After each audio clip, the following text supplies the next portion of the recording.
Hey everyone, it's Alan Schimmel and you're watching TechStrong TV. Today's Tuesday, November 10th. Welcome. Thanks for joining us. We hope everything's good in your end of the world. I hope you're safe and well, productive. We've got a great TechStrong TV today for you. We've got a whole bunch, We've got a whole bunch of interesting content for you. Let me tell you a little bit about it right away.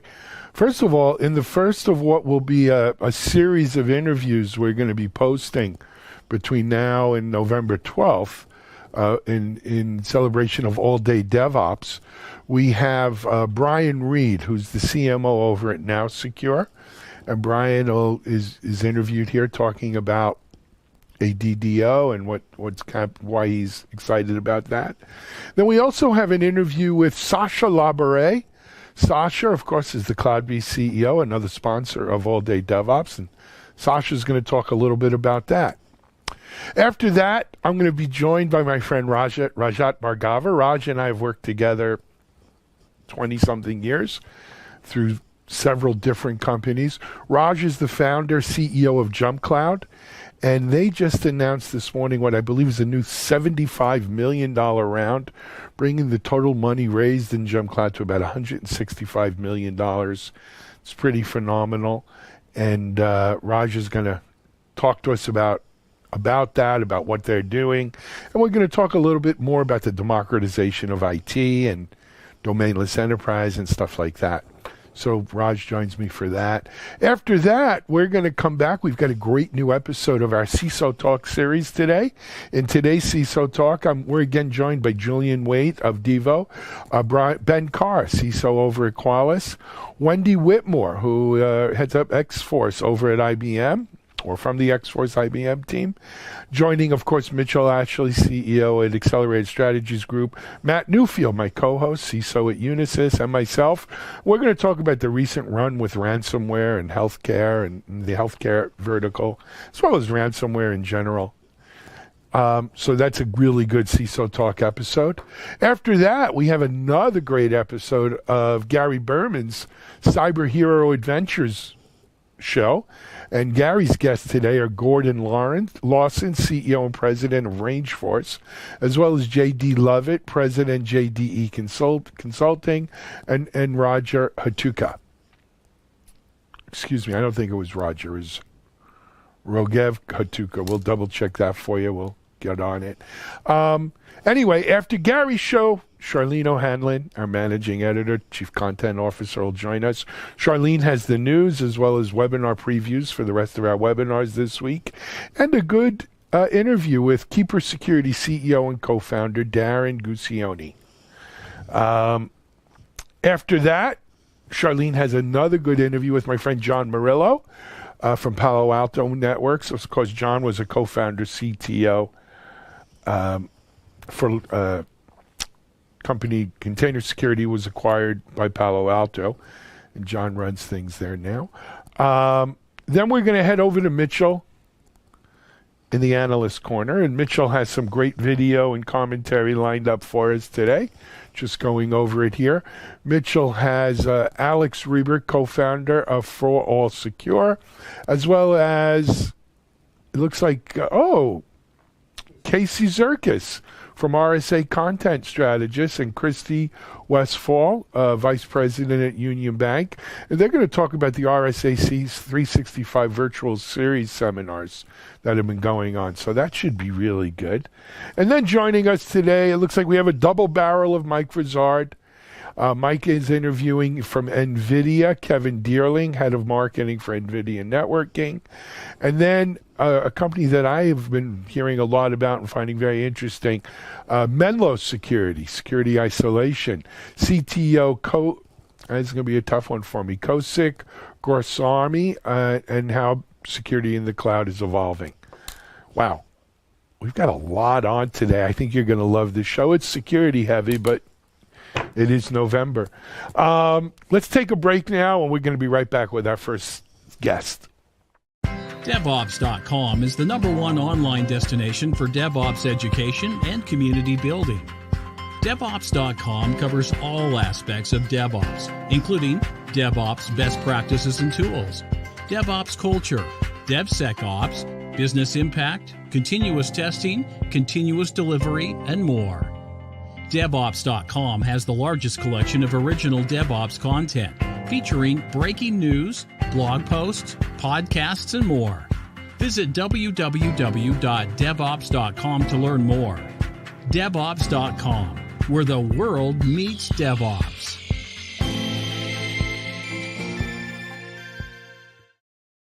First up today, we have two interviews from our All Day DevOps series. All Day DevOps is, of course, I think it's Wednesday this week. You don't want to miss it. All Day DevOps. These two interviews feature, well, they're both friends of mine. One is Brian Reed, CMO over at Now Secure. And Brian's been at Now Secure a long time. He knows the market really well. And then, of course, our friend Sasha Labarre, Sasha, CEO at CloudBeast. So here's Brian Reed of Now Secure, and then Sasha Labarre of CloudBeast. Hi, Mark Miller, co-founder of All Day DevOps inside the All Day DevOps broadcast studio. Brian, you haven't seen my broadcast studio before, have you? Loving the studio, man. I was watching how they did the Emmys from some guy's living room, so that's really cool. Yeah, me and Jimmy Kimmel are tight. You know how that works. So I'm here with Brian Reed, the CMO of Now Secure. Brian, give everybody just a real quick 30,000 foot overview. What does Now Secure do? Sure, thanks. We're excited to join again this year. ADDO is an awesome event. Now Secure really powers mobile DevSecOps tool chains. So we provide automated security testing that plugs into your CI/CD and ticketing infrastructure. So you get automated testing of the mobile apps you build throughout the development process. And so we've been working with lots of organizations over the last 4 or 5 years, really trying to provide the capability to deliver higher quality software faster, right, with fast feedback loops in a mechanism that can run kind of uniquely autonomously in the background. So no new tools for a dev to learn, no new tools for security to learn. You just plug it in and it feeds you information so you can improve your pipeline performance.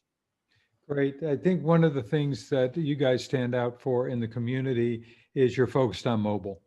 Mm-hmm. Absolutely. We're mobile first, mobile born. Our founder actually wrote the book on mobile forensics way back in 2009 at the birth of the iPhone and the Android. And so we've been working with organizations from waterfall to agile to DevOps to DevSecOps scenarios over the past 10 years, and really have had the opportunity to work with some of the mobile brands. If you take an Uber, if you check into Marriott, if you fly on a lot of the apps you use, are built in a DevSecOps scenario, and these mobile apps that you depend on, we're pleased to be able to work with those organizations to build them to make sure they meet your security and privacy needs. Wonderful. You know, you guys over the last 2 years have really stepped up in the DevOps community. Why are you working so hard with DevOps? That's a good question. So, our customers pulled us into DevOps before we went into DevOps headlong. A number of interesting organizations that were really trying to accelerate their mobile pipelines because mobile innovation really is what drives a lot of businesses today. If you think about digital transformation for a traditional business, retail, insurance, consumer, mobile becomes a primary point, especially in this remote world of interaction. And while they may have invested substantially in their web world, they may not have in their mobile world. And then you get some of these really great mobile innovative companies, mobile healthcare companies, and traditional companies, mobile first companies like your Ubers or your Grubhubs, right? All of these organizations are really turned to mobile because their customers turn to mobile. Right. So we want to help make sure that their customers are safe. I think a lot of people know that mobile is huge, but they don't realize the amount of activity that goes on in mobile. I would assume you guys have some statistics on that. We certainly do. It's pretty stunning. So ComScore, whom you may know for measuring like television viewers, ComScore has sensors on the internet that measures traffic coming from laptops, laptop apps, laptop browsers, mobile devices, mobile apps. ComScore data shows that 70% of all digital time spent and approximately 70% of all internet traffic associated with desktops or mobile is actually occurring on mobile apps. Wow. The mobile apps are actually the dominant driver of internet traffic, which If you have teens and 20s, they We live know on that. it, right? For those of us who are a little older, I mean, I date back to BlackBerry in my history. We use it a lot. My daughter did her taxes and TurboTax on her phone, right? And so, mobile becomes the dominant user experience for so many people. And, that's driving traffic, which is driving the focus of businesses investing further in mobile, which creates that nice virtuous cycle in the industry. That's great. That's great. As we're moving into what's going on with the pandemic, it looks like it's going to be here to stay for a while. Has that affected your work environment? Certainly affected our work environment. We had a strong virtual ability to execute, although a number of us worked in offices. We're about 2/3 office based, 1/3 home based. But like we're on Zoom now, we're a Slack shop, et cetera, et cetera. So it was very easy for us to transition into a remote work environment.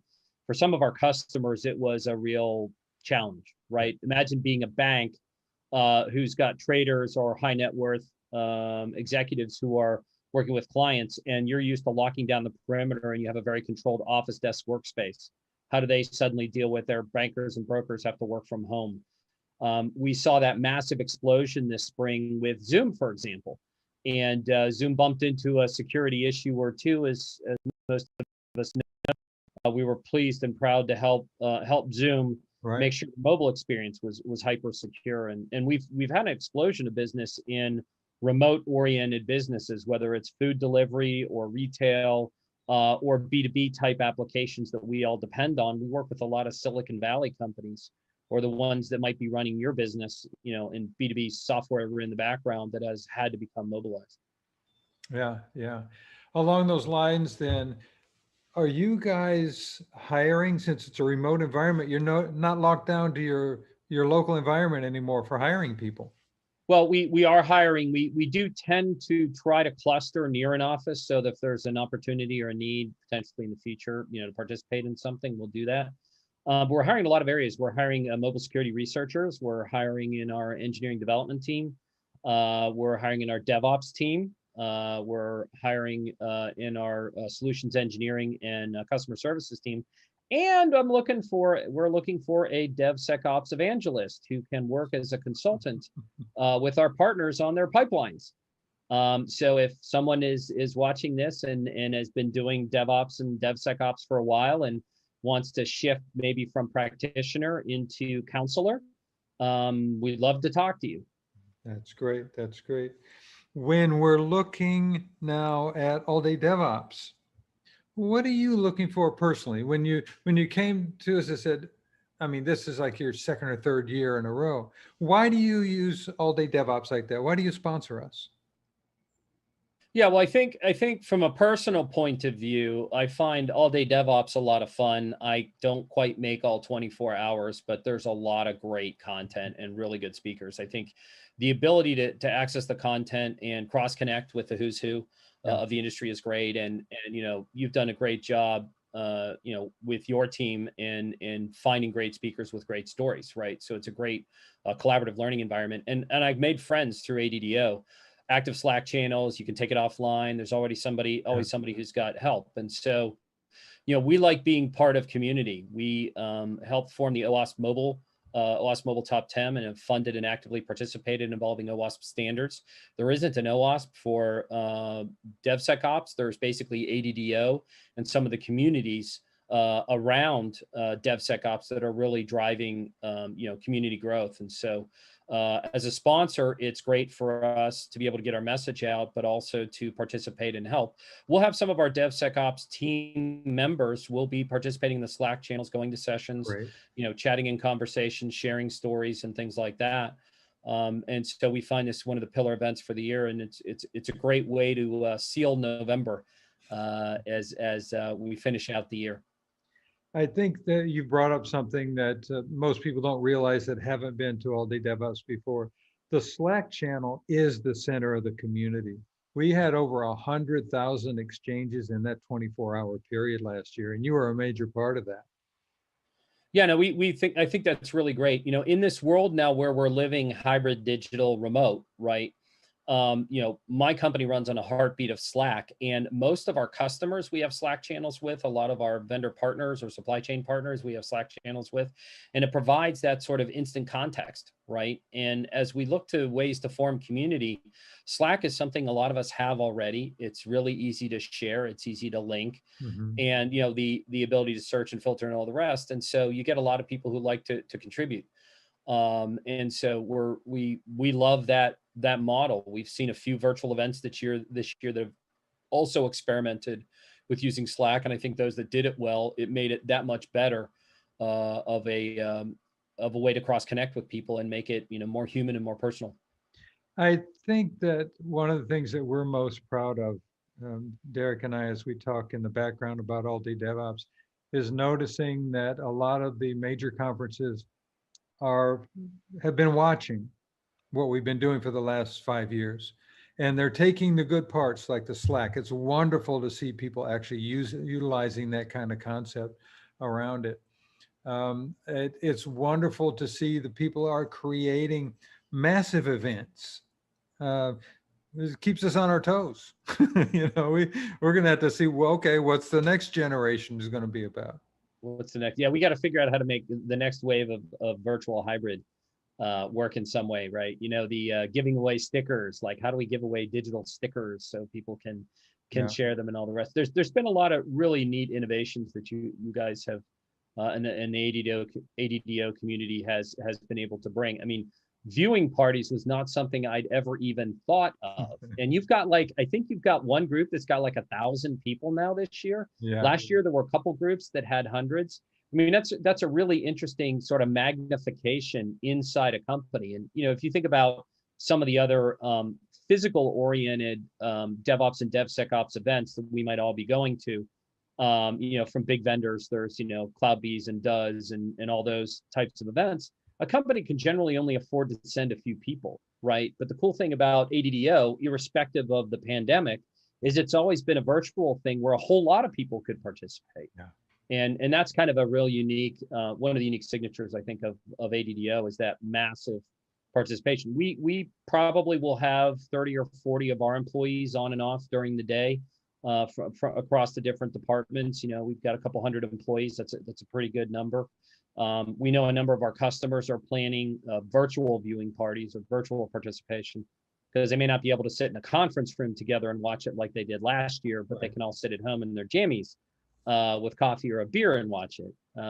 So it'll be kind of fun this year to see how the viewing parties evolve when the viewing parties themselves are virtual in a virtual conference. All right, Brian. It's always good to talk to you. You're one of the fun innovators in the marketing area that, you and I trade war stories quite a bit. And I always have a good time talking to you. Absolutely. Appreciate the catch up today. I'm super excited to see people there. I'm glad to moderate. I'm going to do some storytelling on some really cool DevOps pipelines and really looking forward to this year's very crowded and very packed ADDO. There you go. Thank you. I've been talking to Brian Reed, the CMO of Now Secure, and we're going to be here November 12th for 24 hours with 180 sessions. And you'll see Brian's face on a couple of those because he's moderating and doing a session. So get yourself registered, get your team on the Club 20 list.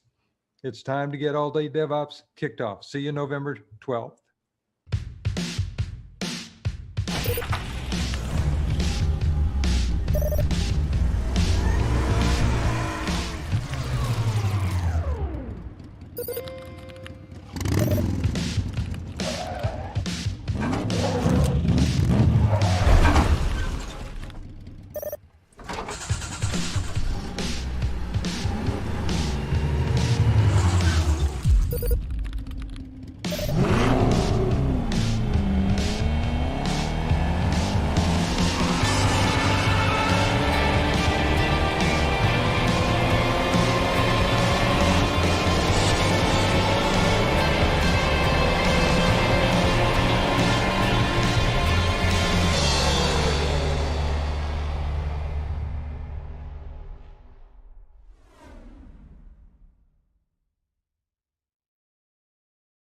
Hi, Mark Miller here, co-founder of All Day DevOps, and I'm really happy to have Sasha, the CEO of CloudBees, with me today.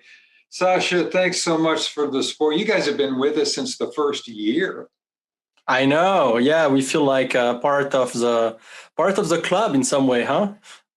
It's pretty amazing. When we came to you guys, literally when Derek and I had the idea back in 2016, there wasn't even a hesitation with you and your team, with Andre and Heidi, who said, yeah, we're in. And look where it is 5 years later. Yeah, it's an amazing event, and that you're able to capture so many people to come and attend and spend a day there is a testament to what you've built, and it's really a place where people feel well and want to learn, want to share. So yeah, it's pretty amazing. I do have to compliment you guys on your event earlier too. You guys did fantastic. Yes, we had a target to hit, right? Because we knew you were doing well, so we're very competitive. No, but joking aside, it was a big shift, like many organizations, to switch from a physical event to an online event, and we didn't know what to expect. We ended up with 27,000 registrations, which is amazing.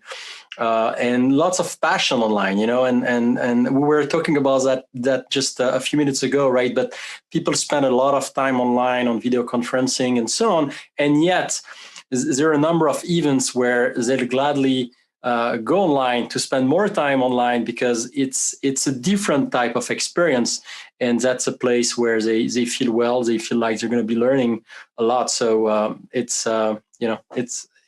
think again, it's a testament to organizing the right type of events. It's interesting that you and the company originally for your conference were having two conferences, one in Europe, one in Las Vegas. You were able to combine them and yet have quadruple what the physical response would have been. Yeah, exactly. It's been, and it's more than this. So that's what made me really proud, because actually we were able to get people from area where I know exactly they would not be able to come to either conference, right?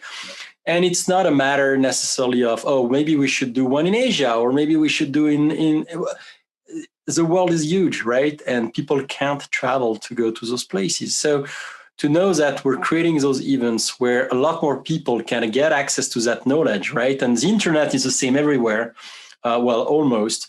The knowledge is the same everywhere. So to be able to spread that knowledge is absolutely amazing, and is having a great impact in general on the software industry. So that makes me very happy. That's good. You guys did a fantastic job. As we're thinking about what's coming up for the next year or two, what are you guys working on? Anything new at CloudBees coming down? Yeah, well, we're talking a lot about software delivery management. So that's coming up. It's a matter of weeks now. So we're very excited about that. Essentially, I feel like at CloudBees, we're evolving from a process company to become a data company. What I mean here is that we've been focused for a decade now on being the backbone of organization and acting as their pipeline, their workflow from A to Z and back and forth, right?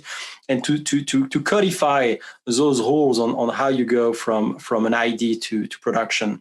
That's what I call a process.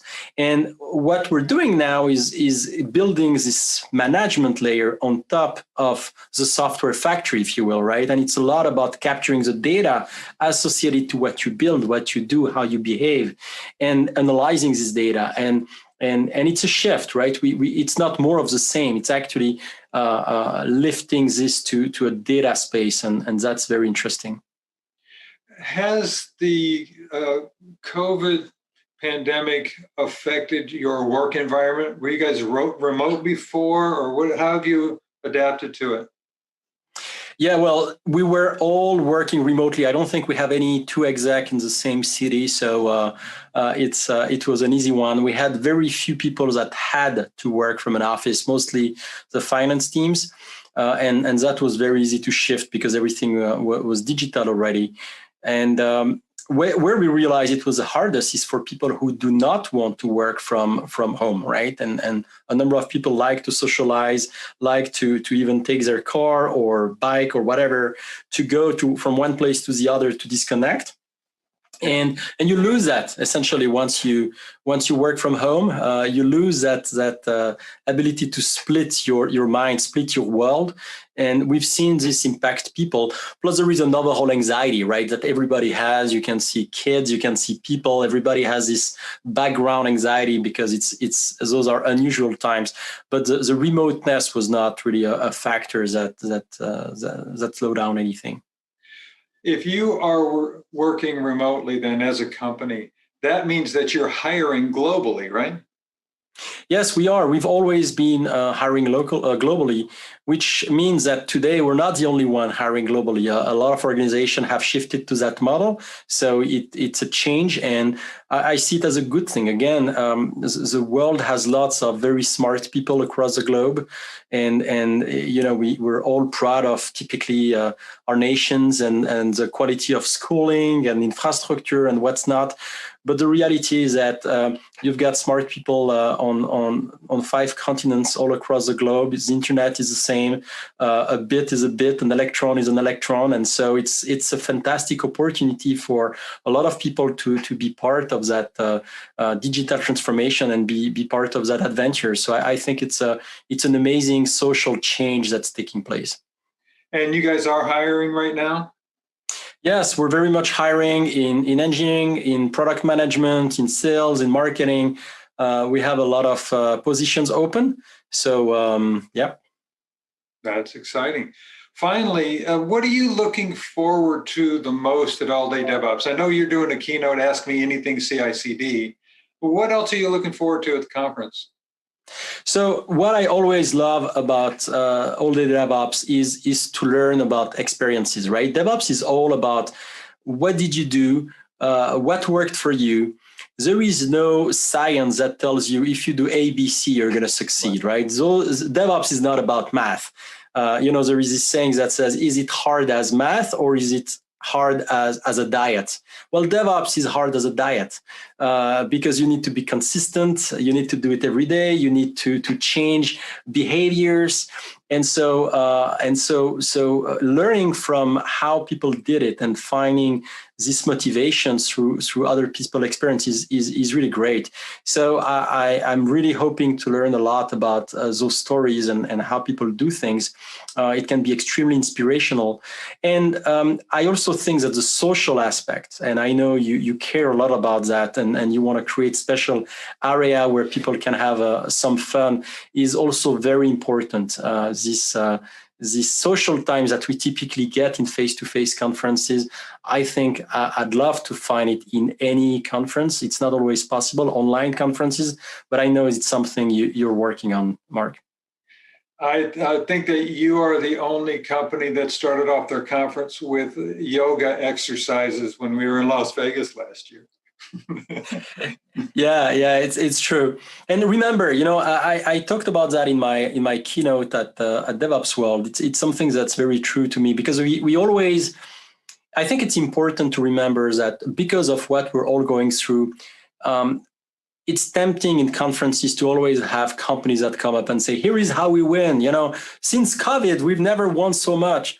Well, yeah, but a lot of organizations haven't won so much, and those are a tough time. A lot of people haven't found a job and so on. So we thought it was interesting to talk about how essentially DevOps is also a way to increase the quality of things during, in your organization, and also to make sure that it's important your systems stay up, right? You can't make sure that you're going to have the right people available at any point in time. People might be remote, people might not have internet access, people might be sick. And so you need to make sure that your software delivery is safe and resilient. And so we talked a lot about resiliency. And so DevOps sometimes is perceived as being this rah-rah, let's go faster, let's go crazy and so on. Yeah, it can be that for sure. That's a way to be a winner. But it's not just that. It's also a great way to get to resiliency and to just make a safer software delivery process and to build a better place. And that's very important. So yeah, I think it's an important way to talk about DevOps as well. Right. Well, Sasha, it's always good to catch up with you. Sorry we can't do it in person this year, but very much looking forward to your keynote. And thank you. With some hard questions. Ask me anything CI/CD, you got it. I'll have to read about the CI/CD thing in the meantime to be ready. All right, great. I've been talking with Sasha, the CEO of CloudBees. He's going to be doing his keynote first thing in the morning on November 12th with All Day DevOps. If you haven't registered, it is time to register. Sasha, we look forward to seeing you there. Thank you, Mark. Thank you. ContainerJournal.com is the leading online destination for centralized computing-related content. ContainerJournal.com covers all aspects of software containers, from container management, data management for containers, container security, networking for containers, to the entire container ecosystem, Kubernetes, microservices, serverless, and more. ContainerJournal.com has the largest selection of container-related news, featuring breaking news, blog posts, podcasts, and more. Visit www.containerjournal.com to learn more. ContainerJournal.com is operated by MediaOps Inc., the team behind DevOps.com, Digital Anarchist, SecurityBoulevard.com, DevOps Connect, and DevOpsDozen.com. All right. Up next, my friend Rajat, or Raj, as I call him, Raj Bhargava. Raj is CEO, founder, JumpCloud. They just announced this morning a $75 million round, bringing their total raise to date, I think, to about $165 million. More importantly, JumpCloud has over 100,000 organizations using their identity access management services. It's the domainless enterprise. It really started as a domain as a service, but it's really, Raj has done amazing things with JumpCloud. I think you're going to be really excited to hear more. But let's now go to my interview with Raj Bhargava of JumpCloud.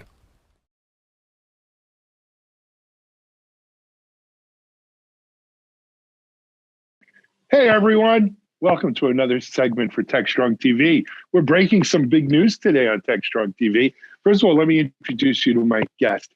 It's my friend. We've worked together for 20-something years, believe it or not.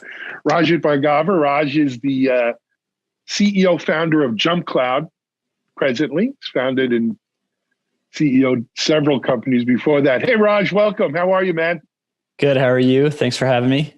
My pleasure. Raj, I think most of our audience knows JumpCloud, but just in case it's a first impression for some, give them a quick little background if you don't mind.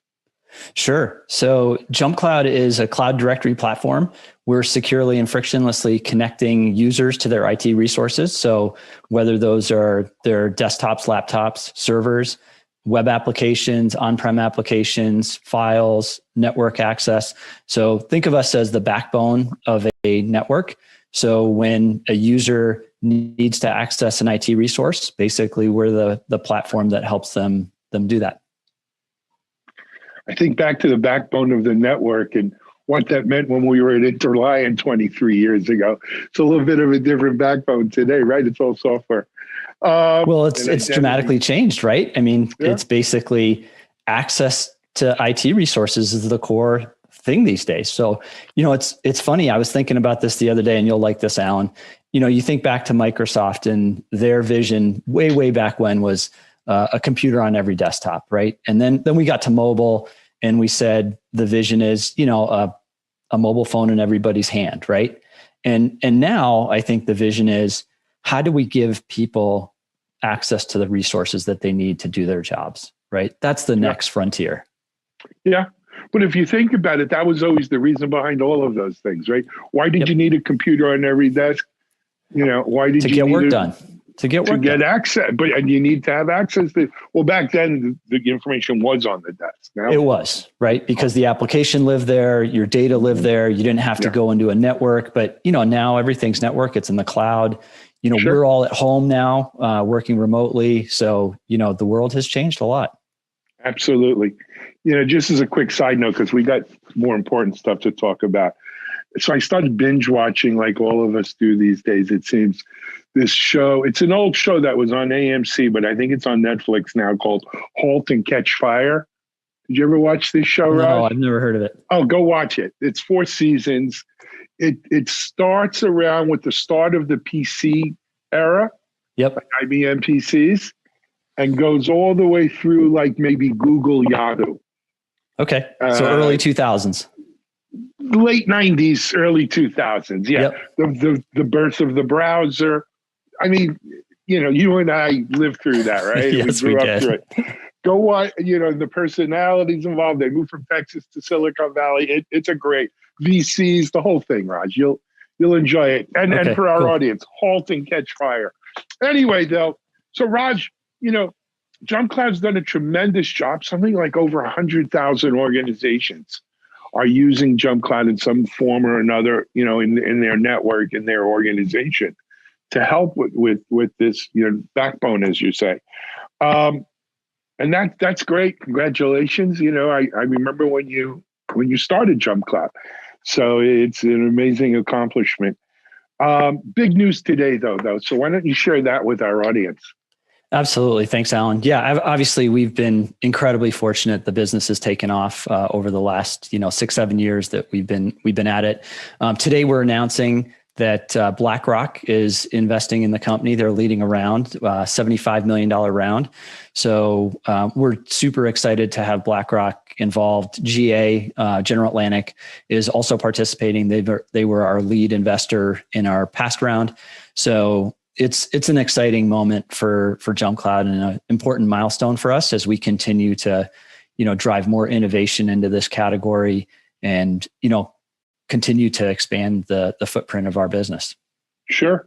And, by my back of the napkins, that's about $165 million invested in.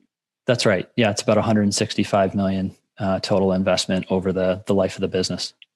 Fantastic, man. That's great. Of course, for those of you out there who don't know my friend Raj, this isn't the first time he's been involved in a company with billion-dollar type of valuations. We did it together at Interliant. Yes, we did do it in Interliant. Yeah. I was telling someone the other day about service metrics too. And service metrics, yeah. It's a passion, right? It's a labor of love to go build a business, and it's not easy, as a lot of entrepreneurs know, and a lot of folks that are a part of startups know that it's not easy, and you're always you're fighting the trends, you're fighting bigger organizations, you're fighting inertia. So anybody that's out there being an entrepreneur, I always have a lot of respect for that because it's hard. Absolutely, especially look 2020. It's what a crazy year. But you and I, creates opportunity, right? Right. You and I was just going to say that 2 or 3 of the companies we've done, we started right in the middle of recessions or bad times. And, that it's a good time to do stuff. Well, our past companies still secure that we did together. 2001, right after 2001, 9/11. That's when we started. And then we faced the recession in 2008, 2009. And so it's, there's always opportunity out there. It's not easy, even when times are good or when times are difficult, but there's opportunity out there. And I think, you look at a lot of the great companies that were started out of 2001, 2000, around there, and then 2008, 2009. And, there is opportunity. And I'd say, I think we're going to see a lot of companies started right this year that are going to make tremendous hay. I think, one of the big things for us that we've been very fortunate about with JumpCloud is that this massive shift to work from home is really jumpstarting and accelerating the growth of what we sort of term as the domainless enterprise. And you and I have talked about that a bunch, but there is a fundamental shift in IT going on, and COVID is accelerating that. Sure. Just a quick word on domainless enterprise. Raj and I, and actually Mitchell Ashley from Accelerated Strategies Group, we actually did a webinar on the domainless enterprise. It's available on demand over on DevOps.com. If you go to DevOps.com, look under past webinars and search domainless enterprise, JumpCloud. Rajat Bhargava. I'm sure it'll pop up and you can watch that. It's also available on Digital Anarchist, our mobile app, etc. So go check that out if you want to know more about Jump Cloud and what we mean about the domainless enterprise. Raj, so I guess that, playing journalist here, what do you, fantastic news on the money raise. What do you do with it? Yeah, I mean, that's the core question, right? And ultimately, the path for us is we're going to continue to expand the business. So we are going to add almost 500 people in the next couple of years. So that's a pretty significant investment that we're making. Probably half of those folks will be in engineering and product and user experience. So we'll continue to innovate aggressively on the product. So that's one of the things that we've been incredibly fortunate with our customer base. They are requesting a whole bunch of different features and capabilities to better manage their infrastructure, better connect their users to their IT resources, shift to zero trust networks. That's a core thing that we're going to work on and provide to organizations, is the ability to build zero trust networks. So there's a tremendous amount of work for us to do on the product side. And then, of course, we're going to use a significant portion of that money to continue to expand our business from the sales and marketing perspective. So continuing to, go global. Already 50% of our revenue is overseas, outside the US. So that's an important trend for us to continue to accelerate. We're working very closely with partners. So a number of MSPs, managed service providers, those folks really do the heavy lifting with a lot of small to medium enterprises out there.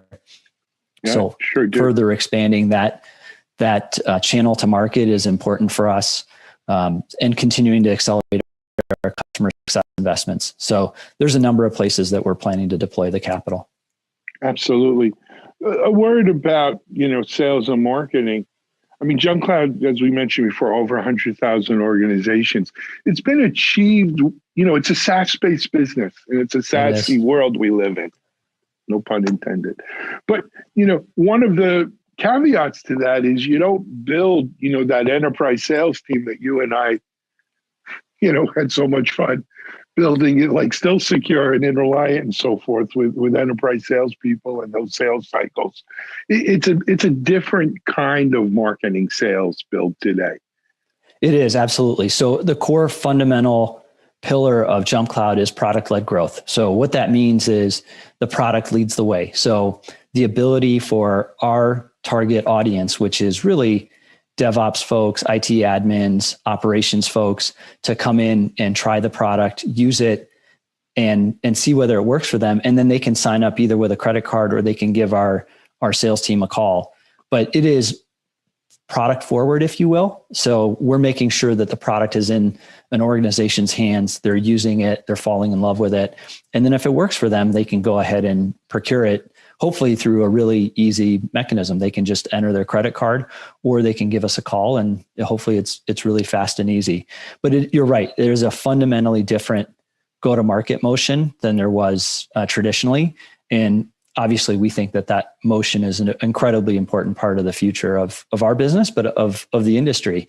We just don't see, especially if you think about COVID, people wanting to have, that on-prem sales presence and professional services presence to make sure that the product gets implemented.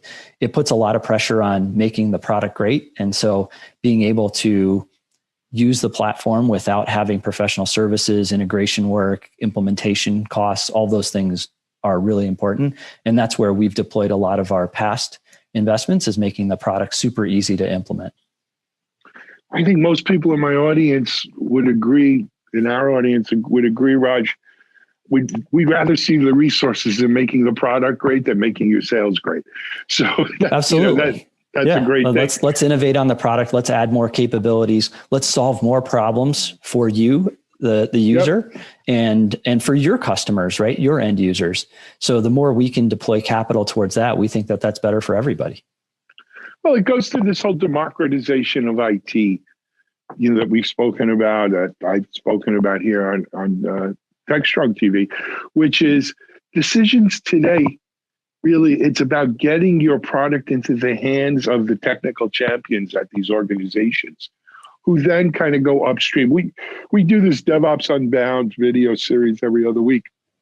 And we had one we recorded, I don't even know if it played yet, on DevOps at the C-level. Right? We had several C-level and then several kind of C-level for hire consultants, whatever you want to call them, join into the panel. And it was very interesting to hear, what's their tool selection criteria. It's not going to the Gartner, conferences or Forrester and hearing what's hot there. It is talking to my peers about what they're using. But even more than that, it's about talking to my team about what they say to use.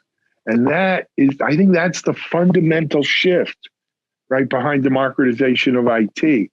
That's a game changer here. And it's enabled SaaS, it's enabled JumpCloud, it's enabled all of these kinds of tools. I think you're totally right, Alan. I think ultimately a C-level person, their job is to allocate resources, capital, prioritize focus areas, but leave the decisions on what are the right tools, technology to their team. And you're seeing that. I mean, basically that's one of the reasons that we've been incredibly successful is that, these individual contributors who are managing these networks, they're trying our platform. They're finding whether it is useful to them, whether they can accomplish their goals and solve their challenges with our platform. And then they're deciding that this is the recommendation and going to their senior officers and saying, this is what I'd like to do. So I think that's the way the world is moving. And I think that's the way management is moving too, in general, as you think about how organizations are managed these days. I think it's different than it was 10, 15 years ago. So no doubt. There's just a fundamental change in how we all manage, and we trust our teams immensely. And, people are incredibly great at their jobs. So what we need to do as senior executives is say, hey, where do we want to take the business? What are the priorities? And then from there, the team's going to do the rest. Got it. Raj, the stock answer when you ask a CEO after just raising money, well, is this going to be it? Are you going to raise any more money? As we anticipate this seeing us through to fully funded profitability. So I'm not going to bother asking you that. But do you see at this point, as you sit here today, potentially any other fundraising, further rounds in the future?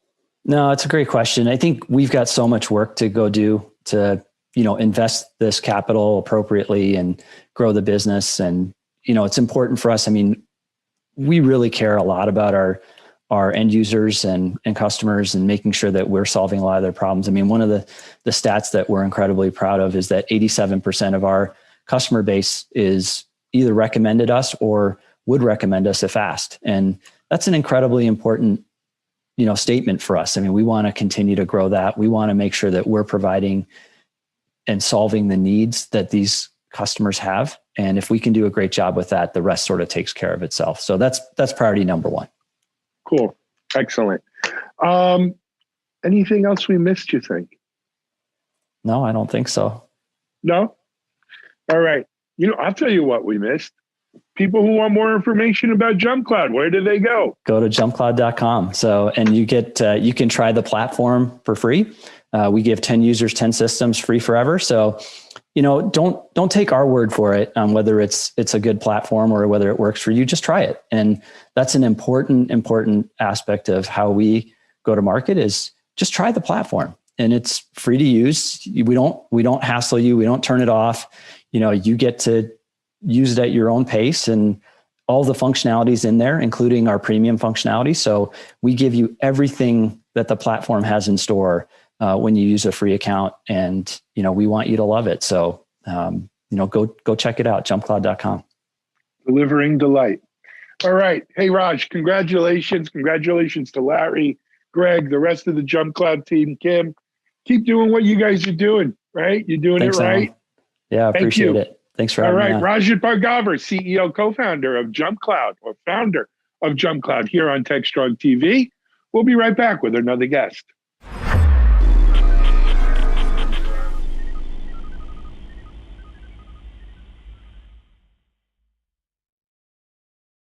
CISO Talk, to hear how real-world CISOs are dealing with today's real-world issues.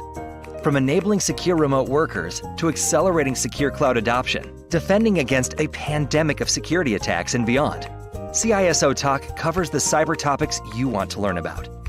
With your hosts, Unisys CISO Matt Newfield and MediaOps CEO Alan Schimmel, featuring a revolving panel of CISO cyber experts. This is where CISOs talk. Join us on digitalanarchist.com and techstrong.tv. All right. Good interview there from Raj. You know, I was there when they started Jump Cloud, and it's good to see the growth there. Next up, we have an episode of CISO Talk. It's a good one, featuring my friend Julian Wade of Devo, Ben Carr, CISO at Qualys, Wendy Wetmore of IBM X-Force, joining Matt Newfield, my co-host and CISO at Unisys, and of course Mitchell Ashley of Accelerated Strategies Group. We're going to talk about the recent run on ransomware, React, and stuff in healthcare, as well as just ransomware and healthcare threats and cyber threats in general. So here is CISO Talk.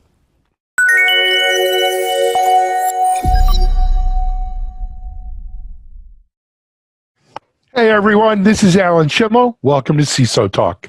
In this episode, we're going to take a deeper dive into the healthcare vertical, but with the lens of ransomware, or through the lens of ransomware. For those who don't know, or maybe even those who do, of course, last week, we saw a new threat coming out specifically aimed at hospitals and so forth in the U.S. around ransomware.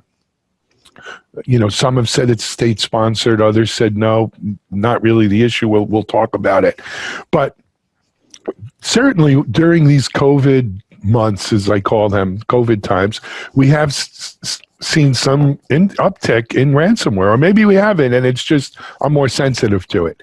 We have a great panel to talk about it today. We invited back some of the folks from our last panel on healthcare cyber, and we have a new addition. I'm going to introduce her first, and that is Wendy Wetmore from the IBM X-Force team.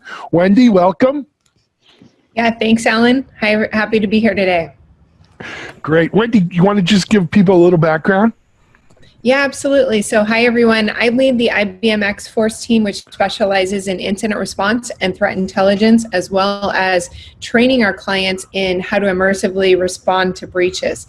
My background is with the U.S. Air Force and with Mandiant with CrowdStrike. So I've been doing response for a long time and excited to talk about ransomware and threat intel today for sure. Great. Next up, we have the CEO and founder of Accelerated Strategies Group, Mitchell Ashley. Mitchell, if you want to say hello. You bet. Good to be here with you. And running Accelerated Strategies Group, we focus on cybersecurity as well as digital transformation and DevOps and some other areas. So Alan and I go way back working in the security industry in the early 2000s with a different attack prevention software. Several different ones. Several, as it turns out. That was part of the problem. But anyway, next up is our friend Julian Waits from Devo. Julian, do you want to introduce yourself? Sure, Alan. First of all, happy to be here and participating in this discussion. I think it's very salient to where we are in the market today, especially in light of COVID-19. I am the general manager and public sector vice president for Devo. Devo is a log and security analytics product.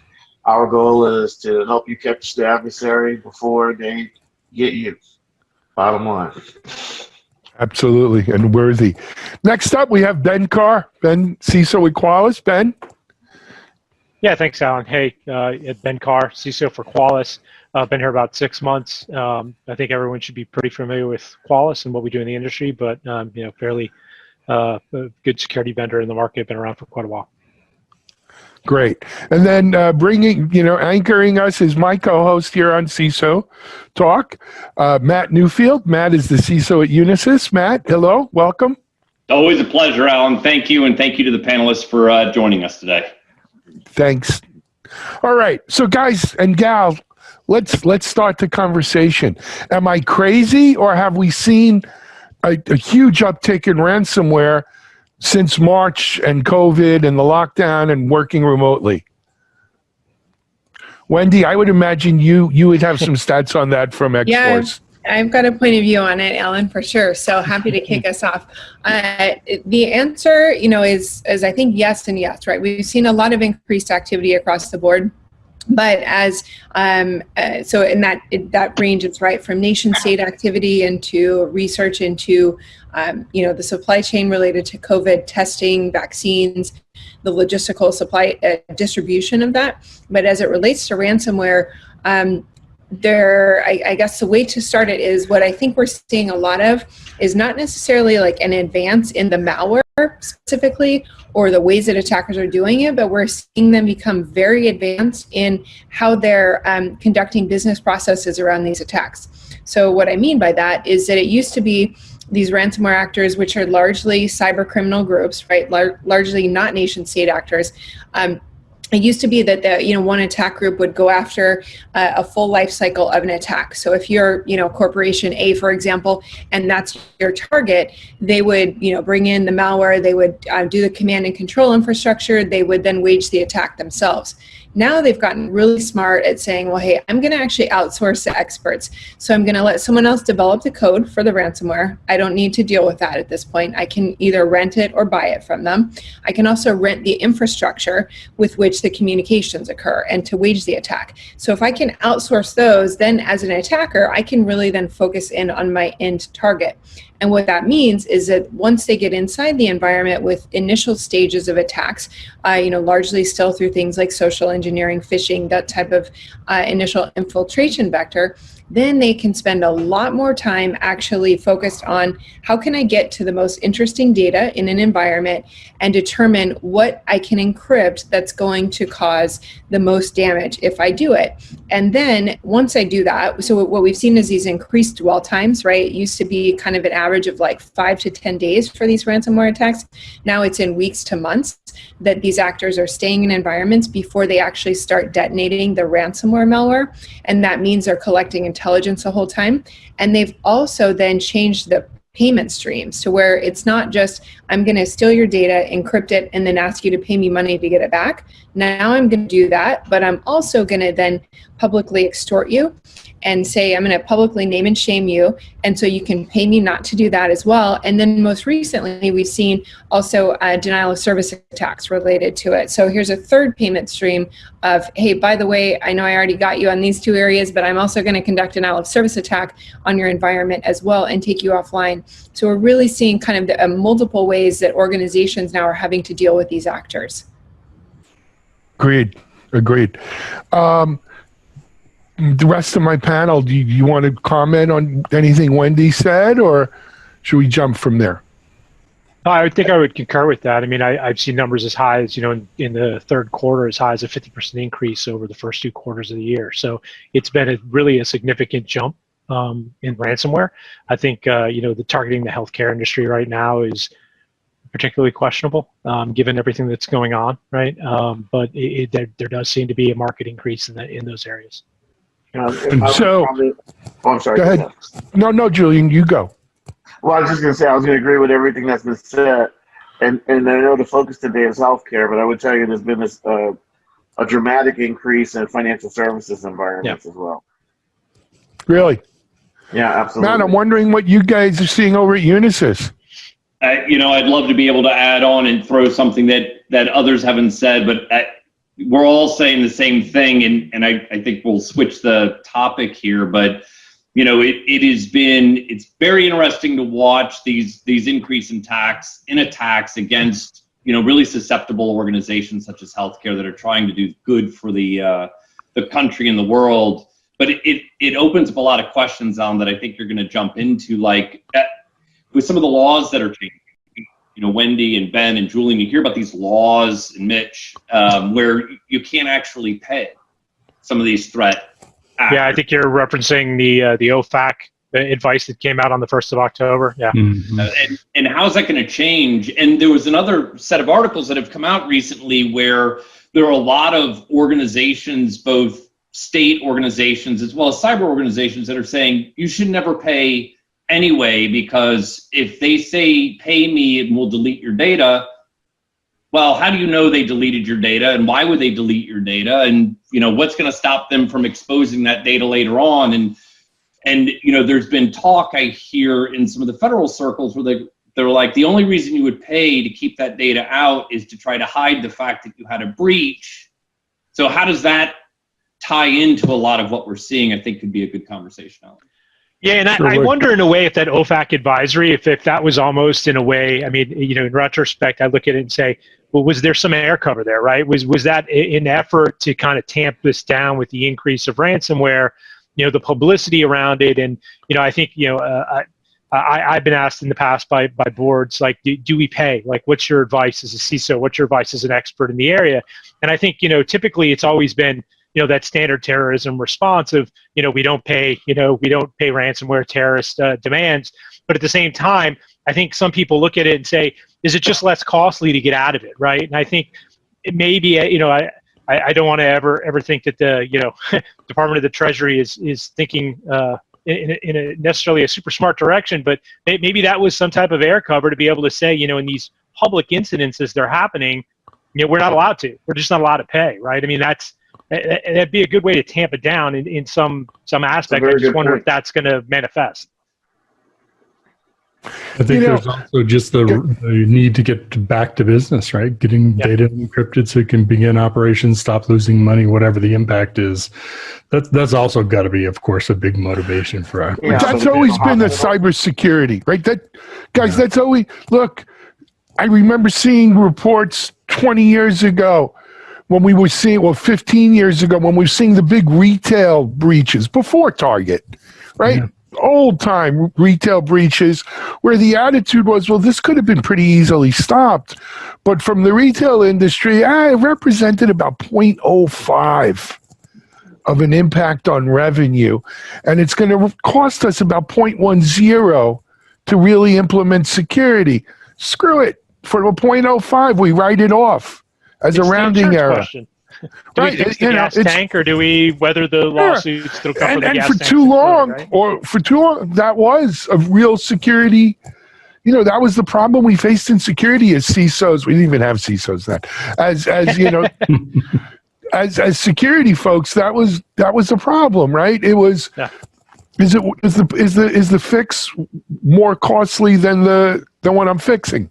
But the problem now, real quick, Alan, and I'll pass it back to the group here. When you talk about in the past that breach, that ransomware stopped us from delivering business, right? Whatever company that may be, that's one thing. But when you're talking about, and let's go back to the original topic here, healthcare, human life records, and you're a hospital that maybe had the money, maybe didn't have the money, maybe had the expertise, maybe didn't have the expertise to prevent it. And everybody's an armchair quarterback in the cyber world. They always come in and go, why didn't you?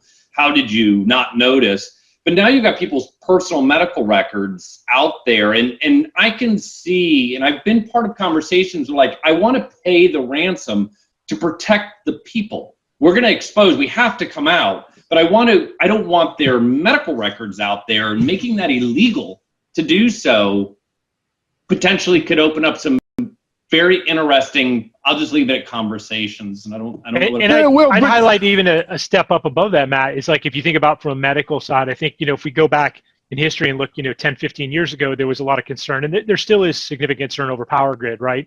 And the implications that could happen and what could happen if the power grid went down. But I want to say it was maybe a month ago, there was a report out of the first patient that had actually potentially had a health impact, that died as a result of a cyber incident.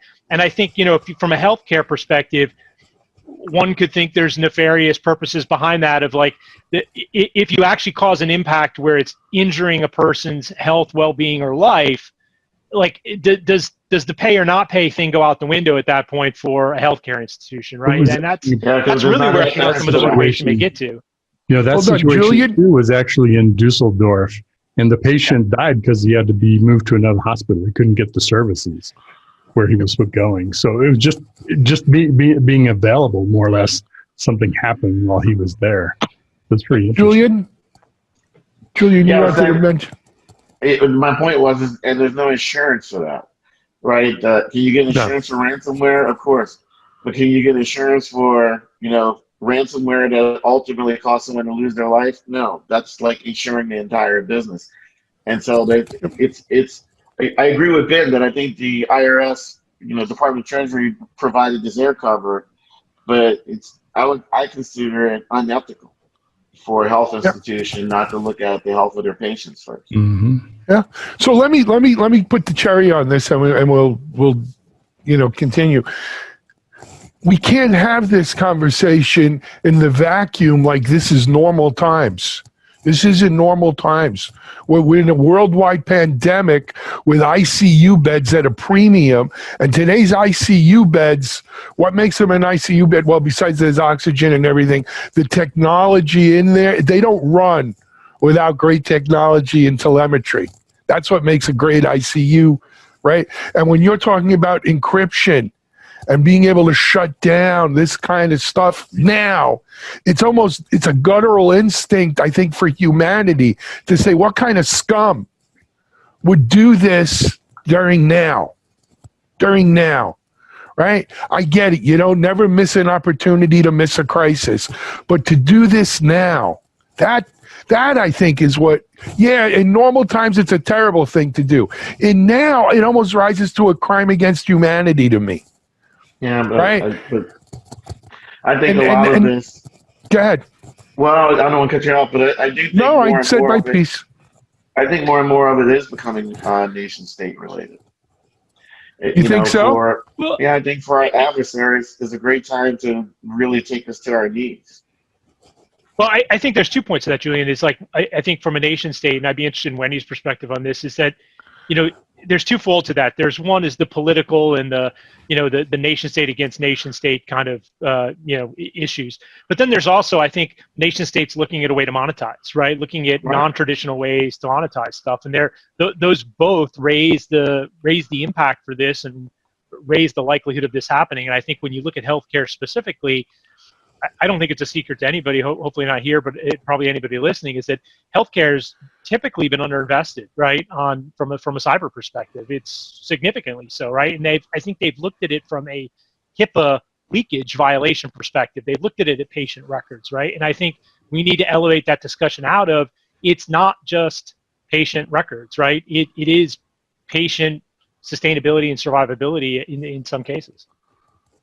Yeah, I think following on to what Ben said, so a couple of things with healthcare and why it's being targeted in particular, right? I mean, again, I think most of these attacks, a majority of them, the intent is to make money, right? So and people are more desperate than they have been before in today's economy, right? With the workforce having shifted due to the pandemic to be able to generate income. So healthcare providers are a really susceptible target for ransomware attacks, because of the fact that they're much more likely to pay a ransom to get their systems back up and running, right?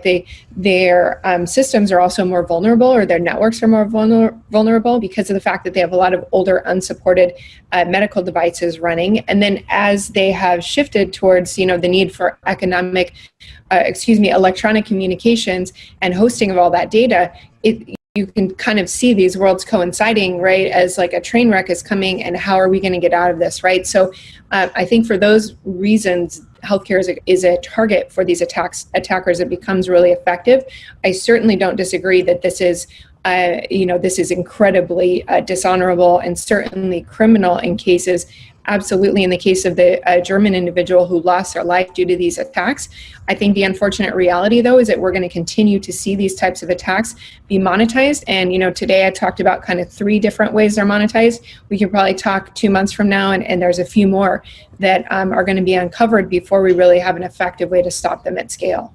And what makes all this worse, if you really wrap everything that I've heard, you also put in, if you think of a normal corporation, there's programs where you can train, because you hear companies like Unisys, we do security in everything we do, and you can make it that foundational. But as we've discussed, Alan, the last time we had a healthcare conversation, if you look at a majority of the people that work there, their number one focus is making sure their patients are okay, right? It's the delivery of healthcare. Anything you put in their way, security, anything that slows down the ability to get the scalpel, to get them on an operating table, to provide that necessary care, to get them to a hospital, legacy was considered a detractor, right? It went against that Hippocratic oath. And Ben, you said this a little bit, and Wendy, you were just touching on it, but changing that mentality in these organizations to make security and the security of our patients, the security of those medical records, to be part of that foundational mindset, I think is very critical, but very hard to do. And Well, add to that, the fact that most hospitals aren't highly profitable. So Yeah. to your point, they're thinking about the next heart rate measuring machine or some device to do surgeries more efficiently rather than thinking about security.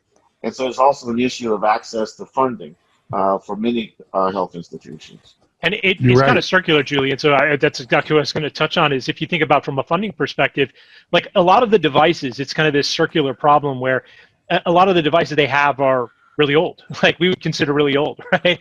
You know, sometimes 20-year-old devices in the environment. And the problem is they weren't built for security, right? And so they're not patched, they're not updated, they're not fixed, there's no funding to do that. And so those are the devices that they're not scanned, they're not, you know, secured, they're treated as kind of like, don't touch this device because if it goes down, it'll cause impact to patients. Yet at the same time, that makes them naturally the most fragile devices, that they're the most sensitive to having impact to patients when somebody attacks it from a cyber perspective.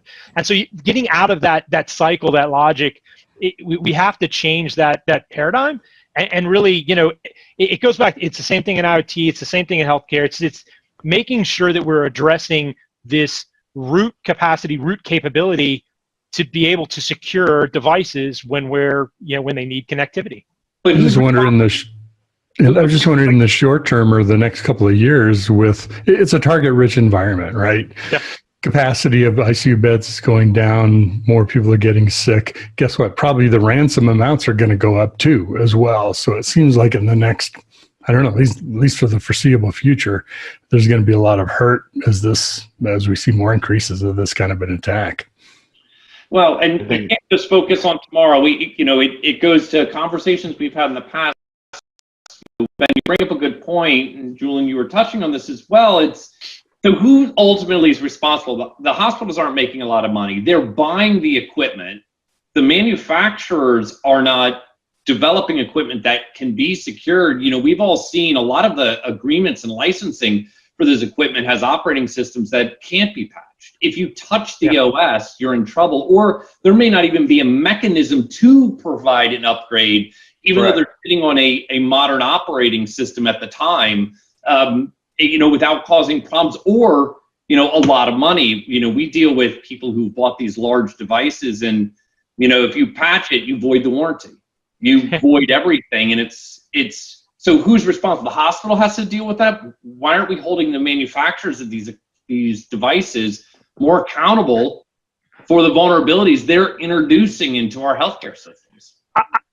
So I think that's critical in healthcare, but it's critical across almost every industry, right? Like I did that when I was in a role at public companies where we would deal with vendors and they would come in and we would that was part of the policy. Like you had to meet security protocols and policies and the ability to patch or address things within a certain time frame, or you were a much higher risk threshold, or potentially we wouldn't do business with you, right? I mean, I think people have to start taking those approaches to dealing with companies, because I think that's the reason we're not holding the manufacturers of the devices responsible for actually taking due care in a long-term sustainability model. Yeah, but I think until there are more people, and I hate to say this, who are injured or impacted by this, there's not going to be much change in the. Always the same story, man. Yeah, it really is. Yeah, it's until there's public outcry. No, I learned this early on in the security. So Still Secure, the company Mitchell and I did together, was my first pure play, we didn't call it cyber, security company. And the thing I realized early on, because we thought everyone would want to buy a $6,000 appliance, what's to think about? But the thing we learned early on is that our best customers were people who had been hacked. Right. Best day to be a security salesperson was the day of or after the attack. Yeah. So I started thinking maybe we should have some of our good security people go pat people, and then that's who our salespeople would call the day after. Someone told me we could go to jail for that. We didn't do that. We did not do that. We did not do that. But seriously, That's always Well, you been can the problem here. You can draw out the graph of adoption, right? It's a quick spike, 100% vertical, and then it falls off rather logarithmically, right? And I mean, people forget No, about it's is. crazy. But one of the things we didn't have then that we have now is sort of the whole threat intel industry, right? The idea of forewarned is forearmed as best we can, given limited budgets, resources, everything else. Wendy, how much is that helping in this current environment? Yeah, that's a great question, Alan. I mean, we certainly like to think it's helping a lot, right? But I think you've got to parse it by, the types of attacks. So from like a nation state actor perspective, right, we've got a tremendous amount of intelligence on that. And from a perspective of working with organizations to give them heads up on activity, really strong there as an industry, right? I'm not just speaking particular to my team. I think though, like when you get into threat intel, this is kind of an interesting discussion, taking it back to the Department of the Treasury and OFAC guidance, in that, their guidance is if you are a company who's a victim of a ransomware attack and you pay an actor a ransom that we have imposed economic sanctions on, then you're potentially exposing yourself to fines.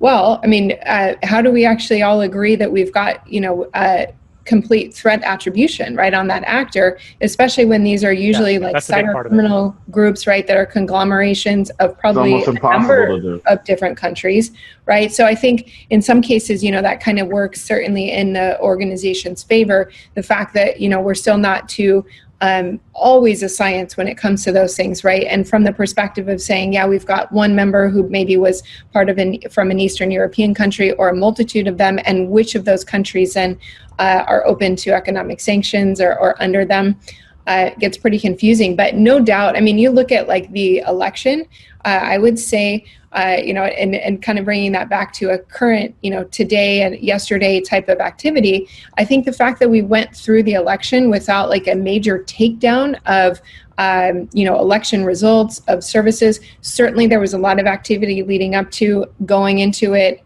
As part of it, there's a lot of disinformation campaigns, different discussion. But the reality is, I think we, the United States, kind of successfully thwarted a major attack on Election Day.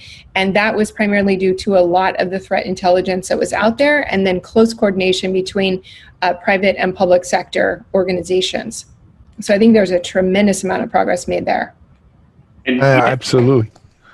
Sorry, Matt? I was going to say, and Wendy really hit on a big point for me. What I've seen when you hear people like Wendy talk and Ben and team, it's the ability to do that collaboration. I think in the past, and again, this all ties to a lot of the conversations Alan, you and I've had, where people used to look, and Ben may look at Wendy as a competitor, so we're not going to share intelligence, and you can't share intelligence with a federal agency because that could be looked poorly upon. And we're starting to see in a pretty big way the understanding in industry that we're on the same side.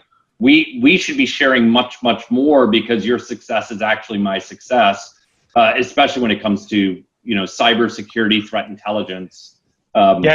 It always amazes me, Matt, how many people don't take advantage of resources that are out there. So, InfraGard's obviously one, right? That's kind of that private federal. But then the ISICs, like I know it always amazes me how many people aren't even aware that they exist, right? So the retail ISIC, the financial services ISIC, the IT ISIC, like if you're not participating in those organizations and doing that intelligence sharing and getting into that closed door session where you can open the kimono, you can have the discussions with honesty, even with competitors, to protect the industry, and then outside of that, carry on your normal business. I think you're just missing out on one of the really successful ways that you can kind of combat some of that and get information where it's not available elsewhere. You're missing the fundamentals. It's not that you're missing out. You're not doing the basics. It's like driving without a driver's license and absolutely no education, and doing this and not paying attention to the road signs. I mean, these are basic things that we should be doing, and you're right. I talk about it. But it's the same thing. This happens across the industry, right? How many organizations still don't have a CISO or a person responsible for security in the organization?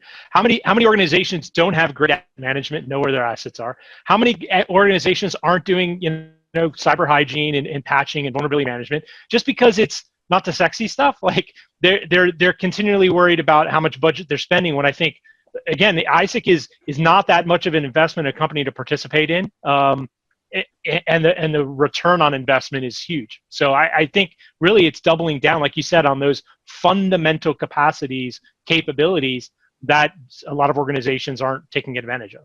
Yeah, and I would tell you that especially so in healthcare. Especially like Wendy, how many, I can see major hospital systems doing it, but how many hospitals really have a threat intelligence service that they've employed in the business that they do every day? For most, cyber hygiene in some form is there, but a coordinated, risk management program that then drives into my operational security program, it's rare I've seen that in healthcare institutions. Yeah, I'd agree. A lot more growth, I think, needs to be done in that industry. Just in particular, Julian, as you mentioned, kind of the small regional facilities, right, which deliver a lot of business, take care of a lot of patients, but just have nowhere near the budgets to be meeting basic requirements, and then integrating threat intelligence into that. I think in many cases goes above and beyond. Right. So, but quite frankly, right, this again is not a Johnny-come-lately problem. This is a problem we've seen. A couple of things. First of all, it always seems though the security industry always talked about healthcare as a number 2 or 3 vertical after finance and or government, right? They've never really.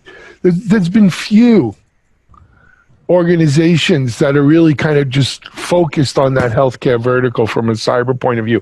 My friend Mike Murray used to be at GE Healthcare. He's just spinning one up now that's going to be involved in it. But it's absolutely true. We've done that.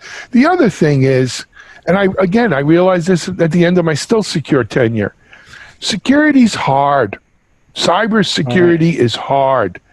And when you, Wendy, say, yeah, I want those smaller mid-regional healthcare providers to take security more seriously, it's too hard for them. I think that at some point you got to say, do I outsource it? Is that the only way? Is that my best way to be reasonable about cybersecurity or not? Both of those points you brought up, Alan, come back to money. It's a money thing, right? Like what GE Healthcare vendors, the industry that doesn't focus on healthcare, because like if you go to it and you try to focus on that vertical, it's really hard to get a dollar out of that, right? That's exactly right. I'm not saying that's a good thing. I'm just saying that's no, it's true. I saw it firsthand. Yeah. Julian, you wanted to say something?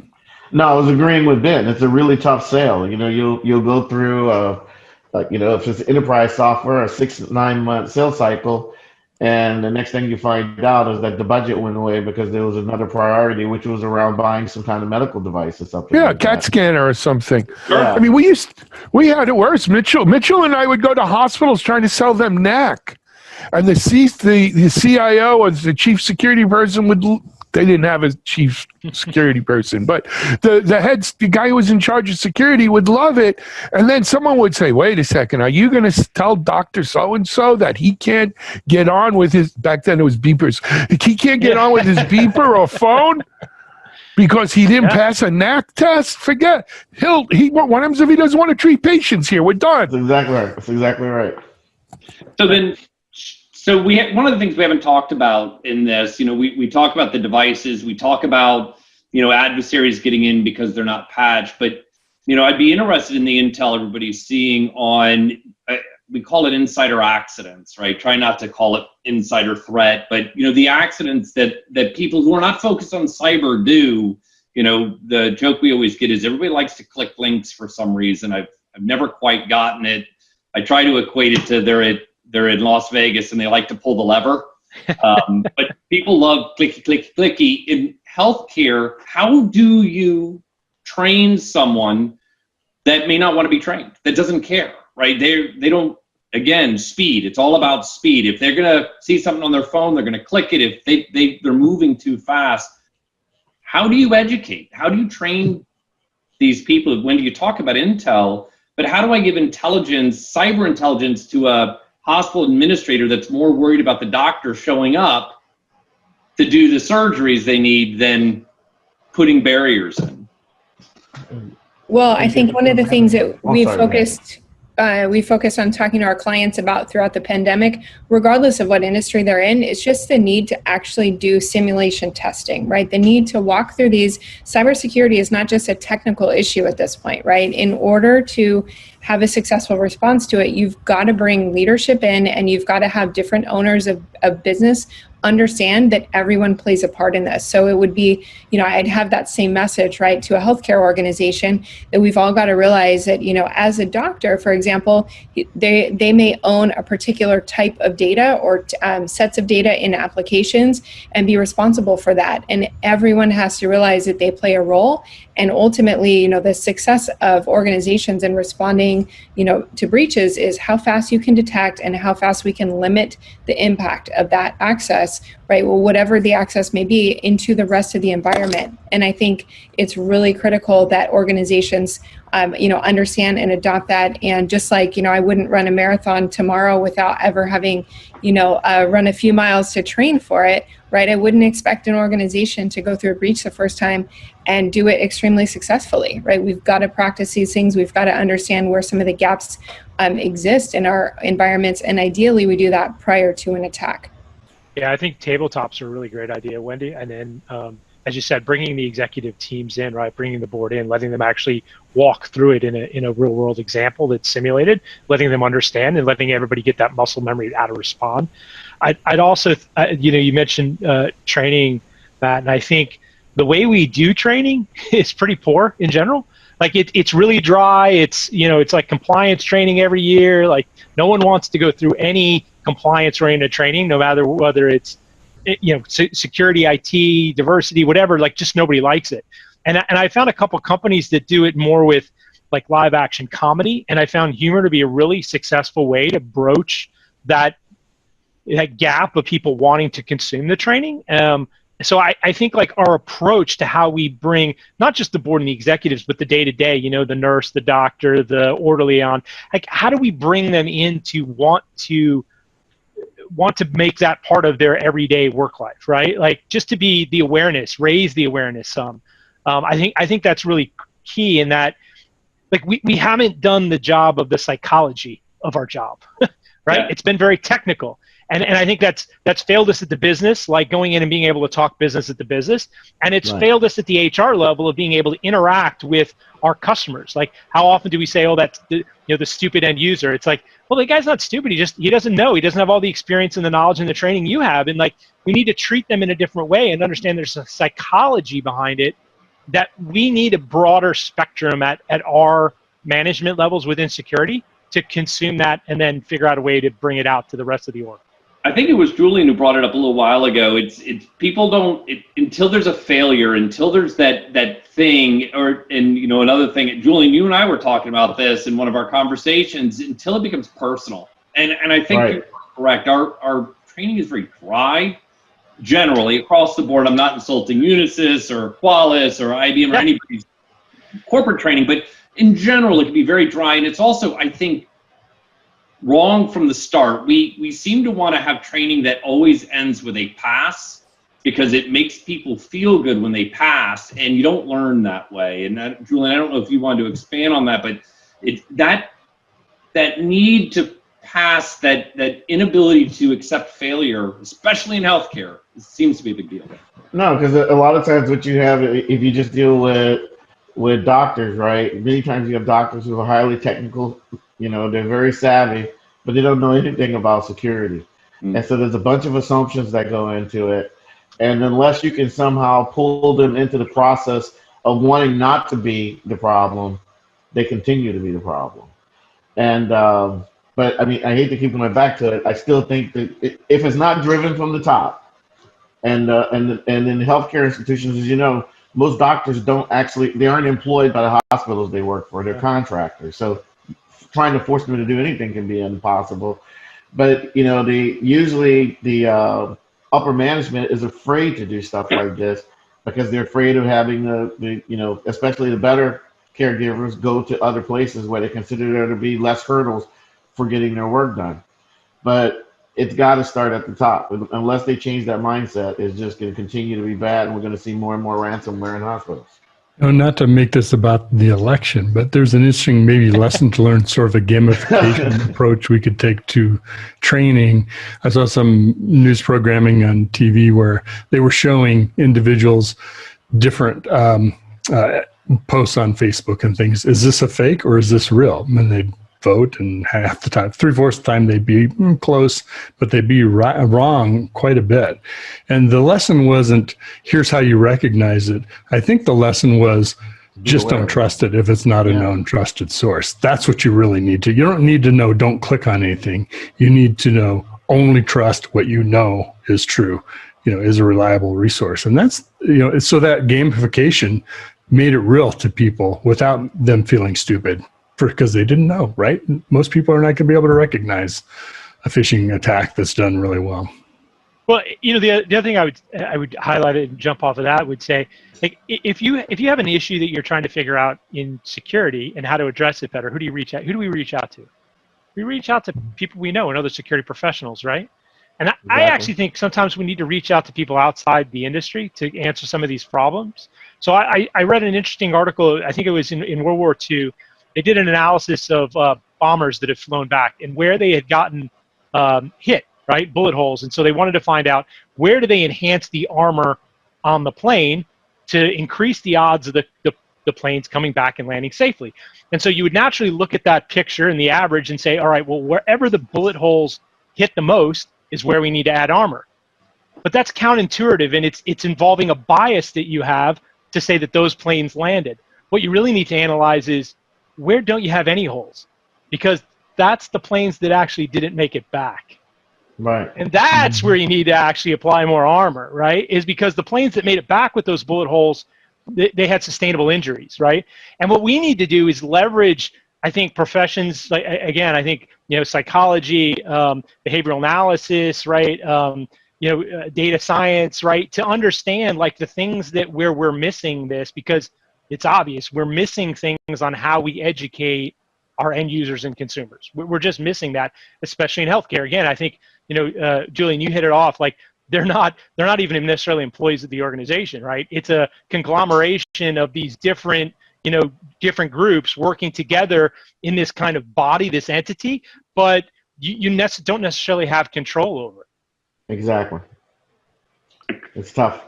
I couldn't agree more. So, we're coming up to our time. Unfortunately, it looks like Alan dropped off, so we'll go close out here. I really appreciate it, and I'd love to close this conversation with some final words from everybody.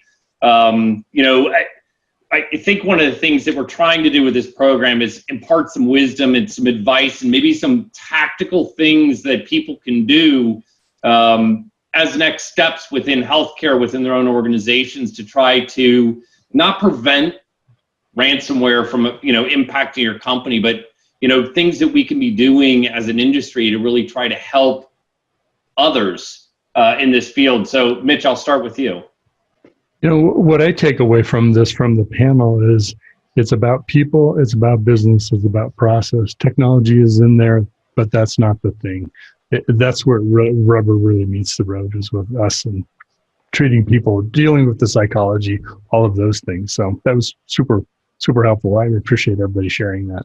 And by the way, it makes me very happy because my degree is in psychology. So yay, my degree. I did not know that ahead of time. But I didn't know that either. I would love to say I did that on purpose, but I always tell people I wanted to be a psychologist until I realized I don't like listening to people. Ben, next. Yeah, so my takeaway is, or advice that I would give is plan ahead, right? I think a lot of people get into these situations where they're dealing with, should I pay the ransomware? Shouldn't I pay the ransomware, right? Like, what do we do in this situation? How do we recover quickly? And so I think, Wendy had brought up the tabletops.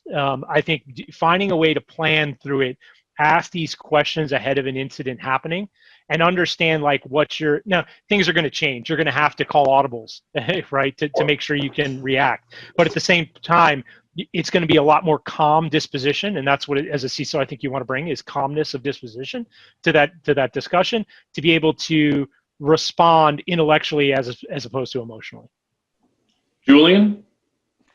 So my advice would be, like anything with security, what's the purpose of security? It's to provide protection and, a better usage of the resources that a corporation or entities have.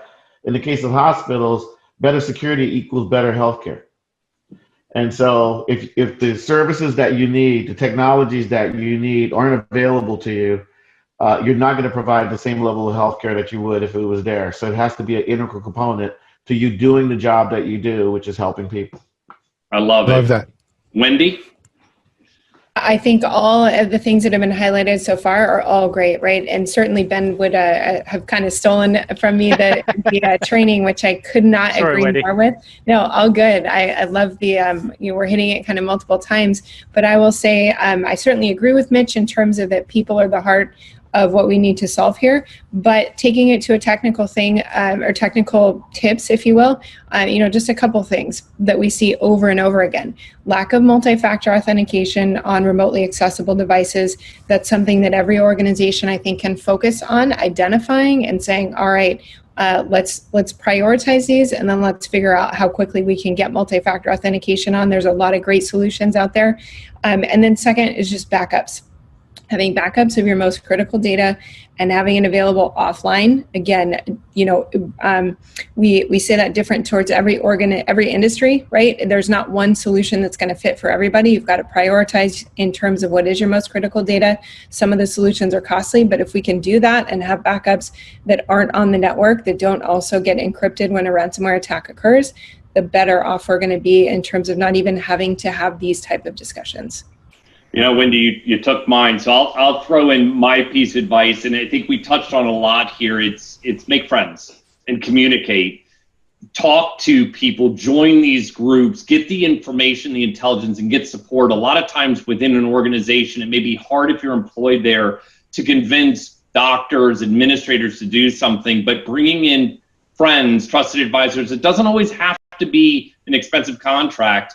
I've brought in different organizations, industry experts to have breakfast or lunch or dinner with certain leaders in an organization just to help bring that external perspective.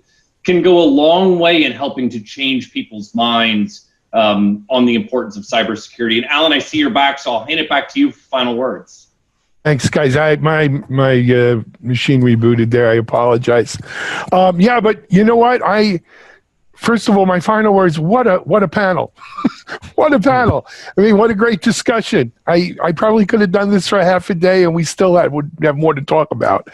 But so thanks to each and every one of you.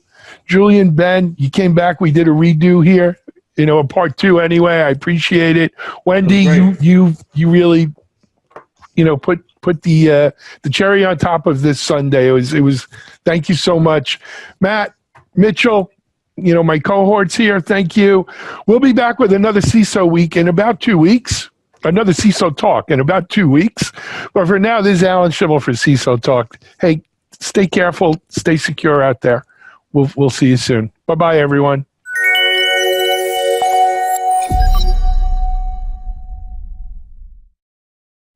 Next up, we have another series episode for you. This one is the Cyber Hero Adventures, produced and starring our friend Gary Berman. In this episode, Gary has Gordon Lawson, CRO President of Rangeforce, as well as J.D. Lovett, President, JDE Consulting, and Yogav Hatuka, CEO at New Ledge. Here is Cyber Hero Adventures with Gary Berman. Hello, and welcome to the Cyber Hero Adventures, Defenders of the Digital Universe show. Today's show focuses on answering the question, what are the best practices regarding next-gen cyber training? Stay tuned to find out more.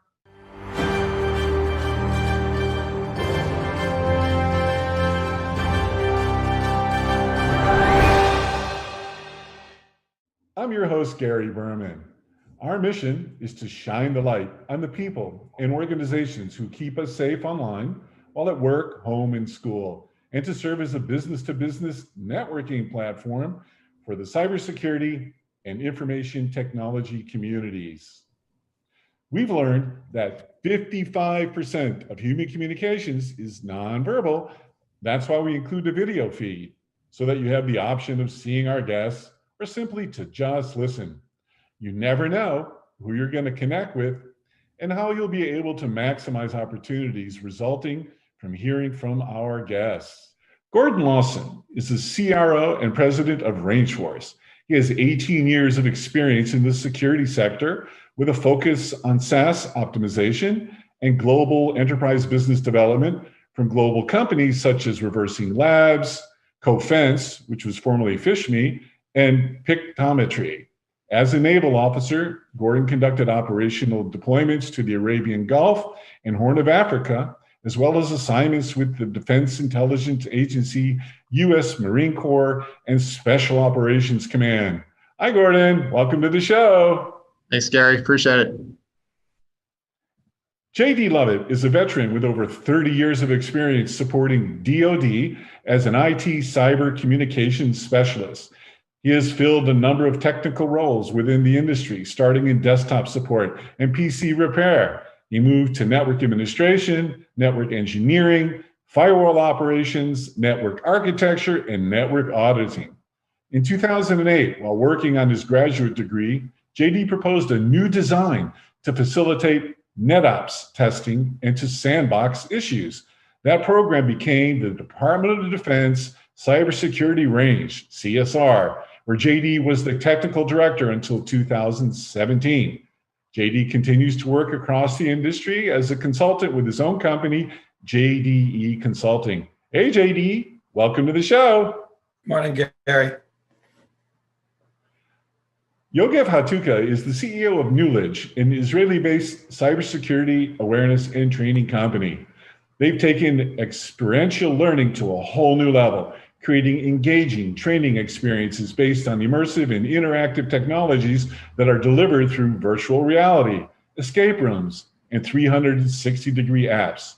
In the name of transparency, we've just entered into a wonderful joint venture with Knowledge to bring the characters and stories from our comics to life and to include a leading-edge awareness and training component in virtual reality as well on computers or mobile devices. Hi, Yogev. Welcome to the show. Hi, Gary. Thanks to be here. Thank you. Gordon, we're going to learn a lot about what you do today, but first, I think the first thing that's important is that there's opportunities in life where you maybe get exposed to something and you weren't necessarily expecting it. And my opportunity with cyber occurred about 10 years ago. I had really focused, even as a military officer, I'd focused a lot more on physical security, and especially in the wake of 9/11, a lot of the anti-terrorism force protection type issues, and was working in that field. And I was going on a flight over to the UK. I was doing some work with the UK military, and I sat next to one of the founders of Cofense. And we struck up a conversation, and he started talking about what they were doing in the anti-phishing space. That really got me involved into the cyber world, and it really is just it's very much like physical security. It just moves at the speed of light, right? And so it's a much quicker pace and happen much quicker. And as I got exposed to that and learned about it, it was just so fascinating. And obviously it's a field that's growing so much. And the training side of it is so, I think, interesting and rewarding because there's so many people out there that need new skills. Veterans need these skills. People that maybe don't have access to traditional college education need these skills.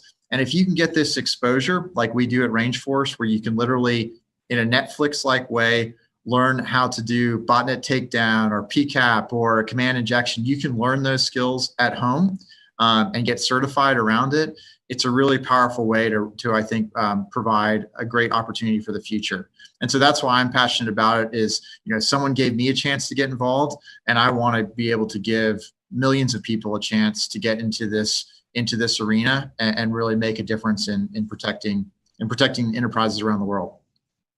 That is an incredibly interesting analogy. I've had the pleasure of listening and learning now to over 60 thought leaders across the spectrum of the cybersecurity and IT ecosystem, and you're the first person that's referenced Netflix. Tell us, how does that work? How does someone have on demand in the way that you're describing? Well, sometimes when I'm doing public speaking events, I'll put up a picture of I'll date myself a little bit, Who's the Boss or Growing Pains, some of those great sitcoms from the 80s, and I'll say, hey, how many of you all sit down with your family at 8 o'clock on Wednesday night to watch a program? And of course, no one raises their hands anymore, right? Because people watch it whether it's a DVR or it's basically an on-demand type system. And so I think that unfortunately in cybersecurity, and I think in a lot of probably technical training type environments, we have not adapted to the way people like to learn. People like to learn asynchronously. Netflix is a great example of how we watch. Shows are recommended to you. You can watch all of them at once if you want. You can watch one every couple nights. But that whole idea of learning asynchronously, of being able to log in and get the content that you want when you want it, and to learn at your own pace, I think that's really a difference. That's what we believe in at Rangeforce, and that's the way that the future is going to continue to really ingest great content and continue to up their skills. And it must be especially, relevant now, a leading edge even, given the convergence of the world, work, home, and school, into one place. So this on-demand Netflix, kind of model is, only going to accelerate. Is that a valid assumption? Absolutely. And people physically can't go to in-person training courses anymore. And, I think that even in instructor, we all know the challenges of Zoom. You get much more than 4 people onto a call like this, and it gets really difficult to manage. And so instructor-led in-person courses that have 40, 50 people done virtually, I just think that you're losing a lot of the message there. So absolutely in this current environment, and I think for the foreseeable future, that on-demand aspect, virtual aspect, is going to be super important to continue. I can testify firsthand, about the Zoomification of everything. And, one of the interesting things we're doing with our show is to make it visually interesting and to answer the question, do people have torsos? And the answer is a resounding yes, and so in our show, as our viewers will see, like you've already said some super cool things, and instead of me just, screaming out loud, which I feel like doing, you're going to see, over my shoulder something like, wow, or yes, or, incredible, like the old Batman sorts of things. And we're going to include, video, so we don't have to just look at one another the whole time. And if we're talking about, cool training, we'll show the audience cool training, video and stuff like that. So a lot more to come from you, Gordon. So stand by. JD, tell us your origin story. Why do you do this? What is your mission? And I can't wait to hear about the Department of Defense. Well, the Department of Defense is always different. And that's where I got my start. I was a young Marine, turned into an older Marine and was old enough to retire, but, did a lot of different cool jobs within the computer community after I went deaf and was not allowed to stay in the artillery community where I computed artillery fires. So, it was an interesting road to travel for me. But because the Marine Corps has a lot of different needs everywhere you go within the Marine Corps, I got to do a lot of different jobs. I started, doing desktop support and computer repair, which I loved. I was helping people every day, and feeling like you're helping people is a wonderful feeling. But, I moved to a new station, and they didn't need computer repair or desktop support. So I got into network administration, then network engineering. Before you know it, I was working in a shop that needed people to do regional network, architecture. So, every different phase of my career, as I moved from one command to the next, and you do a lot of that over a 20-year career. I got to see a lot of different things, and it helped me develop a perspective that was maybe very different than your average Marine network professional. And that's why I was able to move into network assessment. I joined a team back in 06 into 06, 07 that let me travel around the world, helping Marine, and DoD networks secure themselves from hackers. And it was fantastic. You know, I got to review their networks, help them find their gaps, their vulnerabilities. And then, you know, we would shift into fix mode, and then we would show them what they did wrong on the firewall, show them what they did wrong on the router, on the switch, what's wrong on this server's configuration. Why is this web server running protocols that aren't secure? We would spend a significant amount of time fixing the problems, you know, not just finding the problems, giving them a report and walking away. And you know, that really helped me learn that, you know, it was something I was passionate about. And it was funny, it was during that time that I ran into some DoD executives at a breakout session, and they wanted to talk about why our different lab and training systems, you know, were failing DoD warfighters. Why could they not do a better job predicting how the fielding of that new cyber-centric system would operate in the real world? So, you know, after some thought and review, you know, I proposed that, you know, the reason they didn't work is because they weren't network-centric systems. And because they weren't network-centric, they had trouble capturing what we called network reality, or the fidelity of a network that you would normally engage as a cyber warfighter. So, you know, it's no secret that DoD always has a ton of money. So, you know, after I wrote a white paper to tell these executives, you know, about an approach that I thought would be much more effective than the approach that they had been using, mysteriously came up with, you know, $10 million to do a pilot, and then asked me if I'd be interested in running this pilot. And of course I said yes, because it's not that often in DoD that somebody comes to you and says, hey, you want to do this? And oh, by the way, you know, if it's successful, we want you to stay here and teach us how to do it. So that's how the DoD cybersecurity range came about. You know, we built a small pilot in Stafford, Virginia. And after the pilot got tested independently, you know, JITC sent some wonderful professionals down and said, you know, does this meet, you know, the general's requirements for the pilot?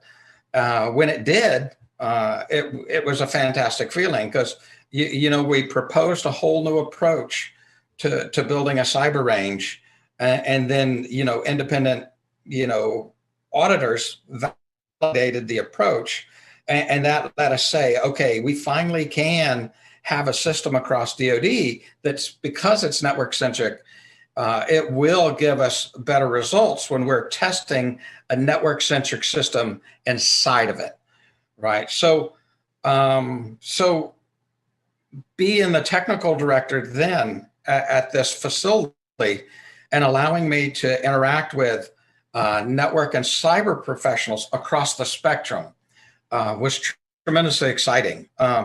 It allowed me to interact with people that you wouldn't normally get to meet or see or interact with, because these guys and gals are typically on the front line of the DoD fight. And you know, they don't take them out of the fight very frequently, but, you know, a couple of times a year, DoD does this thing called, you know, exercises, and they do these big enterprise exercises. The whole community comes together.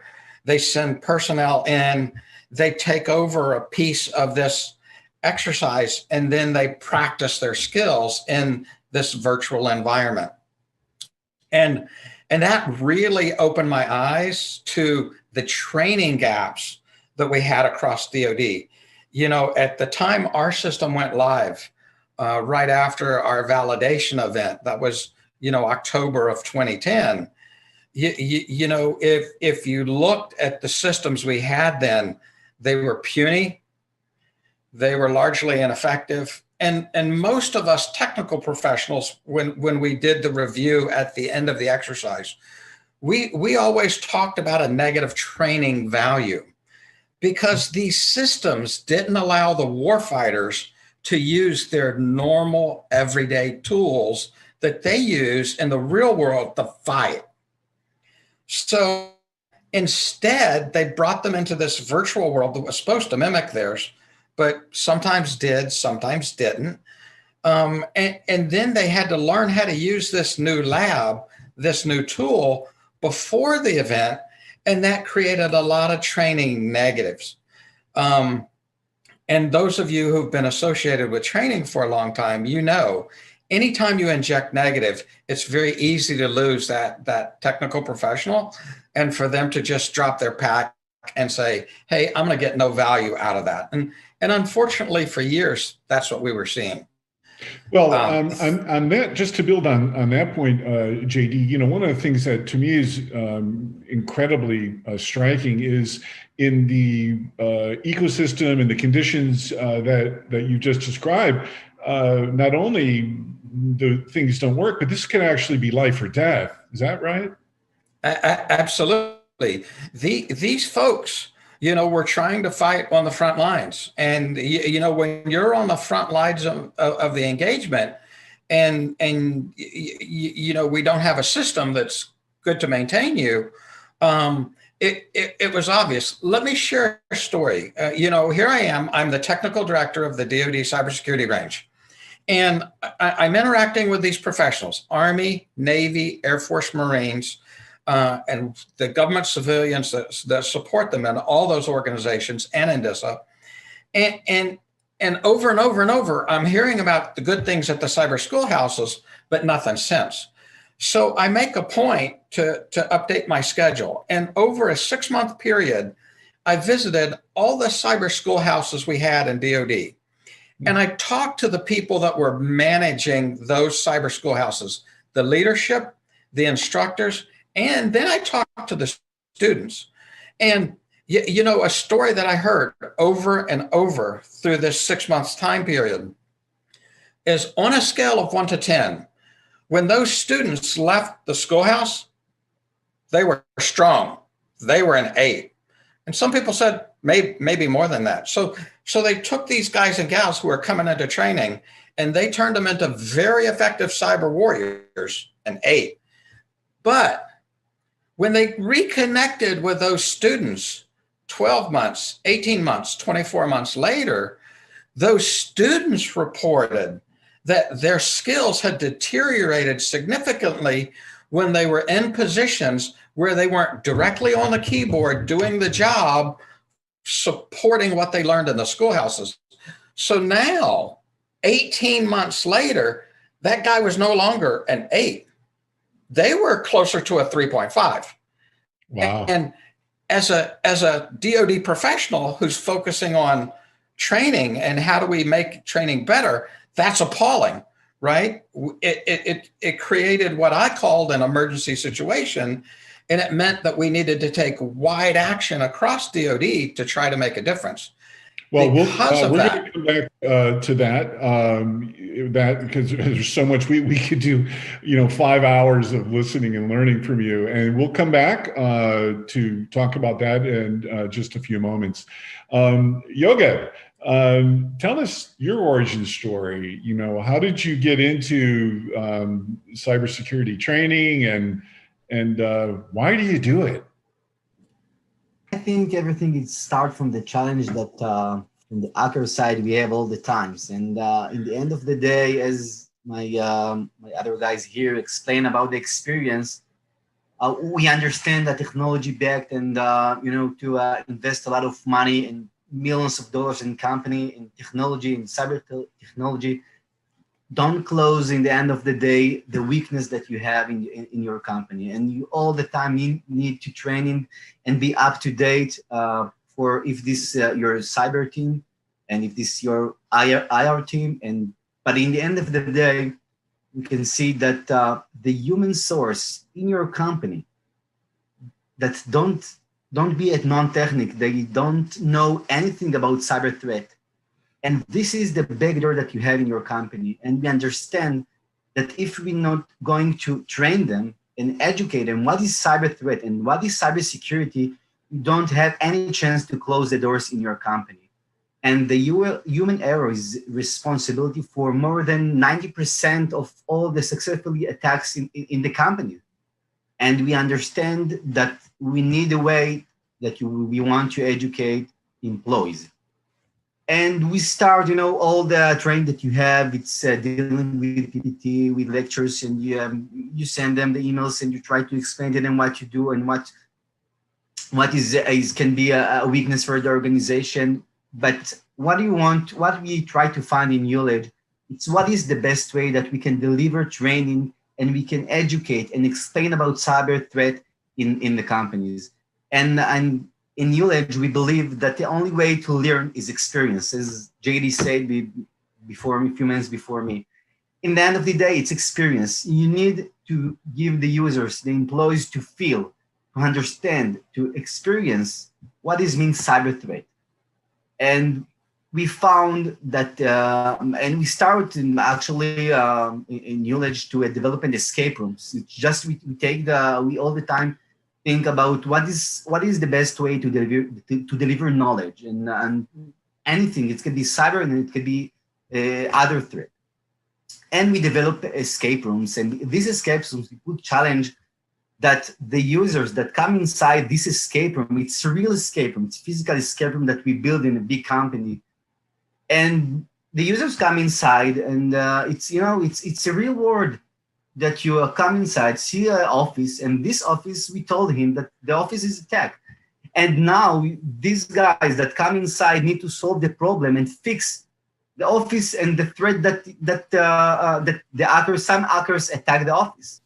And you come inside and don't have anything and see computers and see a code run.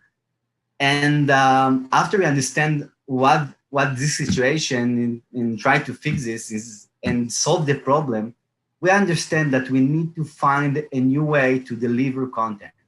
And this is the reason that we take this experience to another whole level. We development and many scenarios. We start from phishing, for example, and we take these scenarios on a real virtual reality world, and we build scenarios that give experience, engagement, and gamification for the users to understand more about what is phishing email, what you need to do, what is mean, and he come inside these real life scenarios, and it's a real world, and he understand what he need to do. And this is the reason that we understand that if we success to find the way that we can change the way that we can deliver courses and training and give knowledge to the employees in order to give them the right tools to protect the company for cyber threat. And this is our main goal in the company, that we focus on cyber awareness training for employees, to give them the right tools in another way, in a new way, a new technique and gamification tools to dealing with cyber threat. So given your emphasis on virtual reality, which, I love, is, now that everybody's at home, do people need to have, the Oculus, viewers, and like how does that work? Oh, exactly. It's a good question, Gary, because this COVID-19 is like accelerator, as we spoke before. And we find that a lot of companies and a lot of our clients don't have any option to deliver our content by VR. And what we are doing is we are developing a training arena tools that we can deliver all our content during web, mobile, VR, or cardboard. So all our content can be delivered to everyone in any device, in any time during these days. And we find out that our clients prefer that their employees can choose what is the way that you want to get the knowledge. If you have VR, you can use VR. If you have web or mobile, you can connect to our system and get the knowledge, what our scenarios, escape rooms, and other interactive app that we have and developing all the time. And what is very unique in our system, in this arena, that everything is connected to one dashboard and one leaderboard, and we can analyze all the score and all the challenge that the users use in our system and doing the scenarios. Is actually doing and play game and get a knowledge with a game in full gamification interactive tools. And did I hear you correctly? Did you say the word cardboard, like a box? Yeah. What is that?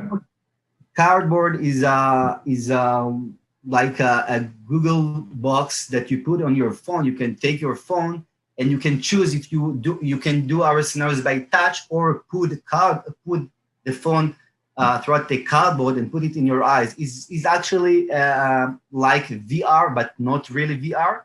But cardboard give you the option to see 316 degree our scenarios and doing these scenarios just with your eyes. Wow. And if you don't choose your cardboard, you just can do it by touch or in your mouse, in your computer at home, and doing all our scenarios inside. Wow, it sounds cool.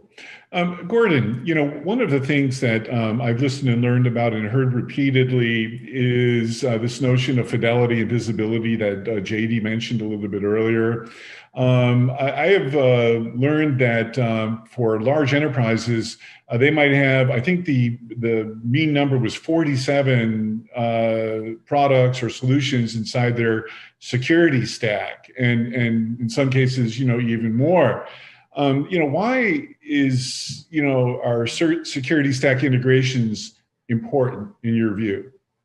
Yeah, no, it's a great question, Gary. Well, I think the first thing is CISOs are spending a lot of money to make sure they get the right mix of tools, whether that's, perimeter controls, network firewalls, next gen AV. They got to make sure, and they're being held accountable, that those controls have to work.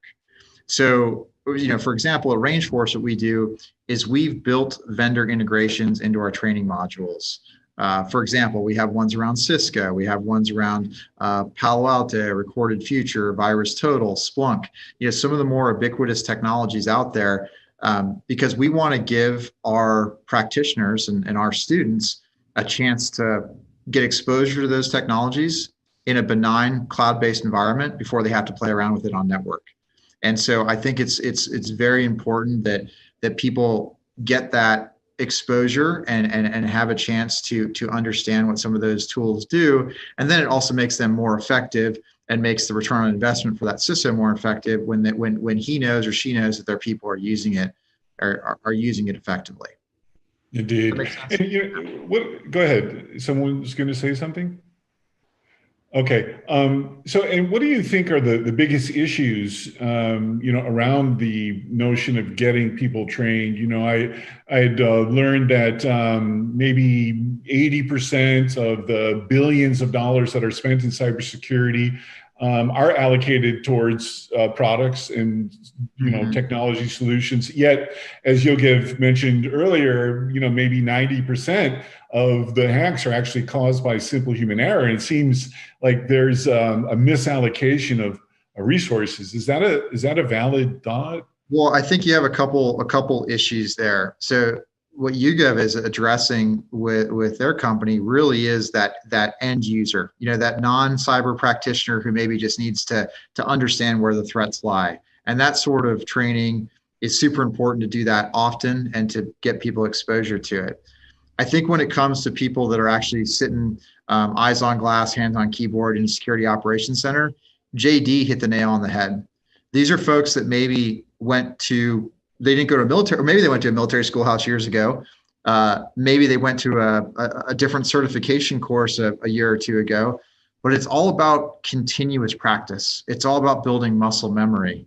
And that's why, from our perspective, you need something like Rangeforce where you can have that on-demand content. You can practice continuously. There's some operational and reporting rigor around the modules and courses you complete.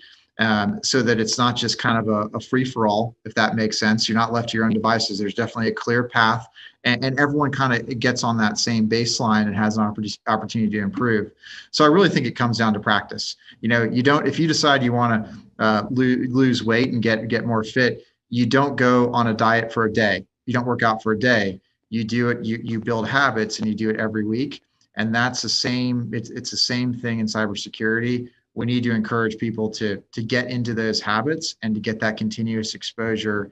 And that will prevent, I think, many of these incidents that we're seeing, because what happens is that these attacks that occur, people are seeing it for the first time, and it's the real thing, and that's just badness waiting to happen. Indeed. And for our audience, so that you know, we'll have in our show notes information on how to access Rangeforce and Newledge and JD Consulting as well, so that you can connect with them. JD, so where we left off, during our great discussion today. By the way, thank you all so much. You all are terrific. Take us to the current state of things. We now in the world, is it valid that cybersecurity is another domain for battles? There's no doubt. U.S. Cyber Command has taken on the role as a COCOM because the warfare space has been recognized as one of those key warfare spaces that have to be managed. So cybersecurity is going to be huge moving forward. And a lot of people tend to think that, there's a small group of cyber warriors that are in it. But if you look at the big picture view of cybersecurity, it covers IT, it covers NetOps, it covers the cybersecurity teams. So that's a much bigger view of the community. And because of that, we need to take a big picture view of how do we make it better. The two companies that you're seeing today, they're showing you great examples of how at this perspective, we need to get better. At this perspective, every perspective you look across that wider cyber community, we've got to get better, because even though we've identified technologies and techniques and tools that are helping us improve, we have to continue to improve across the spectrum, and we have to do it all together. In 2014, the Department of Defense, as a department, started a network transformation plan to be ready for the future. And it worked because it was led by the DoD CIO, and all the services were engaged and participating in that plan. If we're going to be successful in cybersecurity, we have to do something similar. We have to be led from the top, and everybody has to buy in. But if we do that, and if we engage the right technologies, the people, processes, and technologies, then we can be successful. Well, you're touching on a number of important points, and I'll ask all of you to comment on this question, which is, it's widely documented that there is a significant shortage of talent in the cybersecurity ecosystem. What are your thoughts about how to make cybersecurity cool? I'm doing some things with the National Initiative on Cybersecurity Education as part of NIST. And in November, they have a week that's called National Cybersecurity Career Awareness Week. With the goal of encouraging young people to take STEM courses and people who are in university or colleges or of the age cohort to look at careers in cybersecurity. And the interesting thing I learned about that is there are actually 57 defined career paths in cybersecurity. So it doesn't just have to be technical. I'm just going to put that out there for anyone who has some thoughts about that. Yeah, maybe Gary, if you don't mind, I'll go first here. I think the first thing is that I think the younger generation does view cyber as cool. This is if you think about folks under 30, certainly probably get a little older than that now. These are people that have grown up on computers since birth, and I think that is they have that exposure.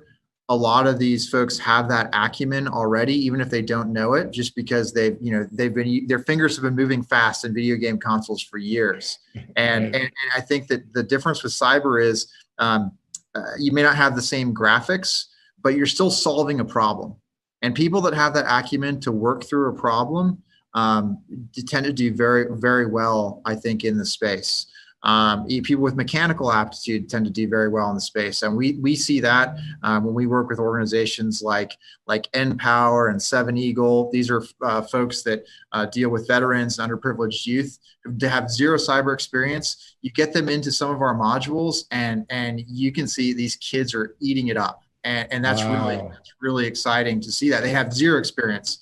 The other thing I'll say is my 13-year-old. We have 310. Range force modules. My 13-year-old, who had no cyber experience, has done about 35 of them. And whenever, of course, we have a promotion for like a new T-shirt or something, he's the first one on it. In fact, I see him on the system when he's supposed to be doing homework. So we have a discussion. But I think that we're doing a disservice by not getting this out to a broader swath of the community and really letting them play, for lack of a better word. Give them something to play around with. If there's acumen there, then we can really harness it, and we're going to have an incredibly well-trained future workforce in the space. Absolutely. Right.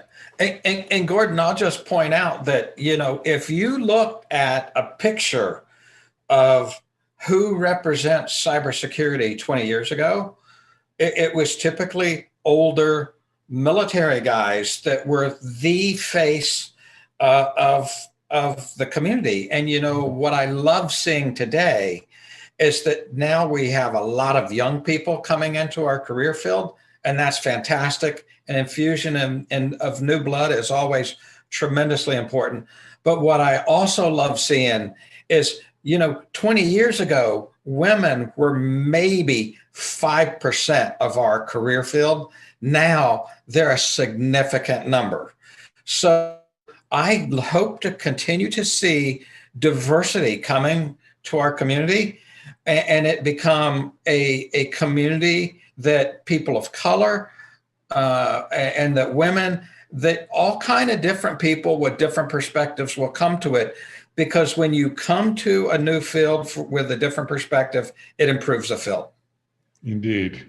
That's a great thought. Yogev, do you want to add something?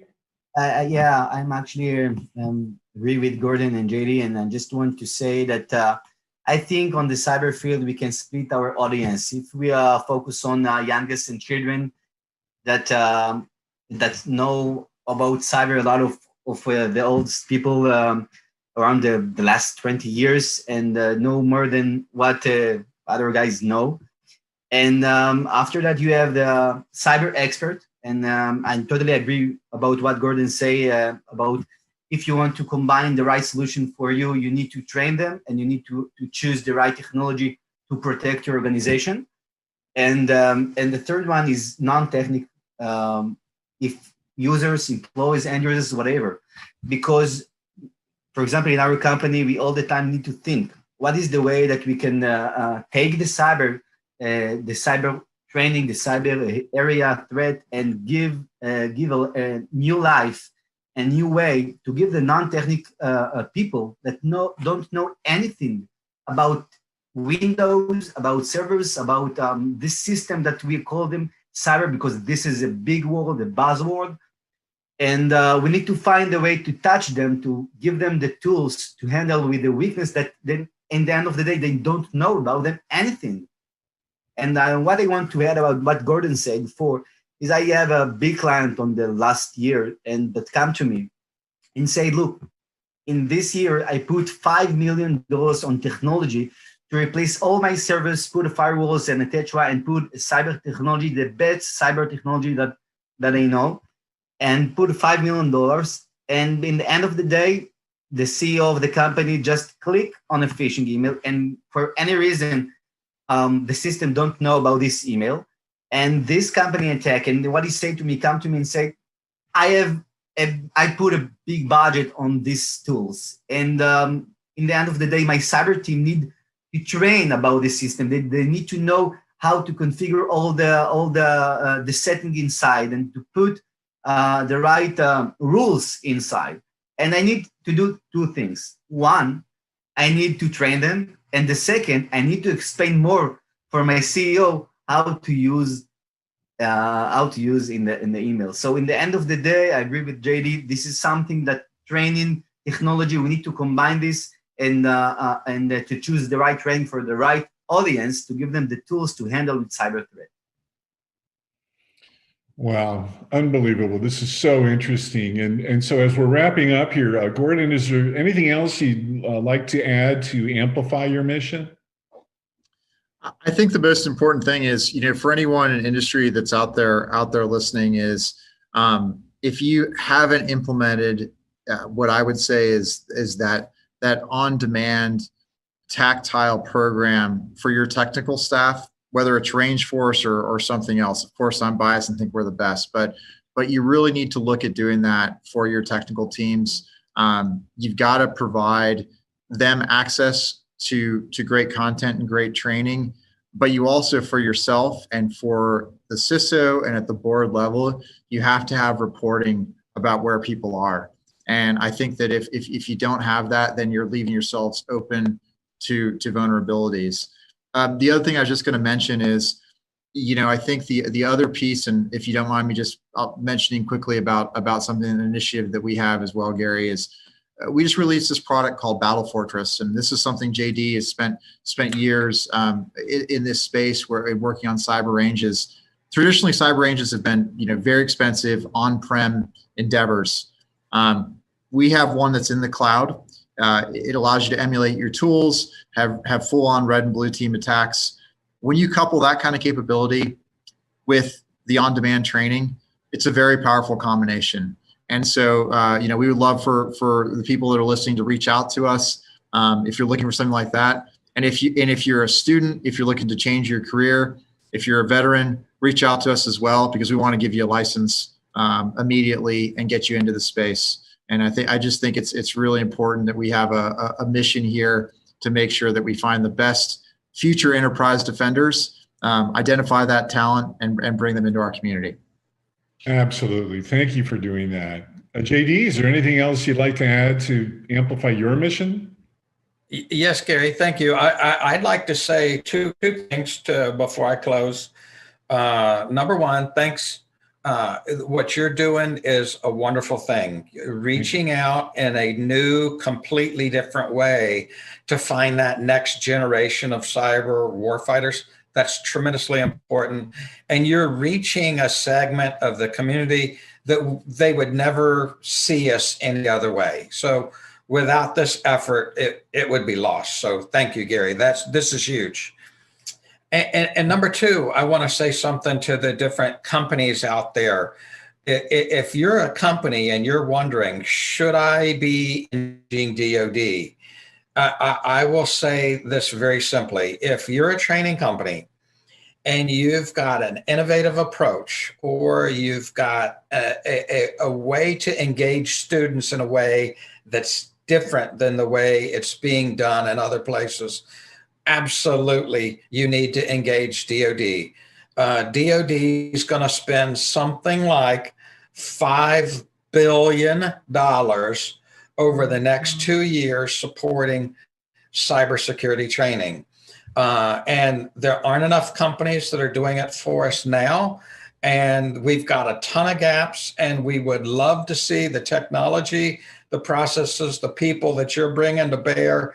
And if they'll fill a gap for us, then we will use them, and we need them. Well, JD, first of all, thank you so much for your kind words. The cybersecurity community has been incredibly supportive of our, initiatives, and it's only going to get better. So thank you. Yogev, you're going to have the last word. Is there anything that you'd like to add to amplify your mission? Yeah, I just want to say thank you for you. I think that you are doing awesome work with your comics and your TV shows, and the message. This is something that it's amazing, because it's something that's very unique and give the right tools to the employees. And in the end of the day, I think the human factor in companies and organization not must to be the human error. We can, if the companies give the knowledge to them, they can be absolutely the human firewall in the companies. And this is our main mission. This is what I feel, and this is what we want to do in the different way, in engagement and gamification way. Well, our last and one of my favorite questions for our guests, I'll start with you, Gordon. You know that we create comics, the Cyberhero Adventures, Defenders of the Digital Universe. And so I have to ask you, who's your favorite superhero? So, I mean, this is a tough one, and I'm going to pick one, but I'll give you my second place too. But, you know, I'm a technology guy, so I think you got to go with Batman, because there's no inherent physical attribute. It's all about the technology that makes him better, right? But then the other one, and this is the one I've always loved since I was a kid, is Wolverine. I just think he's very, very cool as well. Well, you like his hand or something? Just the hand. You know, I have Wolverine #1 as a comic book, and I just think it was, you know, always just loved the concept of how the art, especially the artwork around those early ones, were very cool. All right, thanks for that. And JD, who's your favorite superhero? Oh, that's great. And you know, I've been a comic book fan for a long time, but I'll give you a visual cue. You know, as a little kid, you know, I would go out with the neighbors. I would grab my trash can lid, and there I was, little Captain America, playing with all the other neighborhood kids. Was it a metal trash can or one of those plastic ones? Yeah, it was. Well, all the trash cans back then were metal. You know, there weren't many. The only plastic things were those little tubes people put newspapers in. You know, so things have changed in a lot of good ways, huh? Yeah, absolutely. Well, that's cool. So maybe if we do a character based on you, we're going to call you Trash Talker. Yogi, what about you? You know, you live in Israel, and I'm sure superheroes are, you know, global and everything with Marvel Comics and all that. Who's your favorite superhero? What do people in Israel kind of talk about? In the last few years, I all the time think that I really like Superman, because I all the time need to defend everyone. But in the last few months, I think that I'm going to change it to Phoebe the Fisher, because on the last month, I totally go deep to Phoebe, and I guess that you can share with in a few weeks we can share with everyone about why is the reason that I really like Phoebe, and believe why we need to protect from Phoebe. So so I guess that they're going to change my hero. Well, this is actually our first scoop, you know, although I had inside information on it. But Phoebe, we created a character that is part fish, part human, and she has 3 weapons. She has a harpoon, which is used for whale fishing, which of course our audience knows is going for, you know, big people. She has a spear, which is for spearfishing, targeted, you know, sorts of attacks, business email compromise, things like that. And then she has a fishing rod for spray and pray, you know, kind of fishing. So you're her first fan. So thank you for that. And thanks for helping bring our characters to life. Well, for more information, as I mentioned earlier, we'll include our guests' contact information in the show notes. Thanks so much to Gordon, JD, and Yoga for this incredible show. If you would like to be a guest on our show, just send an email to Gary at cyberheroescomics.com. Thanks, everybody.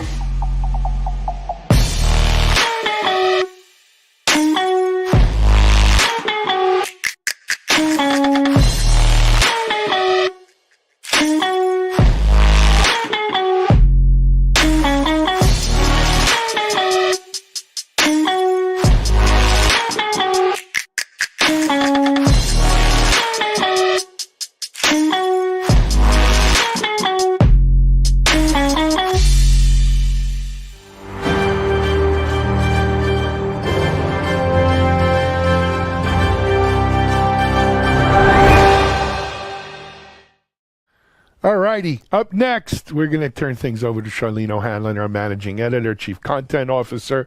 Charlene has today's news and headlines around the media ops sites, as well as a preview of the rest of this week's webinars and 2 great interviews. One with Keeper Security CEO and co-founder Darren Guccione, and one with my friend John Morello of Palo Alto Networks. Charlene, take it away. Hey everybody, happy Tuesday. This is Charlene O'Hanlon, and I am here now with the Tuesday edition of the headlines. First up, on DevOps.com, we have an article about the importance of testing in production and the role that feature flags play in helping make that happen. Developers want to know that their code works before they release it to their users. It's a pretty obvious thing. That's pretty much the idea, but for years the process has been to deploy code to staging, have the QA team test in staging, and then deploy to production after testing. But when things don't work in production the way they do in staging, what do? Feature flags let you avoid those issues by testing in production and confirming the feature will successfully function in the environment that it will ultimately live in. This article also offers up a 30, 60, and 90-day roadmap to help developers shift their testing to production and eliminate the "it worked fine in staging but broke in production" conversation. And speaking of testing, we have an article about the role that automation can play in testing environments to eliminate the time and effort-intensive processes that are so prevalent in so many organizations still. Automation can be used in many areas of testing, from test planning to defect analysis, repair, and feedback loop, and can completely transform the testing process. This article takes a look at where automation can be of most help in testing and offers some guidelines on how to increase automation without disrupting the test environment altogether. In news, we take a look at a recent survey by Contrast Security that shows DevSecOps progress is slow going in a significant number of organizations. According to the survey results, 85% of developers said their applications on average have 10 or more vulnerabilities, and nearly half said they have on average more than 20 per application. 88% of respondents need to stop development work to remediate vulnerabilities at least once a week, with nearly 80% spending too much time triaging and diagnosing application security alerts. Now, given the fact that DevSecOps is a very hot topic these days, these survey results they show organizations aren't moving very quickly to shift security left in their software delivery lifecycle. As the world moves to cloud-native and application-based infrastructures, albeit slowly, the need for secure apps is increasing every day. Clearly, there is more work to be done to get organizations to adopt a DevSecOps workflow. All right, over on Container Journal, we have another article in the series that looks at Kubernetes and edge computing. You may remember in yesterday's broadcast, I told you about an article that looked at whether Kubernetes was ready for edge computing prime time. Today's article looks at some of the reasons why, despite its complexity, Kubernetes is still worth considering for edge computing applications. There are plenty of benefits in using Kubernetes for edge computing, according to the article, the most notable being the ability to unify policies across edge devices and cloud environments while centralizing management and standardizing policies. So is Kubernetes truly beneficial for edge computing? I guess it's up to you to decide. Over on Security Boulevard, we have an interesting article about a recent survey of 350 security professionals around the world. It suggests that younger cybersecurity professionals tend to be more conflicted about advances in artificial intelligence than their older colleagues. In fact, more than half of the respondents under age 45 agree or strongly agree that AI and machine learning are a threat to their job security. In contrast, just 25% of the respondents who are aged 45 and older feel the same. These results reflect the fact that many manual security tasks, which tend to be performed by less experienced members of a cybersecurity team, are ripe for automation. 83% of survey respondents have less than 10 years of experience, and a third have less than 5. So given the dearth of cybersecurity professionals to fill so many vacant positions, I think they'd actually embrace automation as a way to move beyond the button pushing into tasks that add more value by embracing higher level challenges.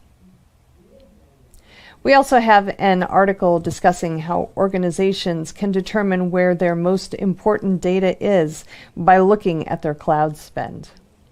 The first step to securing your infrastructure is understanding what assets need to be secured, and finding and classifying data is an important part of that process. Only when you have visibility into your data can you decide what data is important to protect and how much protection is required. A crown jewels analysis is a great way to do that, but what do you do when you have 50 assets that are flagged as highest priority? Simple. You look at how much money you're spending on cloud costs for each asset. Specifically, utilization and performance metrics as they relate to how much money you're spending to service that system. The higher the cost, the shinier the crown jewel. All right, that's it for today's headlines. Lost my train of thought there. Please check back on Thursday when we will have more headlines for you. But until then, have a great day and please stay safe. This is Digital Anarchist. Hey everybody, welcome back to TechStrong TV. I'm Charlene O'Hanlon, and I'm here now with Darren Guccione, who is the CEO and co-founder of a company called Cybersecurity. Darren, thanks so much for taking the time and talking with me today. Really appreciate it. You're welcome. All right, you guys are located in Chicago. I love Chicago. It's such a great town. So tell me a little bit about Cybersecurity and what you guys are all about. Sure. Yeah. So we make cybersecurity software that protects individuals, families, and businesses against password-related data breaches and cyber threats. So our software operates across really the entire ecosystem of a company, for example, on every smartphone, tablet, computer for every single employee in the organization. Think of it like a ubiquitous digital vault that runs on all of those devices. It fully integrates with any type of single sign-on solution or Active Directory or any type of identity application, so it's very tight. We do focus on the area of cybersecurity called identity and access management. But yeah, we've been in business now for 9 years. We've got right around 1.4 million paying customers globally. We publish this software in over 100 countries, 21 languages, and yeah, we did this study recently with the Ponemon Institute, surveyed right around 2,200 different organizations across the United States, Europe, Benelux, Scandinavia, Australia, and New Zealand. So love to talk to you about it today. Yeah, great. Let's dive right into that, because I'm really interested in finding out about what you guys have learned, specifically as it relates to remote work security and really where corporations or where organizations, basically where they're falling down and where they're shining. So why don't we go over some of the highlights of the report? First of all, maybe a little bit of background about the report, when you guys actually put it out in the field, and what your target audience was and all that good stuff. Well, we do this report every year. I believe this is the 4th straight year that we've been doing this report. Initially, we started with the United States, but as we branched out globally, it became apparent to us that we needed to expand the scope of the report. So typically, we'll spend about 90 days of field work. We send it out to, roughly no less than 10,000 different businesses. We have typically a very strong response rate. So I'd say the response rate, I think, was over 20% this year, which is fantastic. Wow. That is. So more companies, are participating in this and getting to know us. But yeah, we are the ones that sponsor this every year. And what we found, traditionally was that over the course of time, there's different events, right, that take place globally. This pandemic was a pervasive and catastrophic one. and really had a severe impact on cybersecurity, posture and the results in terms of, the data breaches that were occurring as a result of that. I imagine, some of the results pointed to the fact that companies just are not prepared to the level that they should be when it comes to remote work security. But I guess the report says you've got almost half of organizations said that they didn't have the right budgets to adequately support a remote work environment securely. That seems pretty high. It is. And look, I think what this came down to is that we realized, based on the research and the data, it was very clear, because numbers always tell a story.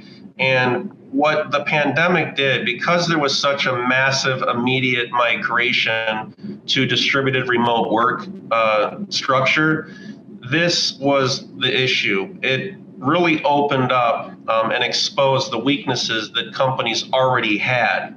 Right. And it literally exposed it and catalyzed it. So when we asked the first question, what percentage of your remote workers are making their organizations vulnerable to a data breach? The answer was 71%. Wow. So you can imagine when you go remote on all of these devices, not all the devices, by the way, are mandated or owned by the organization, right? There's a BYOD where you bring your own device. It could be a smartphone, could be a tablet, or a computer at your house using a home network. Now you have to orchestrate security protections across the entire ecosystem. So, companies that were traditionally used to being on-prem and having strict control over their organization's devices were now forced to, go remote and answer the question, well, how do we get everybody a computer? How do we lock those computers down? What type of software should they be running? What type of security protocols do we have to have in place? How do we continue running our operation efficiently?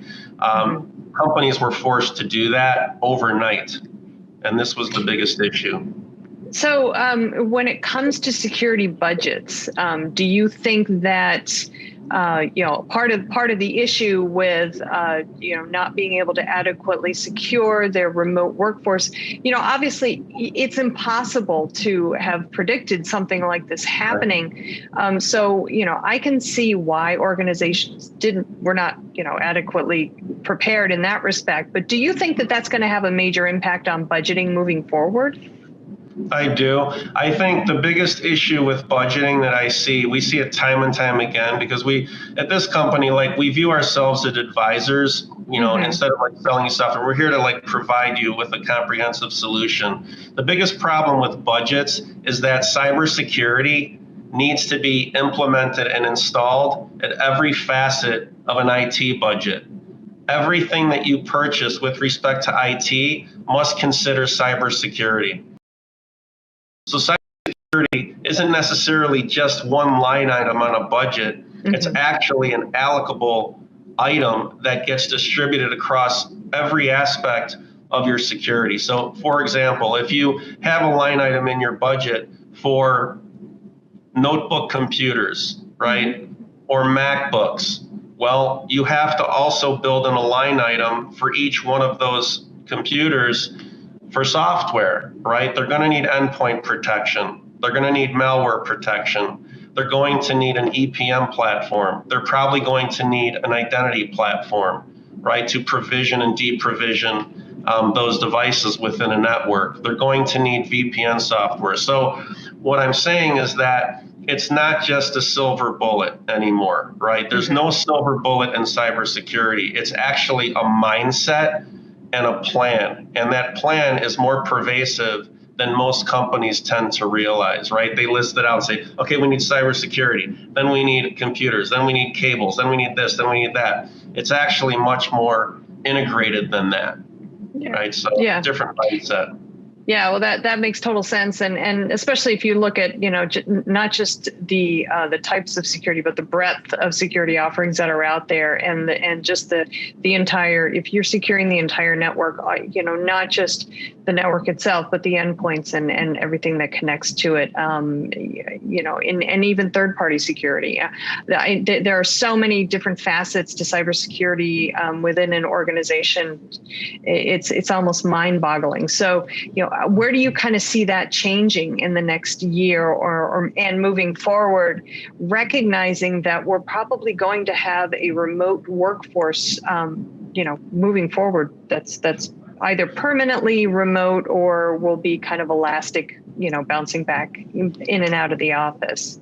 Yeah, I think it's going to be a hybrid, just like your latter point. I think that it'll be in and out of the office. I mean, that's how we're operating today, by the way. So we have a very controlled office setting for those people who want to come in, but I would say 90% of our team is remote. Mm-hmm. At the end of the day, there's a nucleus of cybersecurity software, and there's a nucleus of cybersecurity protection. Every budget needs to start with identity and access management, especially because you have distributed remote workforces, right? So you need, IAM is all about making sure that the right person on the right device from the right location accesses the right systems at the right time, right? It's all about control, enforcement policies, permissions, and distributed identities, right? Just to make sure that everything's locked down. So this is really, I think, the core of every cybersecurity strategy that we're going to see. It starts with identity and access management, and then you branch out from there. What about security of, other networks that organizations, the workers are using to connect to the corporate network? I mean, obviously, identity and access management is great to access the corporate network, but there's, what about the security in between, if you will?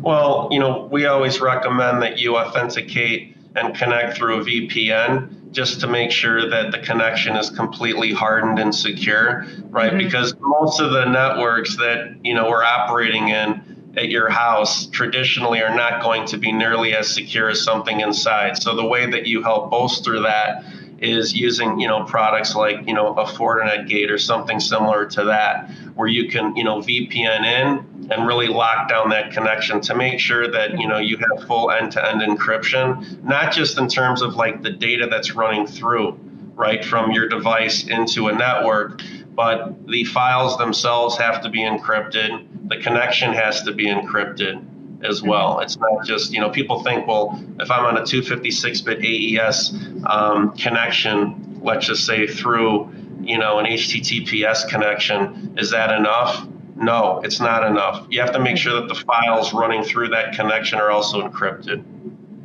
All right. Well, moving beyond, the hardware, the software, the applications to lockdown security, I imagine there's a healthy dose of culture that comes into a security posture within an organization.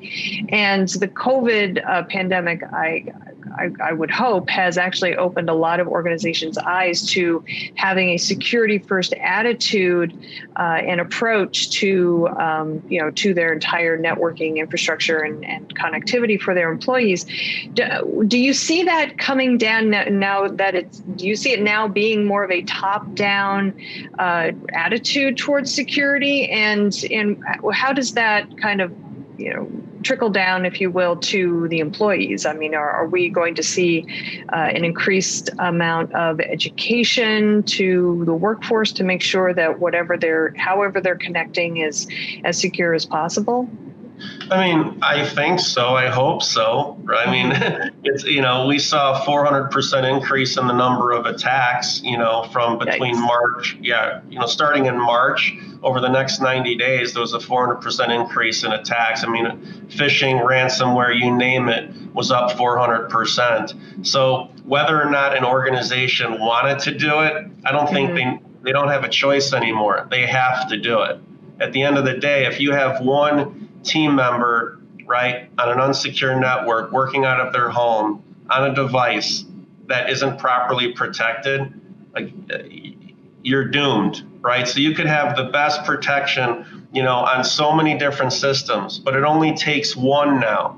It only takes one for a cyber criminal to create major problems for an organization. So it's important to lock everything down. That's a scary statistic, 400%. Wowie zowie. Well, I'll be really, I hate to say it. It sounds very kind of, I don't know, somber, but I think next year is going to be a pivotal point for security within a lot of organizations. And I really do believe that we're going to see some serious repercussions from the security practices of pre-COVID compared to the security practices that we've learned since the pandemic. So hopefully it'll all be good, but I expect there's going to be plenty of bad news along the way as well. So, but Darren, thanks so much for having the conversation with me about remote workforce security. Maybe this time 6 months from now or 9 months from now, we can regroup and have the conversation again and see maybe what's changed. Sure. All right. Happy to do it. All right, great. Well, thanks again for taking the time. You're welcome. Thank you. All right, everybody, please stick around. We've got lots more TechStrong TV coming up, so stay tuned.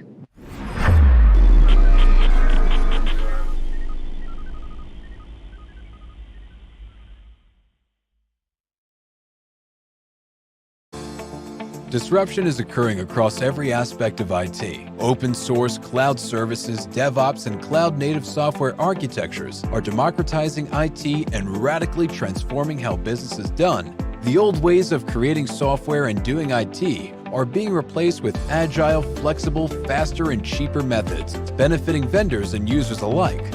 Accelerated Strategies Group is out to democratize access of industry expertise and knowledge.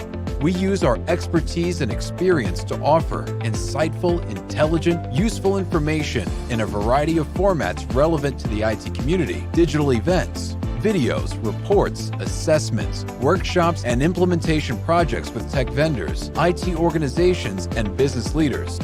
We widely and openly share our work products, often for free. Analyst reports these days aren't worth more than a graph or chart that tells a story or illustrates a market trend. We work with developers, DevOps teams, cloud architects, security engineers, and transformation leaders most every day, creating and implementing transformational strategies and technologies. We're not just thinkers, we're also doers. Hey everybody, happy Tuesday. This is Charlene O'Hanlon, and I'm here now with the Tuesday edition of the webinars preview. As always, we have a ton of great webinars on DevOps.com, Security Boulevard, and Container Journal, but I wanted to let you know about 3 that are coming up so that hopefully we can get you guys involved. First one is called Threats at the Kitchen Table, Balancing Security and Usability in Remote Workforces. This one is happening Wednesday, November 11th at 11 a.m. Eastern on Security Boulevard, and it's sponsored by Immersive Labs. This is another in the series of Immersive Labs interactive crisis simulation webinars. I really, really love these because these are the most interactive things and they are awesome. In this one, attendees, your organization faces an imminent switch to 100% remote working because, of course, that has never happened before. And it's up to you to make it happen. So as the head of IT for a wealth management firm, attendees have to balance the cybersecurity needs of the business with operations and efficiency while preparing the workforce that has never worked remotely to make a switch. So as the scenario unfolds, you as the attendee, you will get your say on how the team should prepare. You'll see the impact of the decisions on factors such as operational effectiveness, security, and communication quality. So hopefully the end result is you get an understanding of the challenges facing business and security teams, the risks in getting a balance wrong, and the importance of communication. If you do nothing else this week, I totally encourage you to attend this webinar. It's lots of fun, and you really do come away with a great understanding. The next webinar I want to let you know about is also happening Wednesday, November 11th at 1 p.m. Eastern on DevOps.com. It's sponsored by Shift Left. This webinar will actually offer up some examples of how vulnerabilities can occur in the Scala web applications.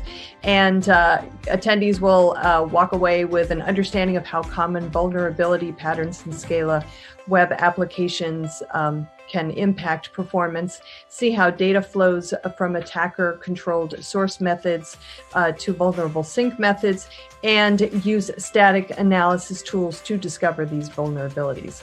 If you are working with Scala applications, this is definitely one you want to take a look at. Again, this one is happening Wednesday, November 11th at 1 p.m. Eastern on DevOps.com. The third webinar I want to let you know about today is also happening Wednesday, November 11th. This one is at 3 p.m. Eastern on DevOps.com. It's called Running Stateful Applications on OpenShift Need a Cloud-Native Storage Stack. This is sponsored by Red Hat Marketplace. And as the adoption of Kubernetes distributions such as OpenShift grows, developers and DevOps teams are expanding the use cases beyond stateless applications to stateful applications.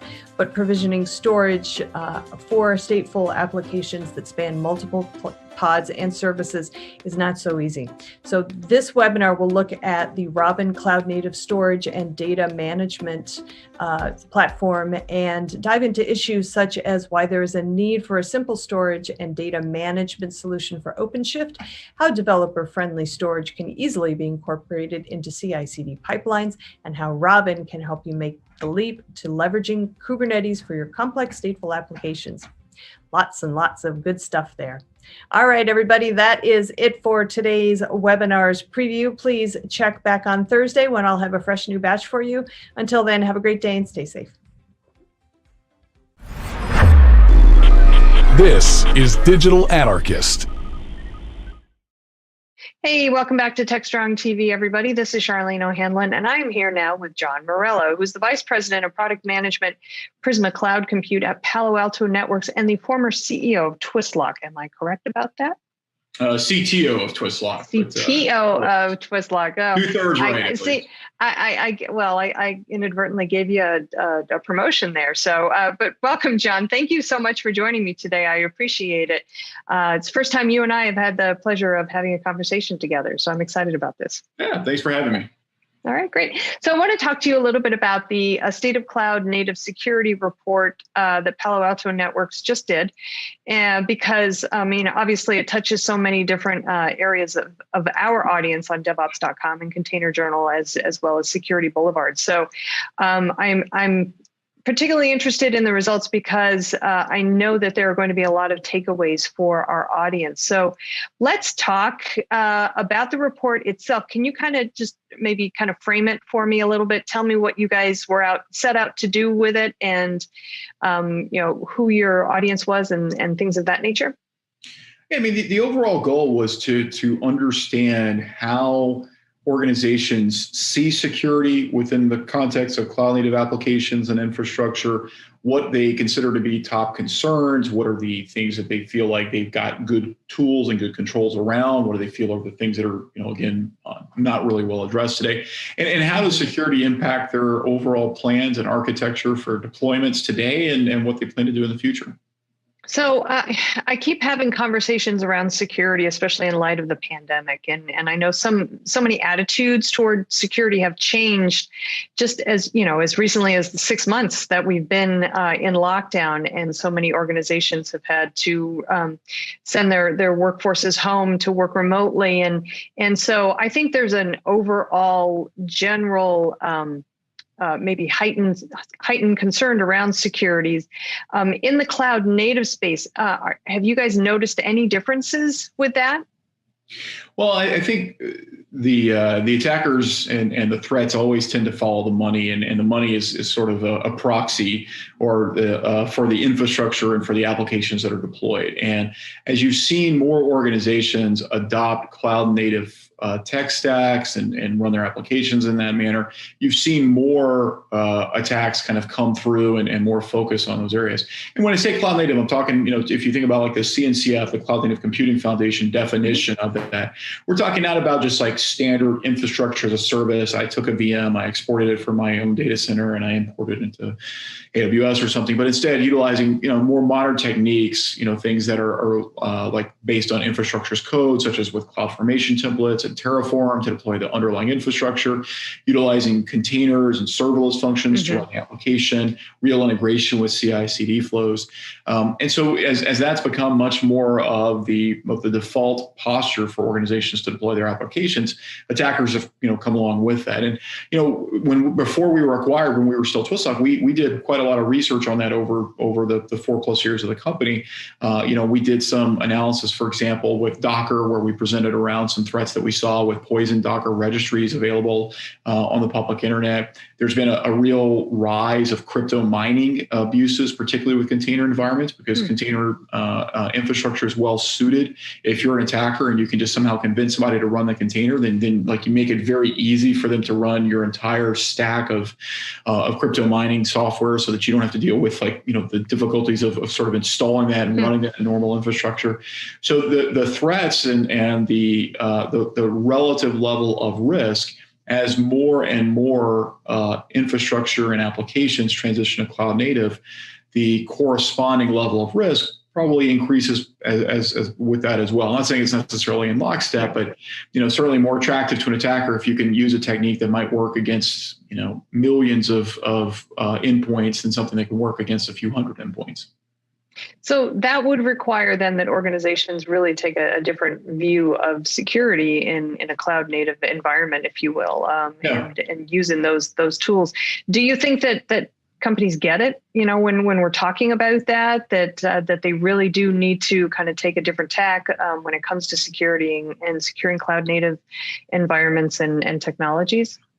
I think they get it, but I think there's also some challenges that make it, that make it harder to do security in a cloud native world. Cloud native is just a new set of technologies. It's neither good nor evil. It's neither, more secure nor less secure. It really comes down to like how you use it and how do you deploy it, right? And, the things that are really different about cloud native is you have a lot more entities that you're dealing with. If you take your traditional, very basic sort of 3-tiered application you might run in more legacy architecture, maybe you have a couple of VMs for the front end, a couple for an app tier, and a couple for a database. So you have, let's say 6 things that you're dealing with.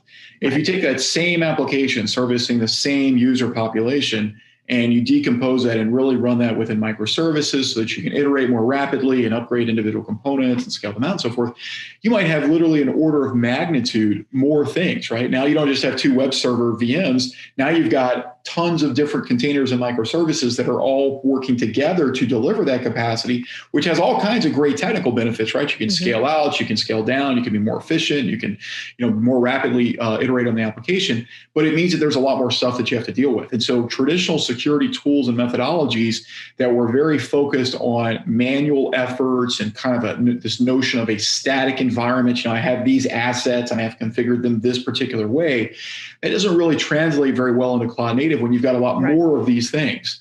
Additionally, those things change much more frequently. Again, that traditional server that we just talked about, a lot of organizations might just update the software on that, once a quarter, once a year, sometimes, like maybe not for multiple years in a lot of organizations.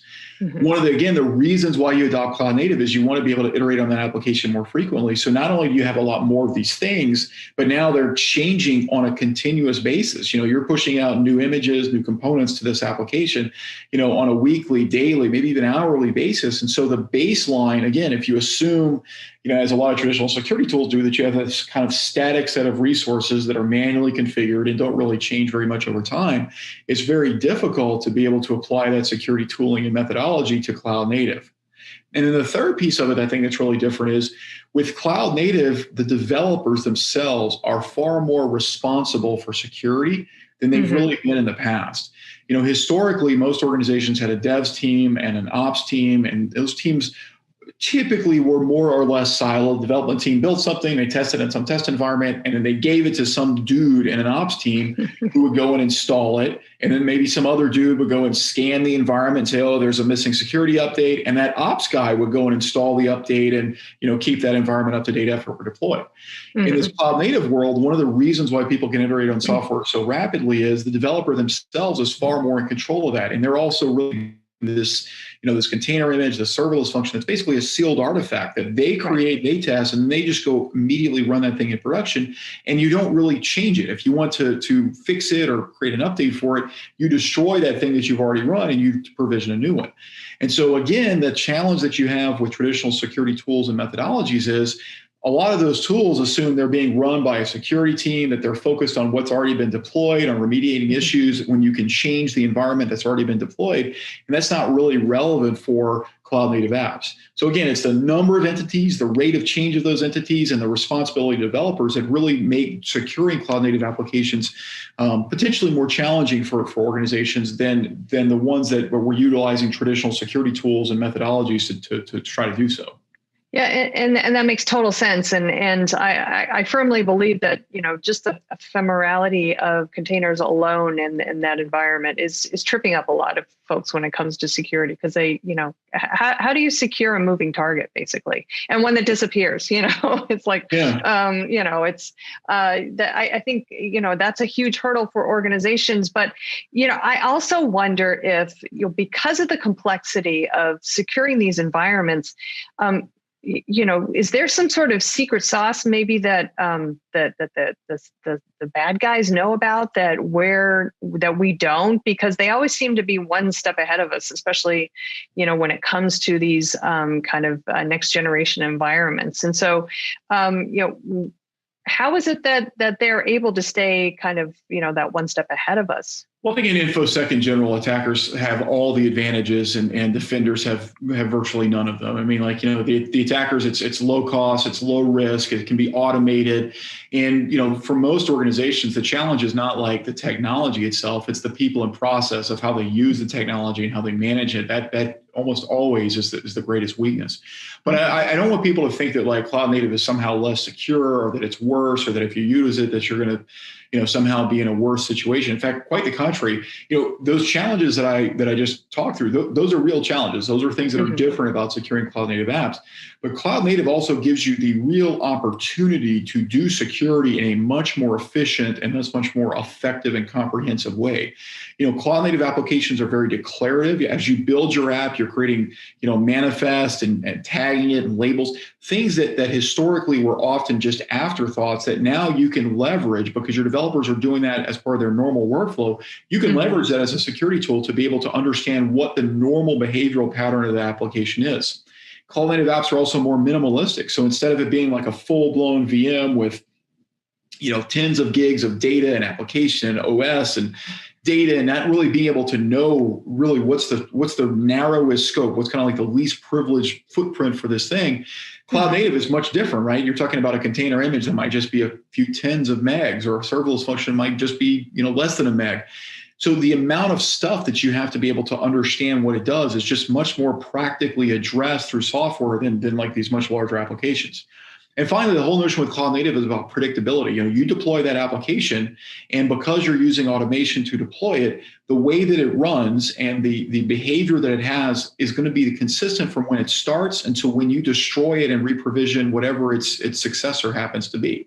And those three aspects allow you to build security tooling that can really take a lot of human involvement out of the loop. So instead of it being something where, again, in the old world, a dude would go in there and say, okay, this app listens on this port and it only runs this process, and I go to one tool and configure this firewall, and I go to a different tool and I configure an IDS and blah, blah, blah.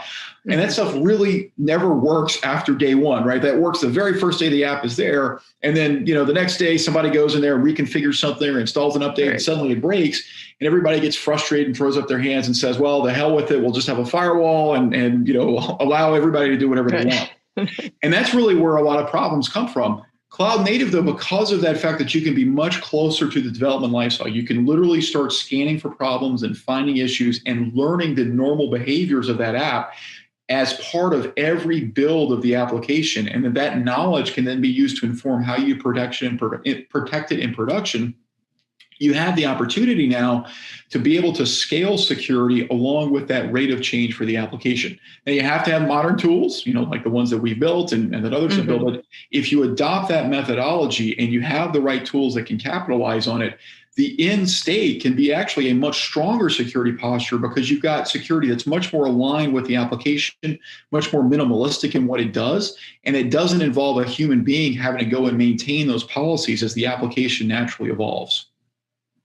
Well, I think there's an, just inherently people consider cloud native environments to be more complex. And when you talk about things like Kubernetes, which, has a reputation of being an extremely complex technology, I think that scares a lot of people off. But I do see that there is there's definitely an increase in adoption of cloud native technologies. And I think along with that, we're going to see a greater emphasis on, securities or security technologies that really do focus on cloud native. And, I'm looking forward to seeing how the market landscape kind of settles out over the next 12 months or so, and see what, what we can expect to see in the space. So hopefully Palo Alto Networks will keep up this cloud native report, and, maybe next year, this time we'll have another conversation about this.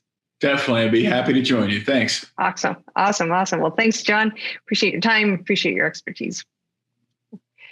All right, everybody, please stick around. We've got lots more TechStrong TV coming up, so stay tuned.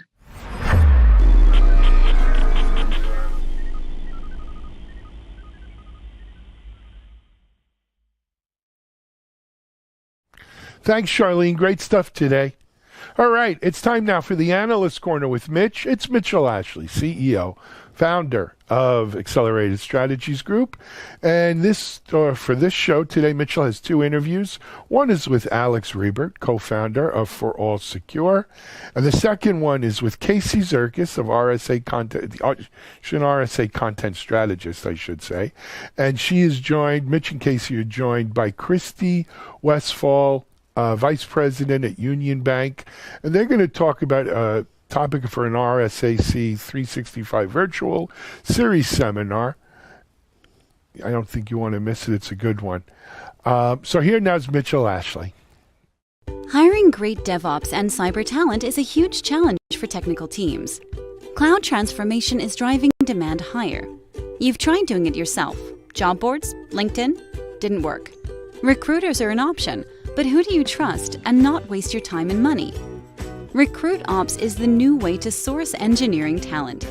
From MediaOps, the people behind DevOps.com, Security Boulevard, Container Journal, and more. We sit right in the middle of the hottest positions in Dev, Sec, and Ops, and the brightest minds in the field. If you're looking for a great position or the talent to fill it, we can help you. Trust us, risk-free.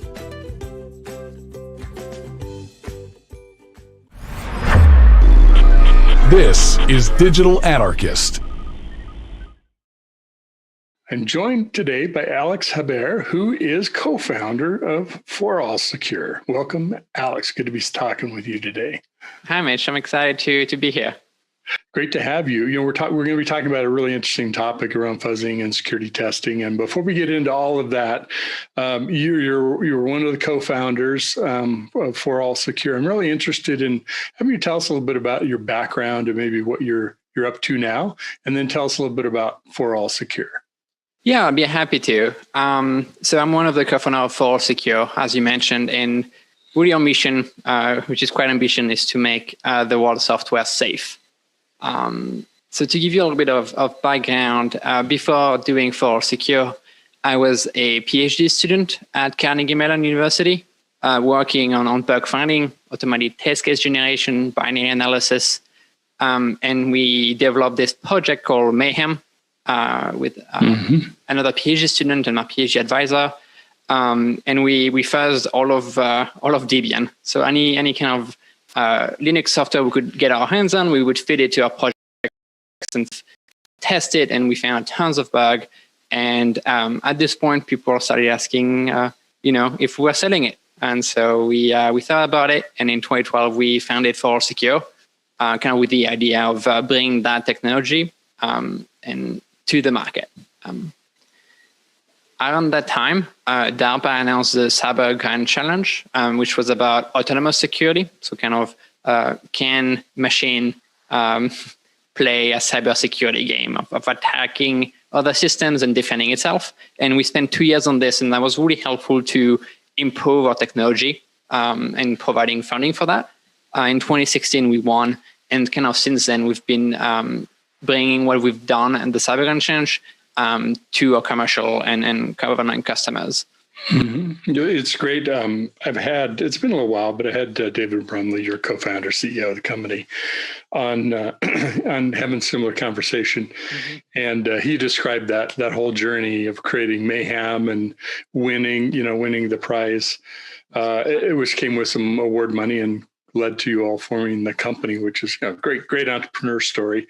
Especially, it was great to see that coming out of academia that way. So that's very cool.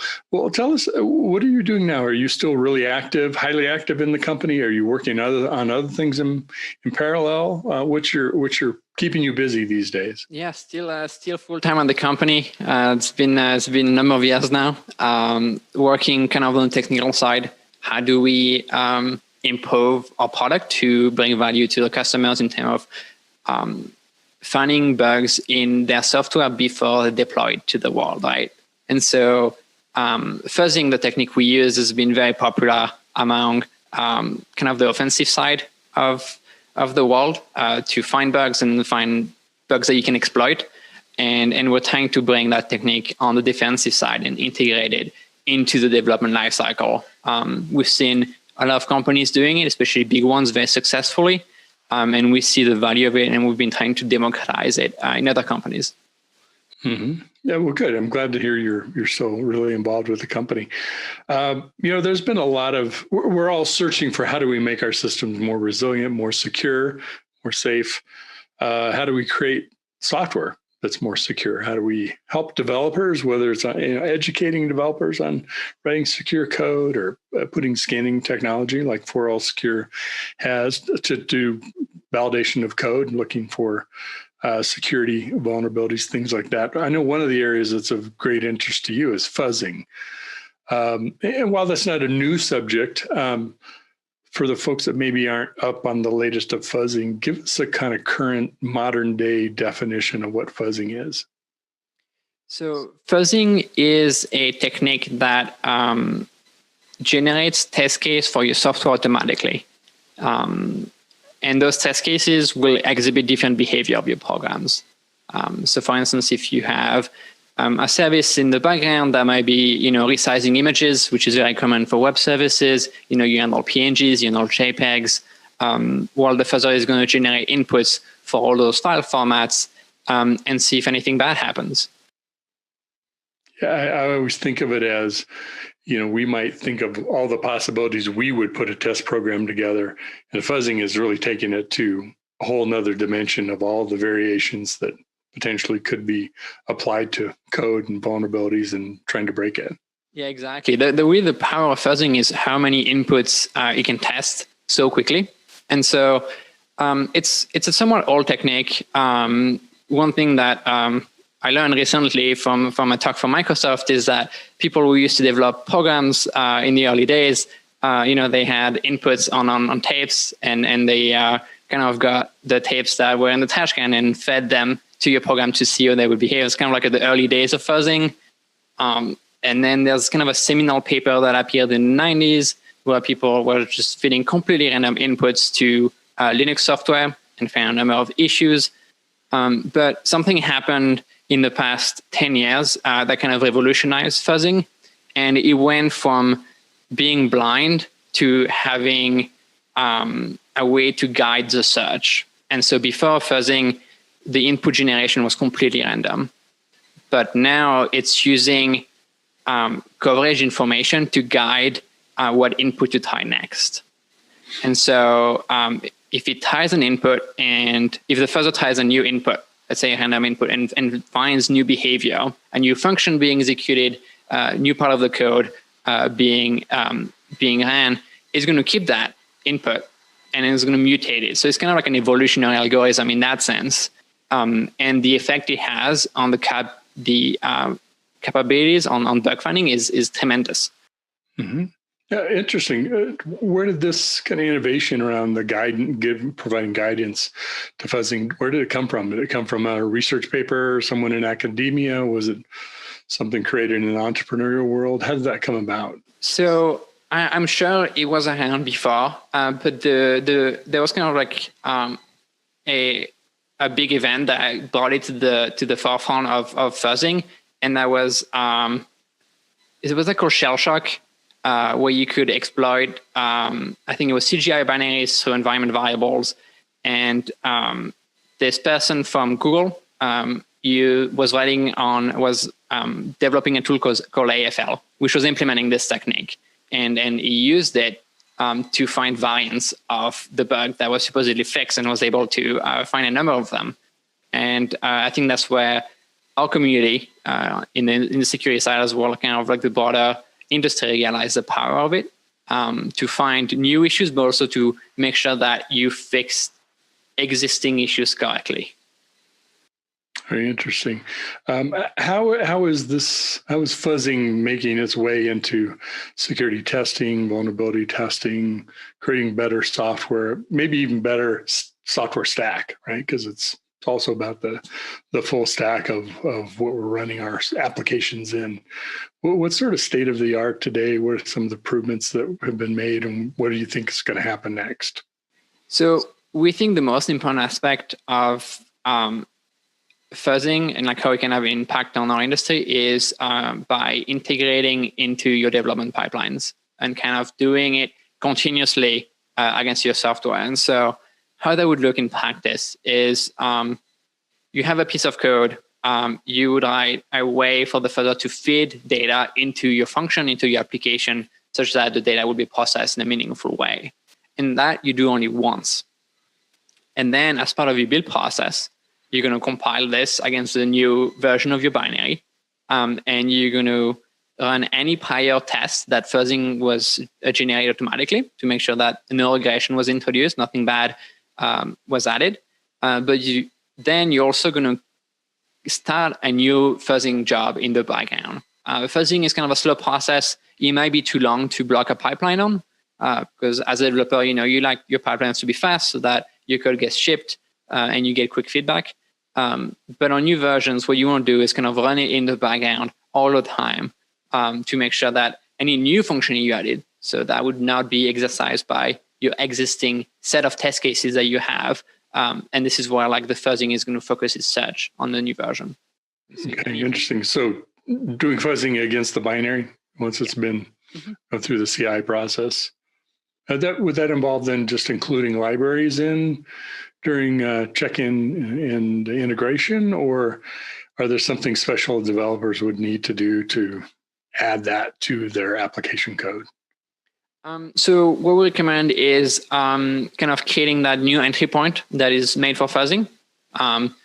So for instance, if you have like a web server that you're developing, maybe don't add all of decryption necessarily, or like the key verification. I mean, there's value maybe in testing that, but maybe that's something that's just going to tip the fuzzer and prevent it from actually exercising what you care about.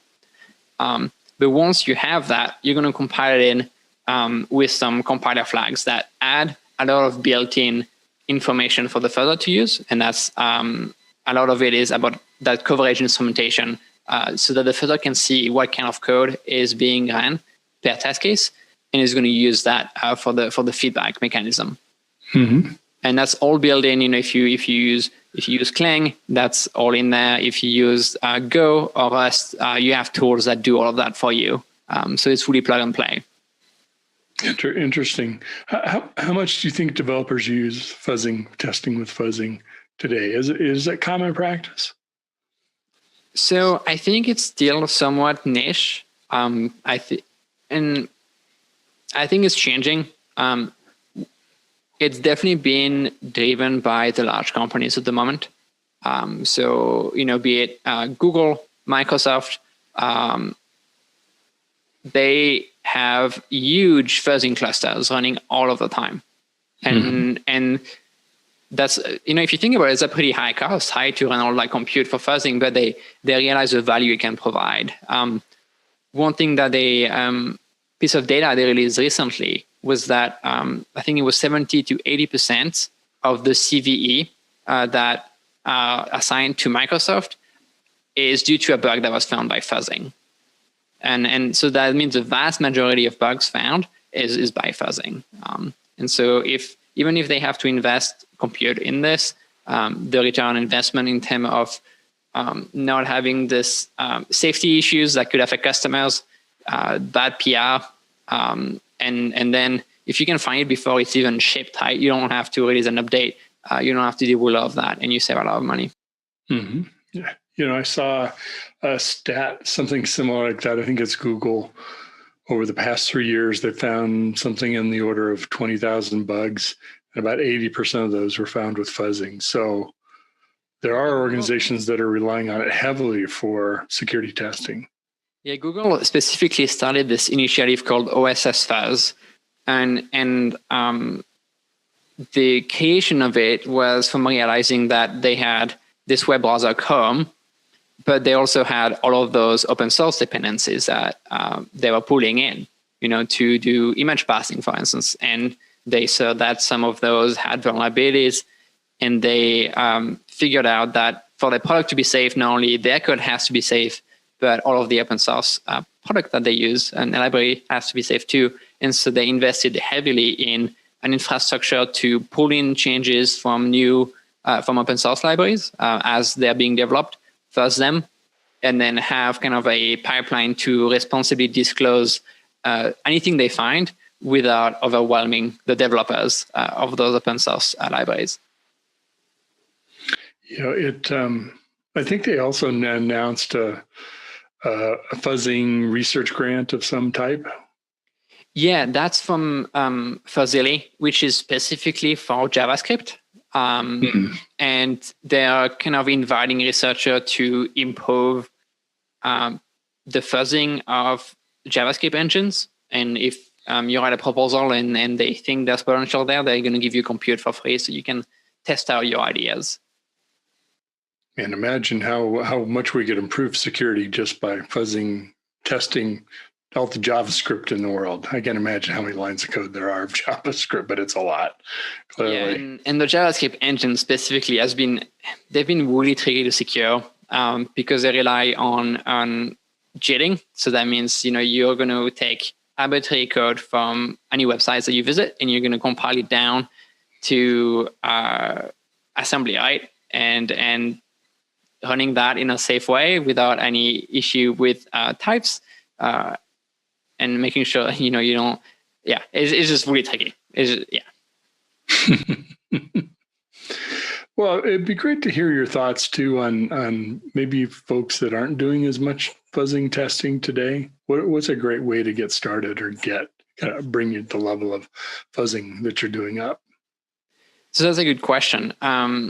There's a few resources I could recommend, and they're fuzzing language specific. So if you do anything that is using LLVM and Clang, I would recommend looking into something called libfuzzer, and that is probably the best way to fuzz machine code these days. It does it in memory, which means it doesn't have to restart the program every time you try a new test, which speeds up the testing tremendously. It has this coverage feedback that I mentioned, and it finds a ton of issues. All of the OSS Fuzz project that I mentioned is, as far as I know, based on that. And then if you use Go, you should consider looking at GoFuzz, which has found a number of issues. And it's interesting because Go is not a memory and safe language, right? And so a lot of the safety issues that you're thinking about when you're talking about fuzzing, use after freeze, invalid writes, you don't really have that as much in Go, but they found nonetheless a lot of caches. And so it's kind of like stability and reliability issues in Go programs and in standard libraries. And then really showing the value of fuzzing in memory, safe languages even.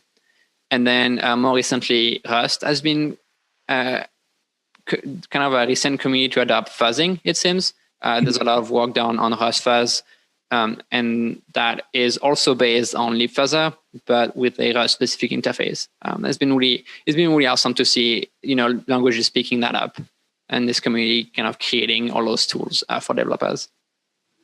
I'm curious to also get your perspective on where's fuzzing going? Where are the areas that are being invested in for research right now? And what do you think we might see in the next 2+ years in terms of the evolution of fuzzing?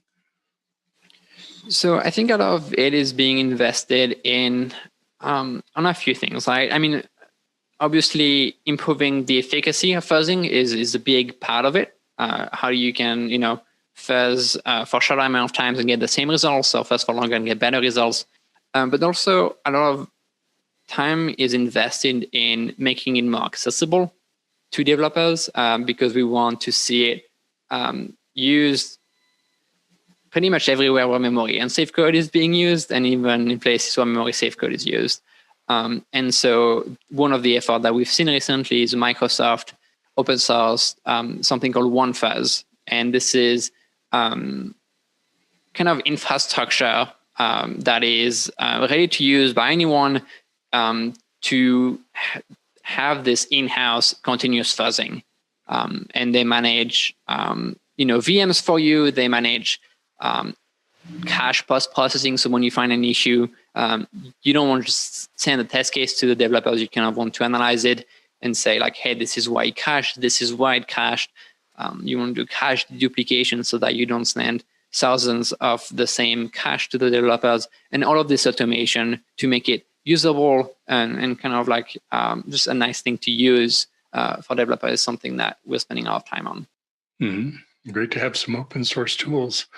Especially from Microsoft, right? Especially from Microsoft, absolutely. I'm curious, do you know, is OneFuzzing, is the tool more oriented toward an Azure environment, or, different Microsoft technologies, of course, C# and other platforms from Microsoft, or is it more generically usable for like JavaScript and Go or other things? So at the moment, I think they support only Azure. I think they're not like tied down to it though. Like if someone was willing to invest the effort to add support for Google Cloud or AWS, I doubt that, it's an open source project, people can change it. I think they would welcome that. In terms of what they support, I do think they support libfuzzer and other languages that are relying on that. So I think they would support Go and Rust as well. And they're working to add managed languages, if I remember correctly. So C#, which probably will make the integration for Java, which is also managed easier. And they also give the ability to bring your own fuzzer if you're more on the technical side, on the fuzzing side. So, it's just really open. Oh, very good. Well, it's been fun talking with you about this. I haven't had a fuzzing conversation in a while. Speaking of security and fuzzing, anything else you wanted to share with us today before we kind of wrap up? Like if you have any questions about fuzzing, reach out to me. I see a lot of value in using it in terms of the security and reliability you get, and I would be happy to talk about how you could start using it. Great, and I will include a link to your LinkedIn profile or email address so that folks can easily get access to you. So, Alex, has been great talking with you. Wish you and the folks at For All Secure all the best, and hope things are going well. Thanks, it's been fun. See you, Mitch. Thanks for joining me.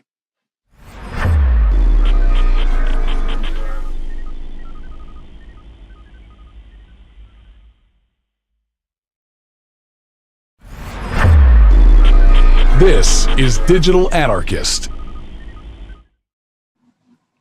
Hi, I'm very privileged to have two excellent folks joining me today. We're going to be talking about an event that RSA Conferences is putting on. First, I'd like to introduce Casey Zerkis, who is Content Strategy with RSA Conferences. And Casey, it's great to have you on. Please introduce yourself. Tell us a little bit about you and what you do at RSA Conference. Thanks, Mitch. It's such a pleasure to be here. And I'm thrilled to be talking about this. Is the first of our virtual series offerings, our RSAC 365 virtual seminars. And moving forward, we'll be having one of these per quarter, but this is launching our seminar series. And we're super excited to be focusing on reducing cloud risk, what you haven't thought of yet, on November 17th. Excellent. And of course, we love RSA events. I think I've been going to RSA since back in the mid-2000s and in the US anyway. Great to see some virtual activities happening. You said this is a series that you're planning on offering? Yes. So back in when we launched the call for speakers for the US event, we also announced our RSAC 365 Cybersecurity Learning Program. And that entails a lot of different offerings. We have monthly webcasts and podcasts and blogs. And we also have the virtual seminars, which are half-day events that we'll do quarterly. We have another full-day summit coming up in January where we'll have multiple tracks and interactive opportunities. So we're really off and running with our virtual offerings and super excited to be engaging with our community. Fantastic. Lots of great content. Looking forward to this as well as the other events. And we have joining us here is Christy Westfall, who is VP of the Incident Response Team for Cloud at Union Bank. Welcome, Christy. Thanks, Mitch. Appreciate it. Glad to be here. Yeah, tell us a little bit about yourself. Union Bank is obviously a bank, but tell us a little bit about Union Bank and sort of the markets you serve, or a little bit about the company. Yeah, so again, I manage the incident response team for Union Bank here in the US. Our parent company is actually MUFG Bank out of Tokyo. So we have an opportunity to do a diverse amount of incident response with our global affiliates, as well as here within the US, where we have on-prem and cloud incident response. So a lot of opportunity there. I've been at a lot of great practical learnings and experience, I imagine, too. Now, you're program committee chair, right? Is it for this event or for the series? For this event. Yeah, and I've had, I talked previously, actually earlier this year at the RSA conference on cloud incident response. I've had quite a journey to get to this point, in that when Union Bank started out trying to basically build out our infrastructure in the cloud, we as security folks kind of had to learn a new language, right? And that it was really interesting, because every time I went to the AWS training sites or any of the AWS education series, you'd look up incident response specifically, and they would talk about things, not that we would normally look at for incident response, like identity and access management. Well, that's a whole other team. Why are you asking me for that? But that's actually pretty critical to being able to respond to an incident, because IAM drives everything in the cloud. So that was quite the journey, and then getting through all that and learning all that. So I learned a lot, and I love to share lessons learned. That's one of the things I do. So whenever I get a chance, I do that as well. And that's kind of what also drove the content for this particular event. Is yes, we understand traditional incident response. We understand traditional infrastructure support. But it's always the little things and the things we don't think about that get us. So that's how we pick the various sessions that we're going to be hosting that day. So for example, we're trying to also make this very interactive, because it will be online. And listening to someone just talk for a long period of time online is not the most exciting thing. So we're trying to make this as interactive as possible. So I'm doing a birds of a feather session on tabletop exercises and how to apply threat modeling and these tabletops to identifying risks. I find as a part of our incident response program, we do just a whole bunch of different exercises all year long. And we uncover risks that, when you get all the right players around a table or a virtual table to talk about, what are we really worried about, and what are our gaps? It's amazing what you can understand, what you can find out. So the goal of my birds of a feather is to kind of drive that conversation, how I've had some success doing that, but I also want to hear from participants. What have you had success with? How are you implementing these tabletops? And so that's kind of a little bit about what I'm talking about. I think that interactivity certainly makes it more engaging, right, over a virtual event. And especially a topic like this. I'd listen to somebody else talk about it alone. If you bring it to a group conversation, certainly you'll learn from a lot of people at the same time. I'm really interested, Casey, in your perspective, too, as someone who's, leading sort of the move into the virtual environment for our RSA conference. We all know the physical conferences really well from across the globe. What's your thoughts and experience going into an event like this of both how to work with Christy and designing the topic and how to bring that to the audience, and maybe what you've learned so far that's worked really well for people that have been both engaging as an expert, but also as a participant in the audience? It's really interesting, Mitch, because we, when we decided that we would embark upon these half-day seminars, traditionally the seminars that are offered at conference are indeed half days. They're 4 hours of content that is designed with sort of an arc. Everything is interconnected and it's intended to be consumed all together. And so we had that in our minds as how we wanted the seminar to unfold. And we looked at, who are some really key players in the industry that have been able to share their experiences and shared it well. And that's where, we looked at Christy's experience with, as she mentioned, RSA Conference 2019. And, she did do a great learning lab and got rave reviews. And so we went to her and said, if you were going to attend a seminar on cloud security, what are the things that you would want to be talking about? Like, what are the topics that are most troubling to you, the questions that you have, the things that you're struggling with? And that's where the whole seminar curriculum, if you will, started to come to fruition. And she just, was very thorough and rattled off a lot. I think it was like 13 different topics at first. And we were like, okay, how are we going to cover all of this? And it was really Christy's idea to bring in that interactive element, which traditionally we wouldn't really have in a physical seminar. But because we're offering it virtually, she felt it was really important. And so we decided, okay, maybe we could take some of these topics and have them delivered as traditional sessions.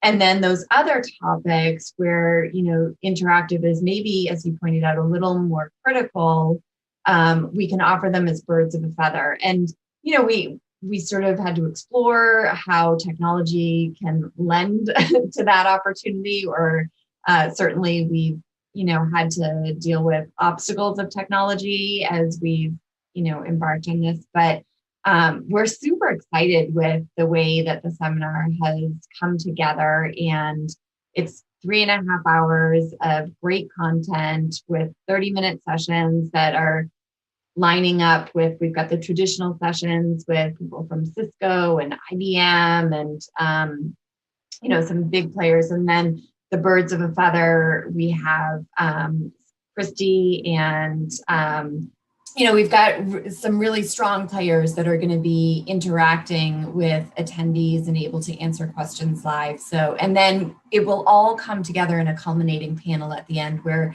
the four traditional session speakers will join Christy and me for a panel discussion. So excellent. Really tie it all together. Yeah. We've really, it's been fun to see it all come together. Well, it's great to hear, Christy, the interaction that you all have had already in designing the topics and coming up with this birds of a feather.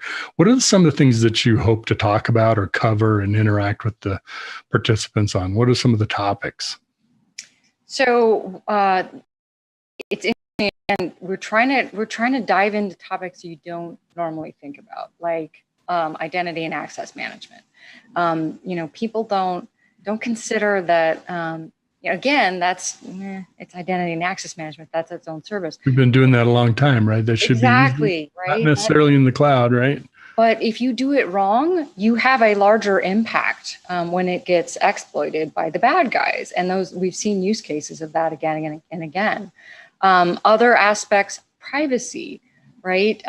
If you decide to put one of your applications outside the US and host it in one of the regions outside the US, what kind of data can you store there? And what kind of implications are around that? So those are just a few of the ones. We're looking at monitoring as well. How do you make sure that you're monitoring the right things and at the right times and reacting at the right things?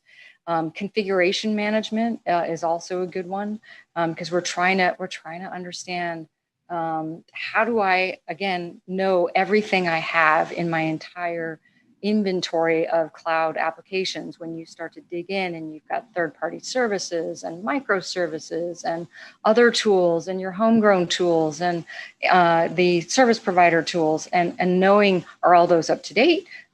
What do they give access to? What don't they give access to? All those types of things. So we're going to have a lot to explore in 3.5 hours, and I'm really excited to do it. Yeah, it sounds like it. Just even the topic of incident response, which you obviously focus on in your work.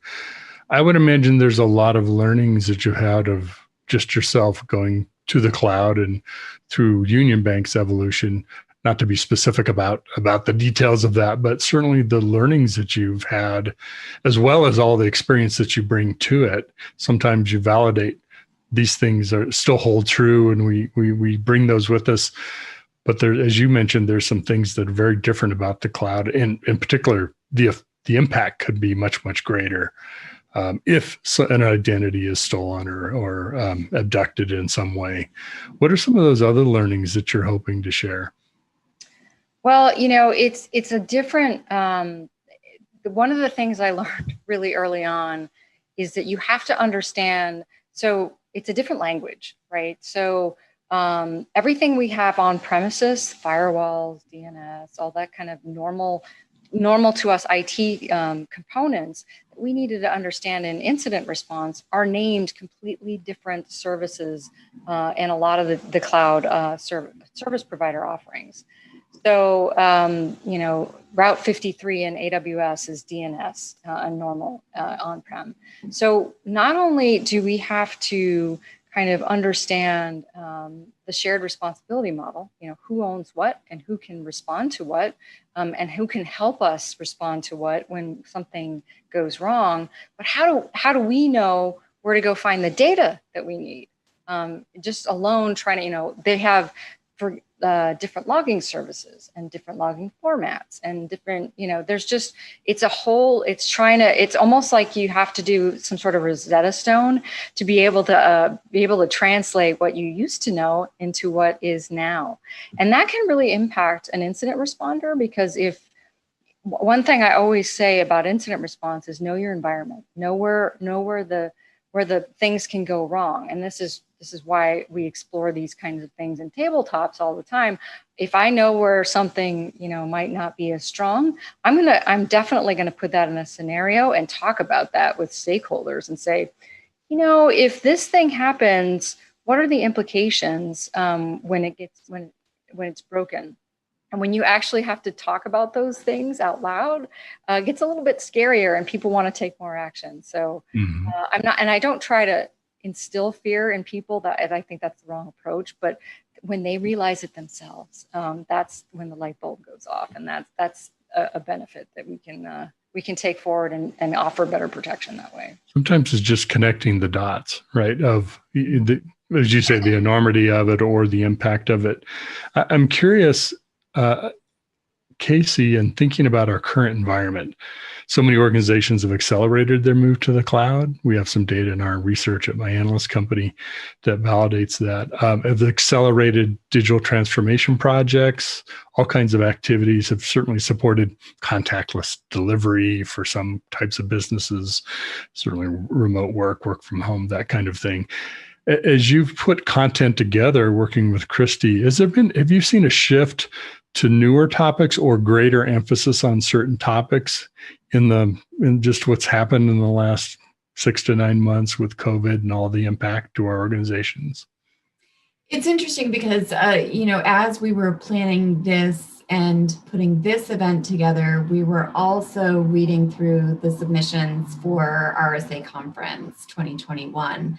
And so I felt very validated in the curriculum we designed for this seminar that these are submissions that are coming through that we're seeing for 2021 as well, like just these same ideas about staffing problems and access control and identity. And, we definitely have also gotten a lot of submissions for our RSAC 2021 and our 365 program about, resiliency, which is, of course, our theme for 2021, but also, just addressing that issue of COVID and, are you prepared for a cyber pandemic? And so I think that it's hard for that topic not to be front of mind for everyone. We're still living it. And so we would like to think that, by the time May 2021 comes around, that no, we don't need to talk about securing the remote workforce anymore. But, the reality is that we're still living in this situation. And these are still topics that people are challenged with. And they're working through, they may have rushed to the cloud and made some rash decisions along the way. And now they're taking the time to look and say, okay, what did we do? Why did we do it? And how are we going to fix the implications of those choices that we made? So, yeah, I think we're spot on with launching this program with reducing cloud risk. It's nice to have that validation too. Yeah. You think this is content that's going to be meaningful and useful to folks. I'm curious too, Christy, from your experience, as Casey mentioned, the rush to the cloud is something that many folks have experienced. Sometimes it's just rushing to make a decision on what online meeting system we're going to use, what collaboration tool. We're in an evaluation process that was taking months, maybe a year or more to pick a tool. And suddenly now in a week, we're going to choose, whatever it is, Slack or Team or some other environment to collaborate. Now you can step back with a month or two, post those decisions and start to think about, now, what do we need to go back and relook at or readdress? Have you experienced that kind of a process as you've lived through this rapid execution, living in the COVID era? Well, and that's kind of funny. I've experienced that not at where I am now. I have experienced it previously where I've got to have this now to solve this one thing. We're definitely going to do that. And then you pay for it later. One approach that I think has worked really well, even though it has taken probably more time than some folks would like, is that we painstakingly made sure that controls were in place before we went to each kind of what we call milestone in the project. So, certain controls had to be in place for certain levels of risk, and we had a partnership with our audit partners to make sure they were in place. And they, again, we're doing what we say we're doing. So I think that approach, it can be painful, but I think it's also important that you do that up front because it's going to save us a lot of time going in the back end when we're actually in production, because we already have all these things in place and hopefully we've thought of a lot of these risks. I think it's kind of an evolution and it's an ongoing process. So I'm still going to be holding tabletops and we're still going to be talking about things and we're going to still be trying to identify where those holes are and we're going to be trying to fix those holes. And nothing's ever perfect because there's so many components to it. But that's the key is ongoing improvement, right? You just don't, it's like anything else. You don't just put the technology in place, set it, forget it, and go, oh, it's just fine. I'm going to ignore it now. You always are having to constantly check to make sure, well, what changed? Did, again, a third-party service change? And I need to make sure that it works just the same as it did before, or maybe slightly different, and it could be exposing us to something we don't want. Mm-hmm. I'm curious too. One of the challenges, and I've been working in security for about 25 years or so. Security is such a broad field. Cybersecurity, it's to put a box around is pretty tough because there's so many different topics.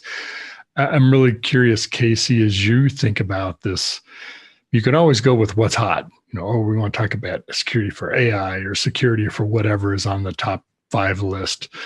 Not the best approach, right? You want to really speak to what people are wrestling with, information that they can find useful.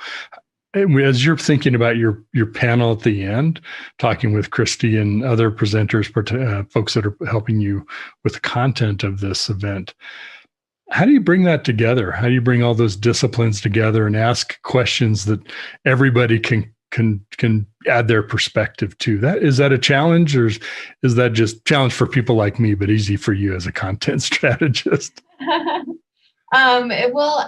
Christy certainly made it easy by offering up the suggested topic of business continuity, which I think is a great way to tie it all together. But to your point, when we pose that to the speakers who are talking about configuration and privacy and enhancing visibility, and you're in the cloud, now what? There was a little bit of like, oh, well, what does that have to do with business continuity? Because you're right, we are so siloed in what we do, despite the fact that it's a very vast and broad industry, right? And so we're really looking forward to that conversation and engaging with each of those 4 speakers to talk about the way that your topic is critical to the business and business continuity and resiliency. And so we have a prep call with the speakers to make sure that we're all on the same page. And I think it's going to be a really thorough and fantastic discussion. So sounds like it. I'm planning on tuning in. You told me I'll be there. Where can people find out information to register, find out about this as well as kind of other upcoming RSA conference events? Yeah, rsaconference.com. And the virtual series is listed under our events tab. And I'll also put in a plug for our RSAC 365 cybersecurity year-round learning program, where we're open ongoing submissions. So anyone who has a topic they'd like to share, we'd love to hear from them. It's a great thing having a series or rolling events, series events is there's always room for another topic that's coming that we can, slot into the programming. Just sort of parting thought, Christy, if you were someone who wasn't not presenting at this event, but maybe listening to this or watching this video, what are some of the questions you might be thinking about that you'd love to have answered by coming to this online virtual event? I truly hope with what we've got packaged up is that we can start making them think. It's in the title. What haven't I thought of yet?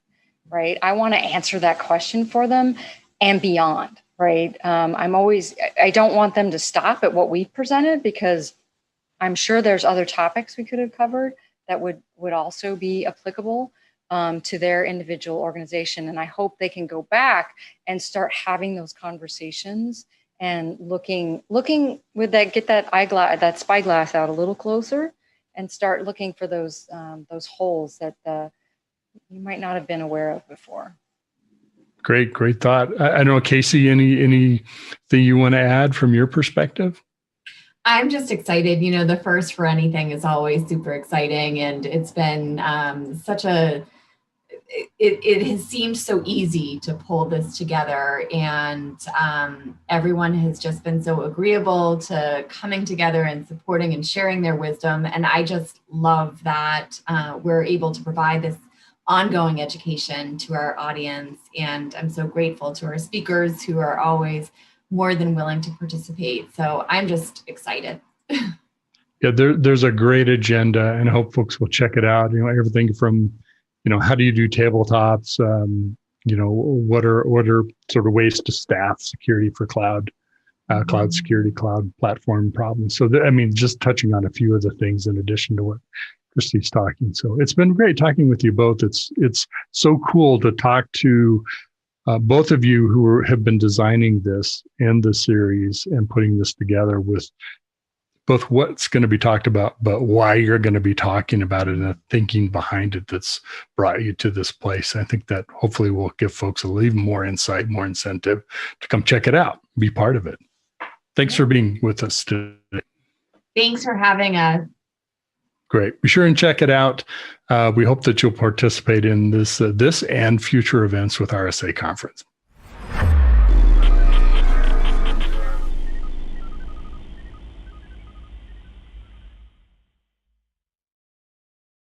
SecurityBoulevard.com is the leading resource for news, analysis, and education on challenges facing the cybersecurity industry.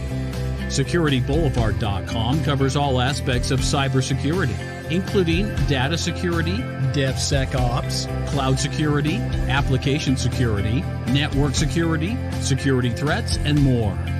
SecurityBoulevard.com has the largest selection of security content, featuring breaking news, blog posts, podcasts, and more. Visit www.securityboulevard.com to learn more. SecurityBoulevard.com, home of Security Bloggers Network. Next up, we have a double dose of Mike Rizard on the channel roundtable. Mike has two interviews today. One is with NVIDIA's Kevin Deerling, head of marketing for NVIDIA Networking, about the rise of data processor units, DPUs. And then secondly, he's featuring a company I find really interesting, Menlo Security. Menlo is best known for security isolation. And Mike speaks with their CTO, Kaushik Guruswamy, about how security in the cloud is evolving. It's good stuff there. If I mispronounced any names, I apologize. But we do the best we can. So here now's Mike Rizard. This is Digital Anarchist. Hey guys, thanks for the throw. We're here with Kevin Deerling, who is the head of marketing for NVIDIA Networking. Some of you may remember Mellanox. Kevin, welcome to the show. Hey Mike, thanks. It's great to be here. So there's a new animal in the IT zoo. It's called a data processor unit. You want to walk us through what that is and what it does? Yeah, so the DPU is really the newest member of the data center processing family. And so it joins the CPU, which is great at application processing, and the GPU, which is great for AI and accelerated processing. And the data processing unit, or the DPU, is great at really managing all of the data and the packet processing and compression. And each of those three units does their job particularly well. And so the DPU is great at handling all of the data tasks that you need in a data center. So is this programmable? Is this something developers invoke directly, or how do they access it? And what is the the route to finding a way to use all three of these things? Yeah, so the data processing unit combines a set of ARM processors that are embedded in the DPU that are highly programmable with standard network operating systems and data center services. So things like VMware, and we made an announcement with them, and also Linux. So you just can program that. And then it also has a whole bunch of accelerators, which are the critical part that makes a DPU really form, fit, and function perfect for offloading, accelerating, and isolating data center services. So as I go forward here as a developer, am I going to want to have that level of control? And if so, what exactly is the benefit to me and my application, and how does it kind of come together? Because one of the things that strikes me is that, the more there is of anything, the more complex it gets. So how do we kind of minimize the complexity and get the benefit? Yeah, I think for the vast majority of enterprise users, they're actually not going to program the DPU directly. In fact, what they'll use is off-the-shelf services that they're already familiar with. And you're right that normally when you have add additional capabilities, it can add complexity.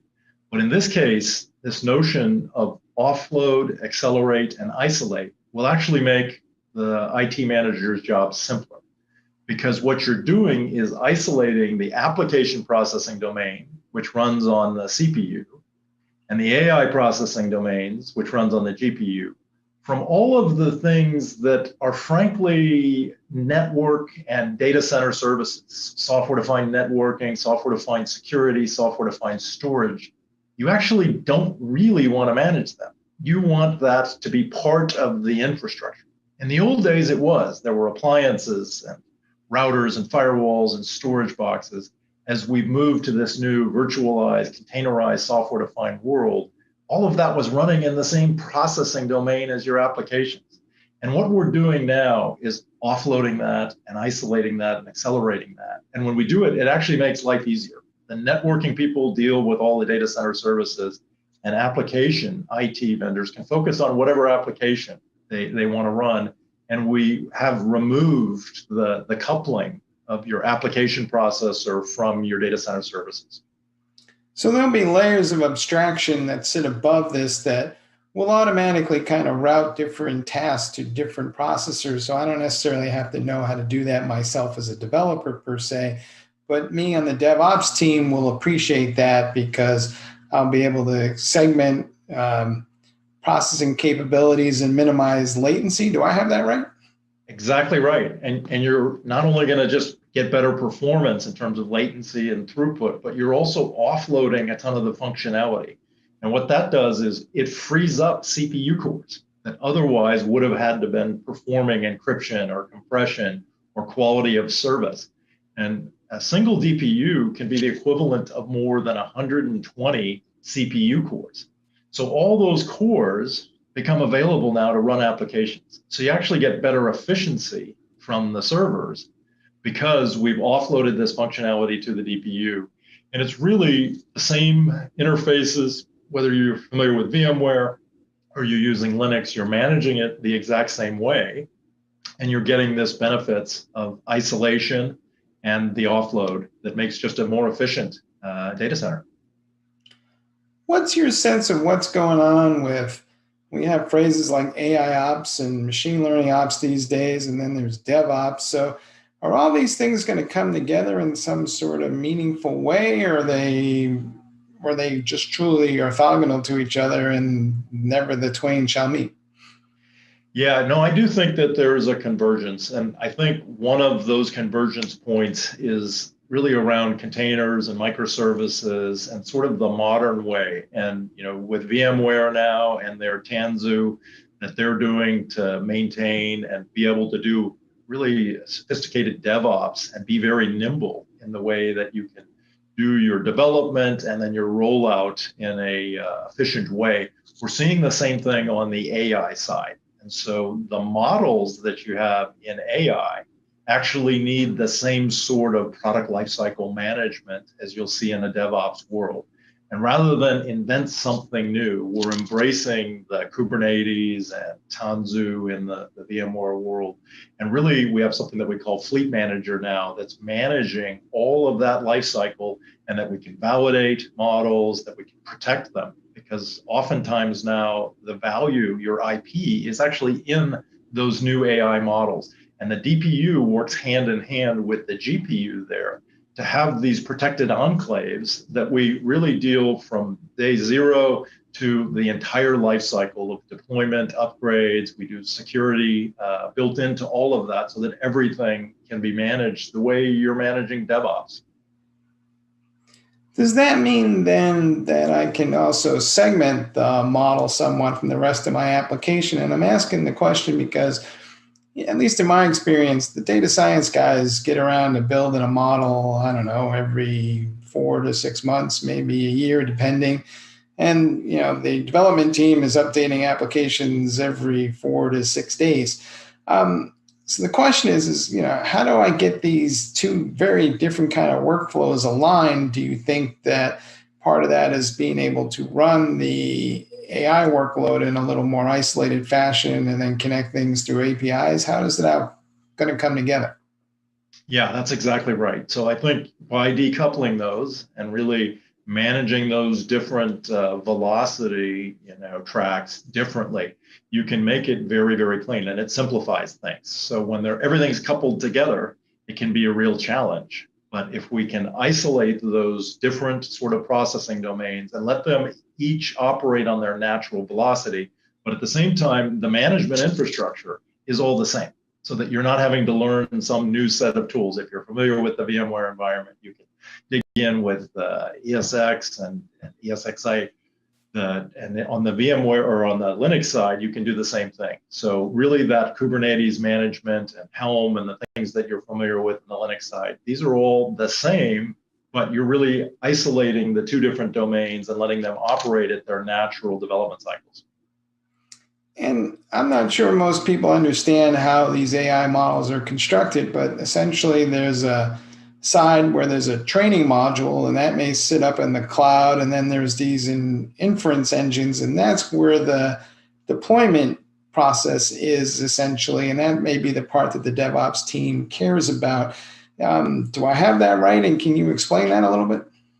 Yeah, you're exactly right. So there are two fundamental different things, which is the training sequence, and then there's the inferencing. Training is about developing the model. And there you flood it with just a ton of data. And data is really what's valuable. And so whatever the business you're in, whether it's healthcare or it's enterprise business that you're doing or retail, whatever it might be, that data is really gold. That's the new value of your business. And being able to convert that into a model, a neural network model, is the training part of it. And then the inferencing is, once you have that model, now I'm presented with a new piece of data. So think about a self-driving car. You're going to train that, okay, in the data center or in the cloud. And then you're going to put an inference engine in the automobile. And it needs to make a snap-second decision about someone walking in a crosswalk to apply the brakes. And that's the inferencing part of that. And over time, we're going to continue to improve on the models as we get more and more hours of work. We're now creating synthetic models of self-driving cars, and we're training using this model. So we have a model training a model that then is deployed into a real car to do inferencing. And the good thing is that we've built an engine with our Ampere GPUs that can do all of that. It does both training and inferencing, and that's unique. And one of the great things we've done with that inferencing part is we have a technology that we call vGPU, and we can actually slice up this big Ampere, which is capable of doing training, but we can actually carve it up into virtual GPUs and provide that to individual users, so that much the same way that we're virtualizing CPUs in the past, now we can do the same with vGPU and our Ampere GPUs. Is there going to be a big fight for control of these inference engines, especially at the edge? It seems like, as far as I know, at least, most of the inference engines are still x86 based, and maybe that's going to be a little more diversity going forward. I know you guys bought ARM. That's a step in that direction, but I think you're also talking about using GPUs to run the inference engine. So walk us through this a little bit. Yeah, so I think the edge, we have a new platform called the EGX, and part of the EGX there, it's enterprise and edge. And at the edge, at this point, even a car is an edge application, but telco is an application, smart cities with our platforms that sit on top of the GPUs. And it's really all about the value, not just in terms of performance. So yes, the GPU will give you much, much better performance, but we have a set of platforms that is built on top of the GPU hardware, And that is a CUDA layer, which is our software layer. And then we have all kinds of platforms. So whether it's a recommendation engine to say, hey, you're looking at this, you might be interested in something related to that. Or it's a natural language processing that can actually recognize voices and respond. Or it's doing something that's recognizing people, and they're recognizing what they're doing and opening doors for them, and all kinds of different things. Those are the platforms. Healthcare with our Clara. That's really where the value in what we've developed in is. So yes, the GPU gives you much better performance for these types of AI applications, but the real value is in all the models and all of our partnerships and the developers that we have on top of our GPUs to be able to provide these new AI accelerated workloads, because every business is going to become AI. Do you think that there will emerge a set of best practices for melding machine learning operations, AI ops, and DevOps? And maybe you guys are working on that already for all I know, but is there an opportunity there to kind of extend some of the concepts of DevOps and into these other realms and bring them all together in some kind of way that makes it more understandable to mere mortals like me? I think you're right. I think one of the things that we do particularly well at NVIDIA is that we eat our own dog food. So by that, I mean, we're actually using these models in-house.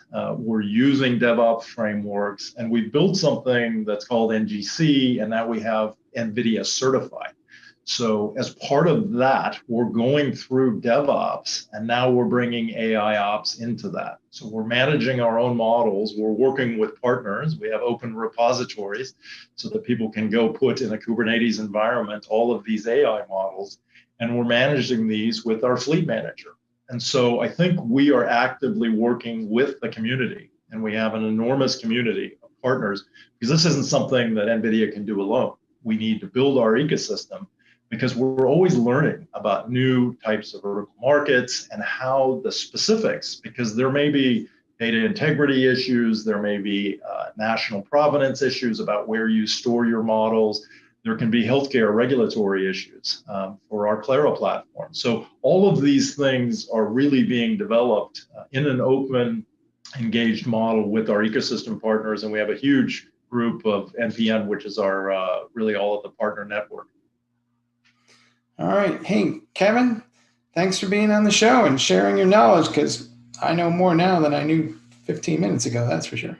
Excellent. Well, thanks for being here and letting us talk about the DPUs and the GPUs and even the CPUs now. All right. Back to you guys in the studio. Thanks, Mike.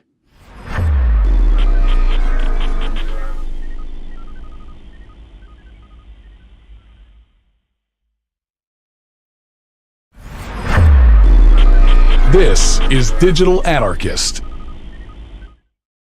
Hey guys, thanks for the throw. We're here with Kaushik Guruswamy, CTO of Menlo Security. They are fresh off of landing another $100 million in financing to bring their valuation up to, I think, around $800 million. Kaushik, welcome to the show.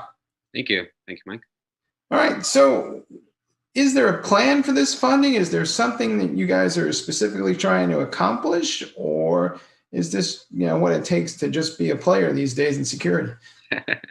I mean, there's some broader trends underway. If you think about, a secure web gateway and SASE, there's a whole convergence that's happening in the cloud. And, internet is where work happens these days, especially with the distributed workforce caused by COVID and apps moving to the cloud. And if you think about the threats, web, email, and shared files, they're under continuous attack with malware, ransomware, and phishing. And really, when we started the company, Menlo, the mission was to provide a safe online experience for our customers, because frankly, the traditional detect and response mechanisms simply don't work.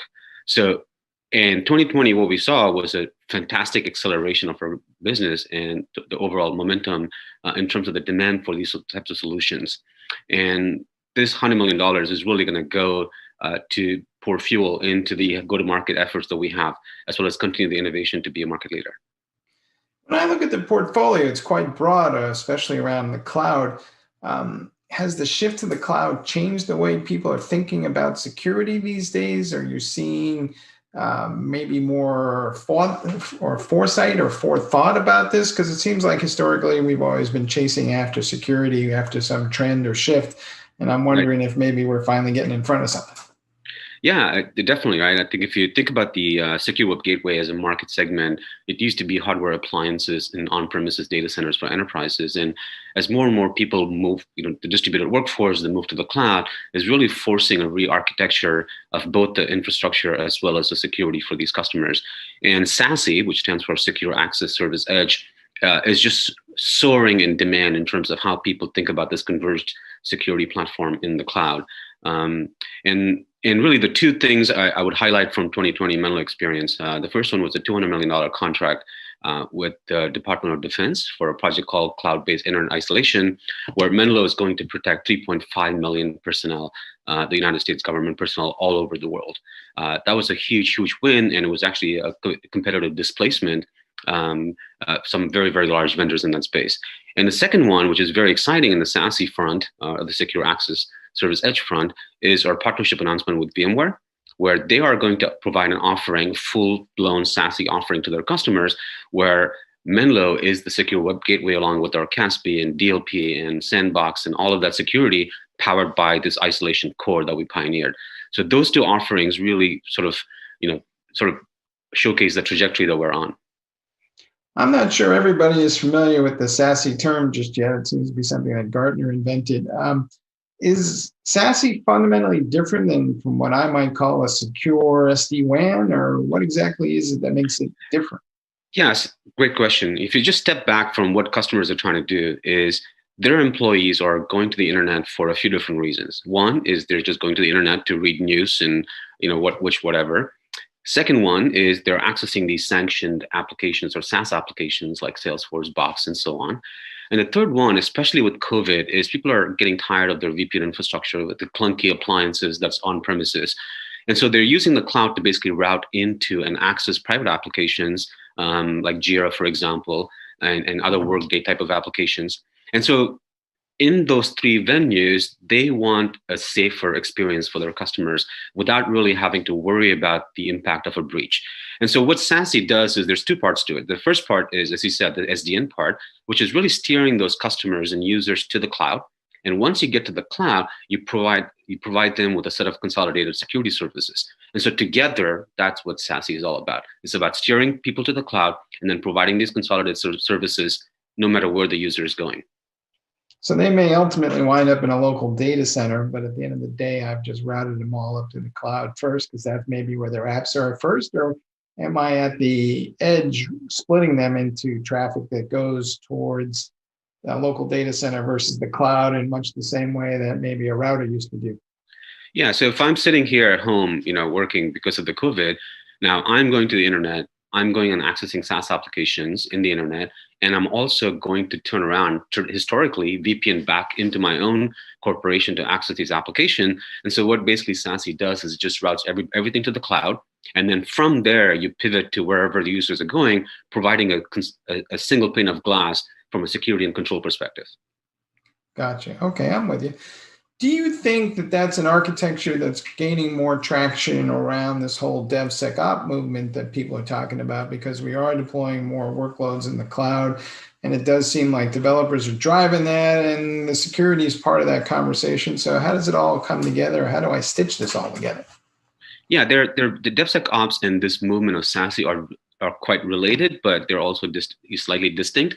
Is customers are running workloads in the cloud, whether it's Amazon or Azure or Google Cloud, et cetera. I think there's one part to it, and there's a whole sort of how do we bake security into that whole process as we do these workloads in a very ephemeral manner. And then the second one is what I talked about, where the end users, from their perspective, they are accessing these different applications. And so the overlap from a DevSecOps perspective is when a user in a company is accessing their own workload, right? So that's where sort of the convergence of the SASE plus the DevSecOps comes in. Do you think that people are willing to have this conversation about having a new approach to remote access and the network in the cloud now, more so than they might have even been prior to the pandemic, because we have so many people who are working from home, but it looks like it's going to be more semi-permanent. So is this a bigger conversation now than it was even right after the pandemic started? Absolutely. I think, a lot of people were in some ways, their hands were forced because of the COVID, right? And even people that didn't really have a cloud native approach were really forced, because one of the early things that we saw right around March or April is the VPN infrastructure, where everything is getting routed back into the corporate before it heads out to the cloud, is typically spec'd out for about 10 to 15% remote workforce. And all of a sudden, these VPNs were catching on fire because they just couldn't handle the load. So people were faced with a few different choices, right? Either I'm going to really double down and just put a lot more VPN termination points, or I'm going to do a split tunnel, because most of the traffic that's bound to the internet anyways. So I'm just going to let them go to the cloud directly instead of coming back to the corporate and then go out. But what they found was, at that point, they lost control and visibility. Now, things like DLP, things like Sandbox, AV, whatever the case may be, like you couldn't control what's going on. So there was a natural shift at that point, is instead of all the traffic going to the corporate through these stacked appliances that provide me the security, what if I just move the security to the cloud? And that's really where Menlo saw a lot of momentum. Because even if you look at some of the publicly written articles about Department of Defense, they saw a lot of benefits in terms of going direct to the internet via Menlo, instead of having to VPN back into corporate. And they had like 60, 70% VPN savings. And there's just a lot of benefits around that. Do you think the bad guys have shifted their tactics? Are they going after people who are working from home? And are the security people kind of aware of that? And are the people who fund them aware of that? Or did everybody just kind of start working from home and we haven't really seen the fundamental shift yet, so the pressure's not quite there?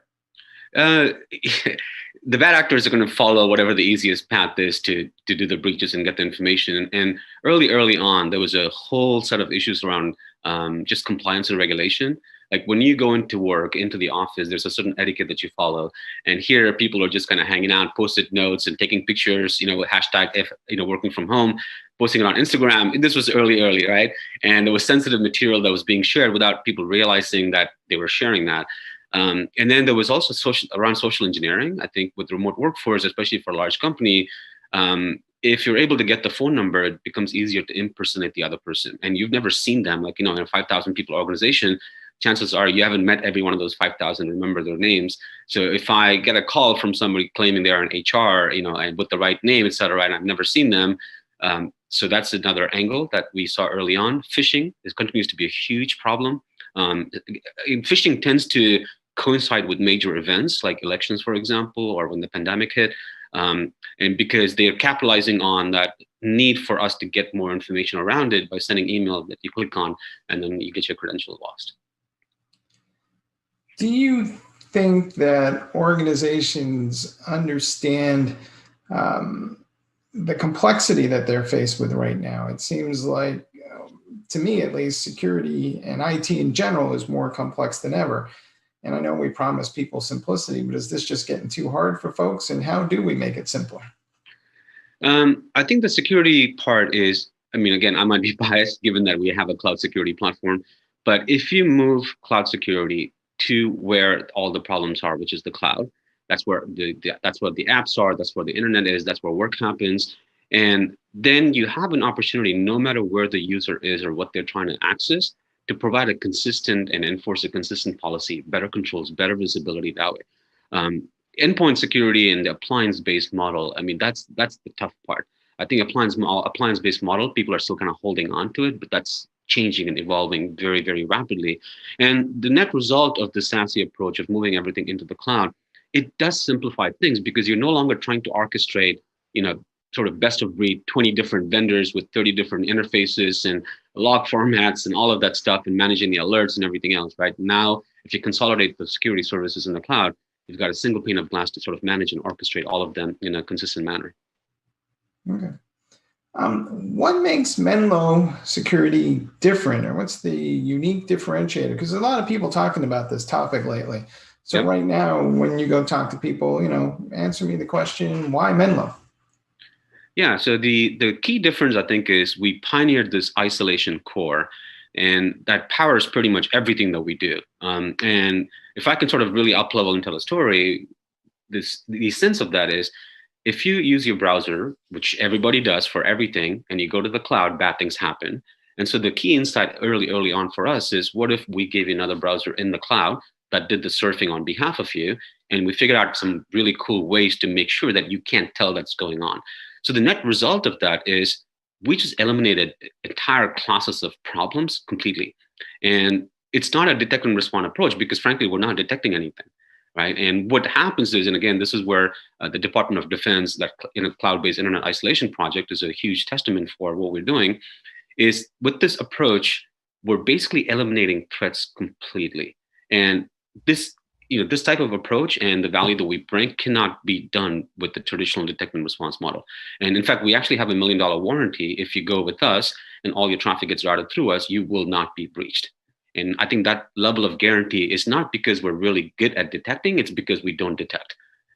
Well, other than visiting your company's website, what is your best advice to people as they kind of look at this whole situation right now? And what should they be looking for almost as the point of departure to get started? I think they should be looking for isolation. I think holds a promise of perfect security. And we've been struggling as an industry for 20 years, trying to detect, and that model is completely failing. And so enterprises that really care about security, which is everybody, they need to start looking at this isolation core as a fundamental ingredient in their security architecture, because it really does, you talked about complexity early on. And this is one of those things where once you embrace this idea and you start using it and deploying it, there's just tremendous benefits to organizations. It makes the SOC engineers a lot better. It opens up a lot more time because there's no alerts in the system.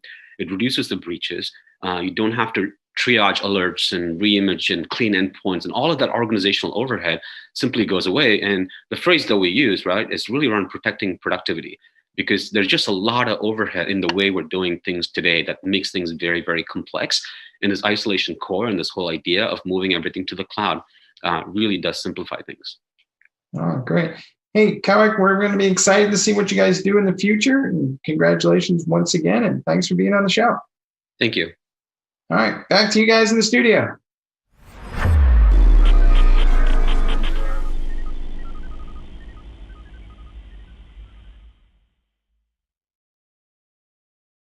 What a show today. When I was first looking at this show in our production schedule last Thursday or Friday, I was a little unsure. But we had so much content coming through the editing and so forth, and news and what have you, that it turned into actually quite a show. We hope you enjoyed today.